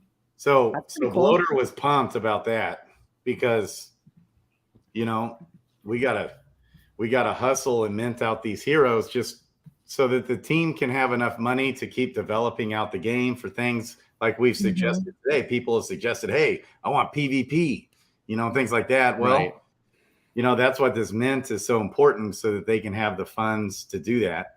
The team still hasn't made a dime in 16 months of developing this game out. The main team, the punches, and all of us. And they've been super transparent, actually. On some of the last town halls, they said, guys, we have a runway for half a year more, if I'm not mistaken. But if the mint goes well, this would prolong, like it's normal. Well, yeah, that's why I'd rather mint than go to OpenSea, right? Because I think it helps out the team. It's true, more. because then you have a chance of getting a mythic also. Because on the open market, mythics are expensive; like they're way more. Yeah. But that's the thing with the team is that they said they have that runaway and stuff, and they're penny pinchers because we know we're in meetings with them all the time. Like, let's do this and this and this, and they're like, yeah, we want to do all that stuff, but we don't have the money to do everything. We got to like be really focused on what we do. So they're trying to minimize effectiveness and maximize effectiveness. No, minimize effectiveness and maximize spending money, right? That's how you do it in Web3, right? You buy high and you sell low. Yeah. Right. That's smart. You got to be strategic. That's what we do. Strategic game, strategic team. That's right, baby. Be very strategic. Grady's laughing. He's like, that's actually what I do. All right. So I know, me too. We're all in the same boat together. Kung Fu, I'm sure you're the same way. We're smart. We're like snappy traders. This was a really fun stream, and we got to do so many things. We got to introduce more people to the game, get you minted, other people minted and jumped into the game. People won stuff. We got to have some really very ridiculous questionnaires and drama to start with people so that we can talk trash about like ketchup and stuff. And like, I found out where the best hamburger joints are in so many places. This is like this stuff that I need, you know what I mean? I don't know about everyone else, but I need this stuff. And one of the things that everyone's coming on, is there anything else that we need to talk to or go over? Does everyone else maybe have like a final thought they want to tell or like just state about what happened today in the stream? Yeah. Let's start with Crypto Grady. No, let's end with Crypto Grady. Actually, Erica, you go first. Okay. Yeah. I just, thanks for having me on. Can you hear me okay? Yeah. Yeah. Yeah, I can hear you. Thanks for having me on. I didn't anticipate can you hear me? Yes, I do. Yes, you're good. Okay. All right. Yeah, I didn't anticipate staying on for so long, but time flew by. So yeah, I'm glad I was able to mint and kind of have you guys show me the ropes. And that's good for anybody else who's watching too. Like, they saw it live. So I always like that. I always like the learning process and everything like that. So yeah, that's really important. And then I just wanted to say, from the recent IRL events that I went to, I would say that, we are in a bear, but everybody is just, I'm bullish as ever on Web3 gaming. I'm, here to stay, just keep creating content, keep networking, go to the Twitter spaces, jump on these, Doug, you were saying people maybe have never been on a stream before, but we're all nice people. We're not going to judge you. And it's fun, actually, even if you don't show your face or whatever, it's totally fine. So, yeah. Everyone's kind of dipping their toe in the water, right? Trying new things. Yeah. Yep. Absolutely. So I'm happy to be a part of the community You're the now. poster of this show. You know, like that thumbnail, you're like the prominent person. I decided like you get that spot, and then you had all the people behind you, and then the little ones and stuff. So like you are not, you like earned that title as the poster model for the show. You stuck the whole time. You minted. You killed. You had lots of cool answers to questions. Yep. Kung Fu, what is your takeaway from the show today? Did you learn anything new? Did you have anything inspiring happening? And how are you doing? Oh, most definitely. I really enjoyed this conversation about the hamburgers. Your guests were amazing, and I'm really glad that you had me I did on the show again. For them, I was like, oh, you also learned, don't forget, you also learned how to actually beat the game for me. So you're welcome. Okay. So great. Grady, you're welcome. Grady, what is your takeaway, buddy, from today? What is your favorite part of the stream today? So getting every little nugget I can. Okay. So I know Kung Fu, which I knew he'd have the alpha. Because, you know, we get all these, you eventually, Erica, you're going to get all these items. And some items like might drastically help you in one area, but drastically hurt you. And you don't know what item the hell to choose. And so what he just dropped, as far as you can apply the different items and then look at your character screen, okay, and look at the damage, because, you know, on an archer, you want agility. On a mage, you want wisdom. On a warrior, you want strength.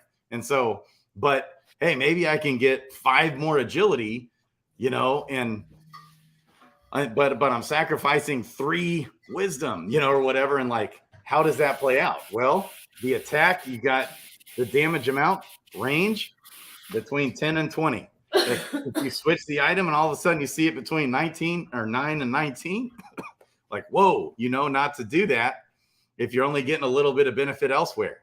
And so I love that bit of alpha. I hadn't even realized, oh, I just need to apply it and then check my hero.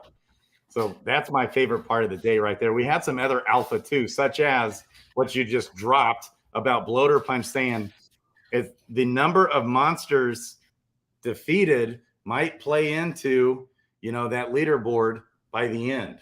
You know, so well, it's in the game docs, it's in the Dragon paper, so like it's right there. You know what I mean? Like I'm just reporting the news, bro. That's right. You know? That's right. And you confirmed it. Happened to be really smart, and I remember to like read. And getting all these little edges. That is the alpha.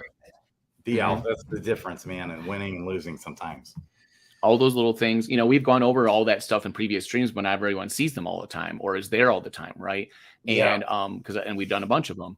But that's the thing, is that's why we keep doing content, keep doing new stuff. It's hard to even remember everything that we've learned. Sometimes we'll forget it and then we'll come back to it, because as you go along the game, there's more things to think of, more things that you have to like keep in mind, and it's more dangerous as you go. So we'll be doing more of those, and we'll be doing smaller videos too that give you little tips or give you like, you know, there's walkthrough videos too in the Discord and stuff like that. And just a lot of content, a lot of support. I want to thank everybody for coming today. Grady, let's have you give your best Ric Flair Roddy Piper WWE promo as we go out as our outro. Yeah. All right. 2023. Dragons Crossing. Web3, fun baby. thing. Let's go. Let's go. It's a blast. This game's awesome. It's addictive. All I ever want to do all day long is play Dragons Crossing. It's like, that's how it ends up. I just don't even want to do anything else. I find, you know, I'm flying back home. I'm like, oh, I want to get in there and play. It's like right. a pitch. You sit down on your couch and you're like, why do I have a couch? I can sell this couch and buy a hero. Yes. That's right. That's what we're talking about, baby. Be number 1 in Web3. You know what I'm saying? For life, forever. That's what we're talking about. I'm so glad you guys came today. Let's go. Dragons Crossing, Web3 gaming forever. Erica, I know Kung Fu, Crypto Grady, all the people. We had a great time. Let's go, baby. We're out of here. Goodbye.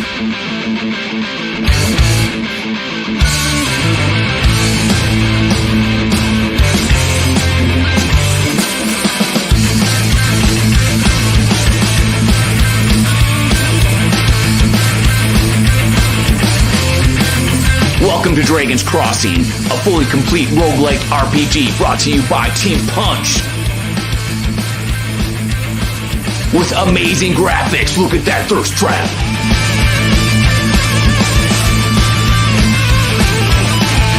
Immersive environments with booming voiceovers and cinematic soundtracks.